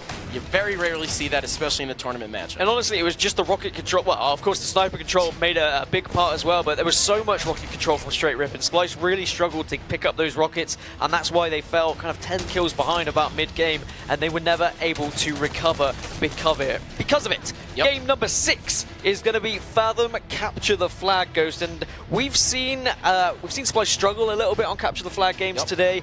They lost on Truth earlier as well to Straight Rippin', so perhaps this is a real chance for Straight to finish off this series. Yeah, we're going to have to see. I mean, when you're talking about coming back, though, being down in a 2-0 deficit in a series count, might I add, and to storm back not only to win the first one, but the second one, and then therefore the third one, to now lead this series 3-2. Straight Rippin', man. They have found their spark. They have found the momentum. Renegade is driving that force in the last game type, and now when you're looking at Fathom Capture the Flag, man, it is a tough one, but when you're, I mean, if again, I talked about Empire Strongholds, we saw how good Splyce was on it, and eventually they crumbled in the end there to that comeback, mounted by Straight Rippin', but when you're looking at the likes of Shooter, Shotzzy, Bubudubu, these guys are so good at moving around Fathom. They know how to get to top mid in every way possible.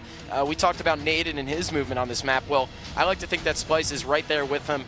They are extremely good, extremely talented with the railgun. Bubudubu has the camo. That is his, I mean, that's his power-up. That's what he was born to pick up that thing. So, got to keep an eye out for him, man, because Straight Rippin', it's not over yet, man. And Splyce can't count them out. Game number 6, Fathom Capture the Flag, perhaps the last game of the series if Straight are able to take this one. Let's get right on into it. It's going to start things off with Bubudubu over on Splyce. Can Splyce mount a comeback and get back into the series after being 2-0 up, or will we see Straight take this one home and move further into the losers bracket to face off later on? And now we're going to see just these shots coming through, grenades as well. Renegade gets taken down, so this is great stuff. They're going to try and push in and take a flag here as well. It's just Ace alone on the flag. He should be taken out. Yes, he is. And now we can see the press try and get a flag pull. And you see the grenades flying in. Now 2 members from the Straight Rippin' team spawning Silo get caught off guard. I don't know if they missed a call out right there, but Bubudubu gets a huge double kill right there. And now we're going to see, I believe it's Shotzzy running the flag, the young gunner, the 15-year-old. Knows how to move across the map extremely well, and there is no one there to stop it. We might talk about this guy right here, but it's not going to do anything. That is a first cap going in favor of Splyce, and now let's jump on board with Shooter. Yeah, and I think that's how Splyce have got to play. They've got to play aggressive, really get in the face of Straight, because Straight have looked phenomenal when it comes to kind of spawn trapping, pulling those flags, and really controlling the game. But as soon as the game gets a little bit sloppy, a bit scrappy, when Splyce aren't allowing Straight to really have time to think, that's when Splyce have really been making a meal of it, making a game of it, as Shooter takes down Ace as well. He should find Renegade for the double. Yes, he can. Turns around, looks for the triple. He doesn't get it because Falcate finishes it off. But now Splyce are looking really hot. Looks like they've woken up once again. And I got to call out Straight Rippin' right now. I mean, the game started, guys. Renegade and APG still have 0 kills. You need to get something on the board after that last win. I don't know how you could be deflated. Pull up some momentum. Do something. Oh, my goodness. Falcated is constantly moving around players, and it looks like Straight Rippin' cannot do anything to get these guys on Splyce out of their base. Yes, because it is just so scrappy at the moment. Off spawn, Straight are having to go in one by one to take out these Splyce members. Falcated somehow still alive, just surviving on engine. Eventually does go down to the hands of APG, so we'll move across to him and see what he can do. New railgun coming up as well. He is just going to look top middle, but he's going against a light rifle. That is never a fun thing to do. So we'll see what Renegade can do now with the railgun here. Can he get any big kills? Can he do what he was doing last game with the sniper rifle? Can he be that impact player? And the camouflage just spawned, and I believe he's well aware of it. Mr. Clutch calling out that time yet again, and now we see the young god, Renegade, has camo and railgun moving around the map. We're going to see as he's down 0-1 in this Capture the Flag game type. Watch and look. And he doesn't see anyone just yet, but now APG and Hines pick up a double. Now where they're going to move across the maps. Great feeler. Just understands exactly where these players are going to be positioned, and he's just hitting every corner shot necessary. And the players on Splyce, they're spawning in the engine room, and look what it feels like to be Bubudubu. You're scared, and you're lucky that someone put some shots into Renegade because he just got taken down with camo rail. You always learn a lot about a player as well when they have responsibility like that with the camouflage and the railgun. Are they going to push in and get aggressive? Are they going to fall back and worry about dying? It was unfortunately not the latter. He did push in, tried to get aggressive, but he was punished for it in the end. Bubudubu taking him down, but now we will see railgun in the hands of Bubudubu. Things slow down. Ace gets caught off spawn, and his head gets actually blown off. That's more than a haircut. He needs a head transplant, as now he is going to move in and try and pull this flag. Perhaps the rest of his team have all fallen. Yeah, okay. More of a head transplant. I see what you're trying to say. Anyways, Bubudubu though is causing quite the commotion. Yet again, he's in the straight ripping base.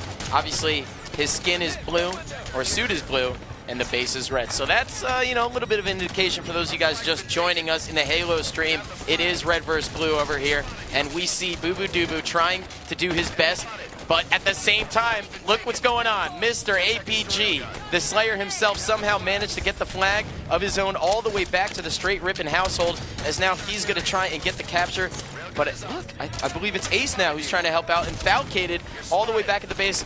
We have a classic standoff. And you'd like to think in a standoff, or at least I'd expect Straight to kind of excel in these situations just because they have more experience, but it depends how aggressive Splyce get and how much they try and punish Straight for maybe sitting back and waiting for the right opportunity. I really just want to see Splyce continue with this sheer aggression. Shooter's going to push through with the Railgun and see if he can make a big difference. We'll catch out Renegade from behind as well, so that's going to be a numbers advantage for Splyce. This is the perfect opportunity to push in here. No, not only that, but we also see the Railgun is obviously on Splyce, but the camo now is on Shotzzy. Shotzzy gets a big melee off on APG, but now he's spotted.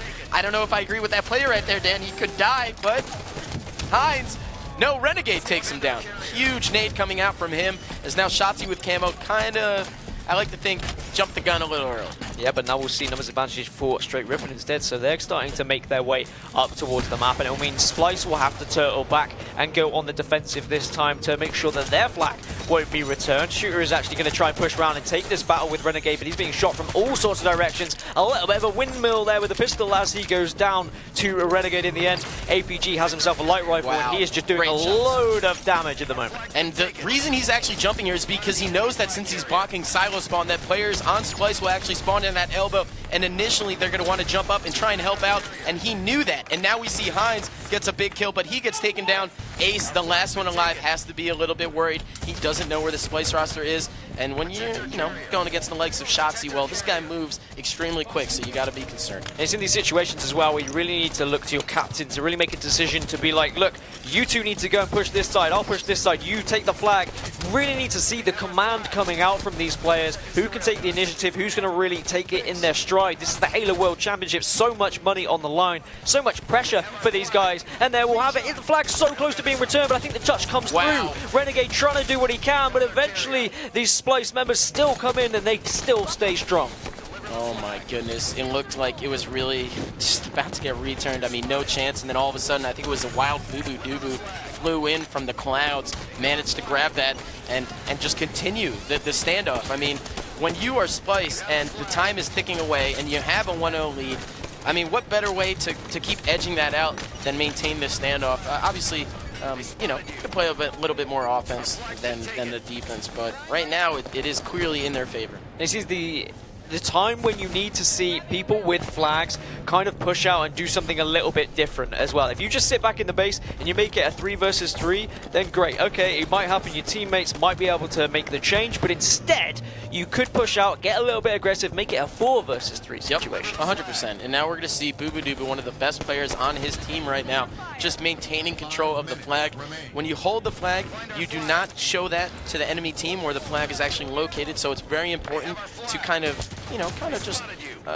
just make sure that the flag is well taken care of, right? And when you look at the enemy teams, aka Straight Rippin', you're going to see APG was just doing his civic duty, holding onto the flag. Now he's pushing out a little bit. He's making sure that everything's okay. And it looks like BuBuDuBu was taken down, and now Shooter has taken the reins of the flag. Ace, though, gets a big melee kill right there. Railgun in the hands of Ace. We're going to see if he can do something to try and get this standoff just nullified, man. But no sirree, as Shooter now takes him down yet again. We're going to hop on board with him. Yeah, new Railgun will be coming up soon, and new camouflage as well. Always important to grab a camo in these kind of situations. Perhaps that's why both teams are kind of sitting off a little bit, waiting, biding their time as Renegade gets the ground pound onto Shooter, and actually APG finds a frag as well. But the flag's still in the hands of Shotzzy here. He knows there are players coming and hunting for him. It's going to be Renegade, the first point of contact, but Shotzzy just continuing his fine form and putting bullets between Renegade's eyes, and he's still alive. That new Railgun is up. Really important that one of these teams can grab this. It's actually Shooter who's going to dart down there and try and pick that one up for himself. And sure enough, he does pick that up, but he's got to be concerned because Camo is about to pop top mid in about 10 seconds. And look at this rotation. He's well aware that it's coming up, but now APG gets a big kill.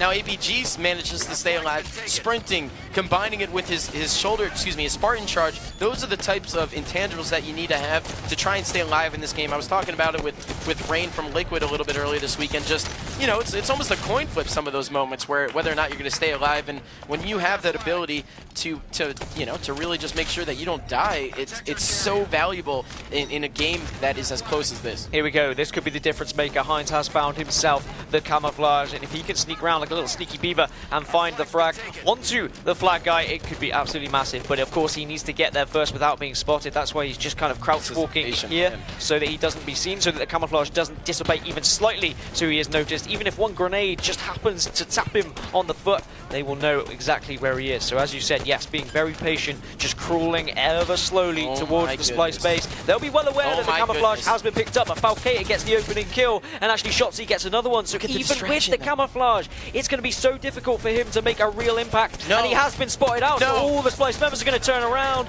and Heinz is going to fall, and their chance of returning that flag is absolutely thwarted. Yeah, that just sucks to see. I mean, as a guy that just wants to see some crazy gameplay right there, to see Heinz get spotted, I believe it was Bubu, none other than the camo god himself, holding the flag. He's got some good eagle eyes, man. And now we're going to see if Ace can maintain control of this flag over here. He's down to no shields. He's going to try and throw it out and try and make sure that, I believe it's APG off the spawn, has a chance at keeping it alive. But this standoff, man, it's getting close. Heinz, though, throws some good nades. Do they get the double read? They do. And that is the capture, I believe. Well, wait. It was, yes. It's 2-0. Yeah, Black has gone in. Splyce 2-0 up in just 1 minute and 47 seconds left. So Straight need to turn up now if they want to be winning this series. Otherwise, we are going to be going to a Game 7. Renegade certainly pushing in, doing some damage with a railgun here. Doesn't quite find the connection. Just takes him down to no shields. Could have been a massive kill. But here we go. The flag is moving, and he will have backup because of the railgun. Here we go. Renegade, can he put anything through? No, he can't. He'll be shut down by a grenade. Shotzzy is going huge. He might get a return as well, and perhaps that might be the end of the game. That could very well be the end of the game, especially when you look at the spawns that are about to come out. Everyone on Straight Rippin' is going to spawn in this silo side of the map. You got to be concerned. And now Shotzzy trying to cut off those choke points, cut off the angles. Two members of Straight Rippin' went top middle as Shotzzy misses a nifty little jump. And now it's 2 players down, though, as Bubu gets those kills. And the final flag cap is being ran in by none other than the dirty work man himself, Mr. Falcated. Going to a Game 7, Straight Rippin' versus Splyce. What a series so far. Splyce not letting up there. They were 2-0 up with just 1 minute and 20 seconds left. They said, to hell with it. Let's go and let's put a third flag in. As you said, Game 7. What a fantastic series this has been. Let's have a look at some of the statistics and see who really stood out on those teams, guys. Oh, yeah. I mean, when you look at the stats right now, you would think that they tell the story, but the only person that really went off, in my opinion, is Mr. Bubu. This guy went 22, 13, and 11. But when looking at the assists for both Shotzzy and Shooter, very impressive work. And I can't say the same about the Straight guys. Looking down the assist column for Straight, almost all of them under 10 assists. APG putting up 15, 16, and 17 stat line. Pretty impressive. But I gotta say, man, the thing that threw me off was we saw Straight Rippin' pick up the camouflage 5 times. Splyce picked it up once, and even with those 4 extra times having camouflage, they never transitioned it into a flat cap. So I don't know if they got cold feet or what happened, but they never moved and they never advanced on some of those opportunities. And I remember yesterday in an interview, Bubu was saying, oh, well, there's the man himself. He said, a good defense is a good offense. Or a good offense is a good defense. One of the two. Either way, they were pushing through. The and they were. Defense is a good offense. That's the one, exactly. They were getting aggressive. They weren't allowing Straight to kind of be the ones who were asking the questions. Instead, it was Splyce who were constantly getting in the faces of Straight, and Straight were just on the back foot, having to just turtle up into their base and try and protect that flag. And in the end, the double return came through, and it was too much for Straight to keep in the game. Yeah, 100%. And, you know, looking at this Splyce roster, man, they got to be feeling good. I mean, they were facing, you know, some ugly game types, right, for them. And for them to turn this around and to win that Game 6, it's a big deal. And I got to say, I'm interested to see what Straight Rippin' does in this Game 7. It looked like we saw, like I said, the majority of the power-ups were falling into Straight Rippin', but it's almost like they forgot how to use teamwork or something. I mean, looking at the assist column, normally it's not something that you really, you know, focus on and really kind of hold accountable, but that was just an odd one for me to see, especially when comparing it to the Splyce assist. So we're going to have to see what happens there. But in the same breath, I do want to mention Splyce outslayed Straight Rippin in that last game 76-61. So a 15-kill margin there for Splyce. Clearly they were doing something right, controlling top mid, and also playing some phenomenal defense, as you see on your screen. We saw that flag standoff. If that went the other way, if Hines wasn't spotted and he was able to manage a return, we could have seen a potential tie or maybe just a win in general from Straight Rippin, but no. We're moved into a Game 7, Dan. Yeah, it's going to be a Game 7. I mean, they touched on it on the analysis desk as well. They were saying that Splyce have had their fair share of Game 7s, but of course, Straight Rippin had that amazing Game 7 yesterday against Crowd Pleasers. We casted that one. It just seems like whenever we cast, we get these Game 7s. Straight came out on top when they were 3-3 against Crowd Pleasers. Do you think Straight can pull this back and go and win this series? It's gonna be Slayer on Eden. It's game number 7. The crowd's excited. I'm excited. You're excited. I'm extremely excited. You know why I'm excited? Because the last time we watched Straight Rippin play this, I believe it was a Game 7 versus Luminosity, and we saw an unfortunate Ninja miss a sniper shot that we know he shouldn't have missed, and that was on the young god, Mr. Renegade. This guy's pushing out, using the Hydra to his advantage. We all know how deadly that can be in the right hands. Shout out to Quinn and Miwi, the guys who probably use it the most, but regardless, Renegade, and we've seen some other players. I think it was Ace who connected on some massive Hydra kills in that Game 7 against Luminosity out in Vegas, and now Renegade trying to use it as well, but at a 2-0 deficit already, but with the rocket launcher. Uh-oh, that's not something you want to see. Your friend's body just flies across the screen. A little bit concerning for the young guy. Yeah, I don't want Renegade just to be firing rockets willy-nilly here. I want him to actually think about his plays and work with his team. They're 4-0 down, and at the moment, he looks a little bit scared. So let's move across to Shotzzy, who does not look scared. He's 4-0 up, and he has a sniper rifle in his hands. He wants to do some damage. He knows full well these Straight members are hiding as well. They are shaking in their boots because they are worried about being hit by any of these sniper bullets. Do you think APG's shaking in his boots, man? In some way. You really think APG? Maybe. Yeah, he is now, that, you know? As his head gets ripped off by Shotzzy, and this young 15-year-old doing real damage, but in comes Renegade, finally making a difference with these rockets. That was a very, very solid rocket right there, but for him to not follow up with the second one right there, or excuse me, not get a kill on the second one, and now here it is, yet again, Mr. T2 combo himself. Nope, elects to drop the rockets, and now we see Renegade now with the sniper rifle. We're going to pay attention, watch to see if he can do anything particular with the sniper rifle, make a difference, but it's going to be tough, man. Yeah, Ace actually picks up a kill as well with a rocket launcher, and Renegade needs to start hitting some shots to help his teammates. There we go. To help a teammate. Finds the shin of Falke, it takes him down. They're just 2 kills behind now. New rockets coming up very soon, so look for both of these teams to be contesting outside and trying to position themselves to grab these. You can see Straight are in a fantastic position right now, but Splyce are surrounding them, Ghost. Oh yeah, and they're pushing in Turbine, right? We just saw on our screen from the silhouettes from observer mode. Clearly there are some players going for rockets, and Renegade is just, you know, he's just having a day at the office, I guess. Let's jump on board with Mr. Richard Hines Jr. Big shout out to Richard Hines Sr., probably watching in the crowd, excuse me, watching at home.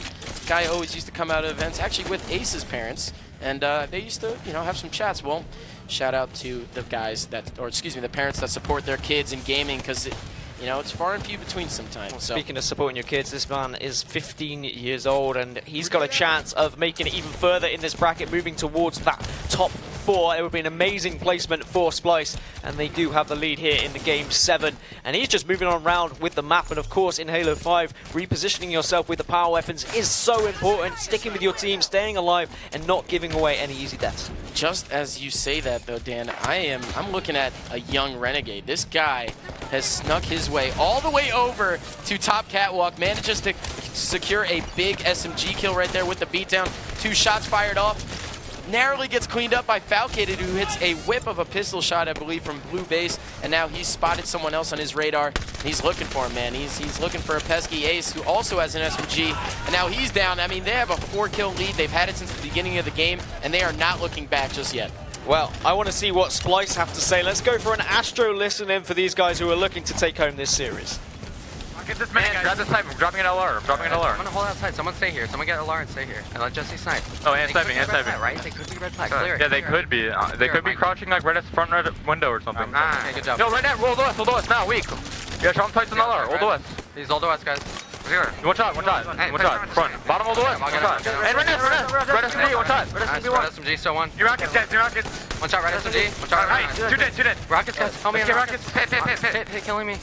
And blue cage. Rockets in now. Rockets, guys. Yeah, it's rockets. Blue plant as well. And one was blue cage. Let's go to tower then. I died. Blue cage, kill me. I'm going tower. Someone come. Shot the stairs. Can you come, Ant? Yeah, I'm going red out. Yo, blue cage.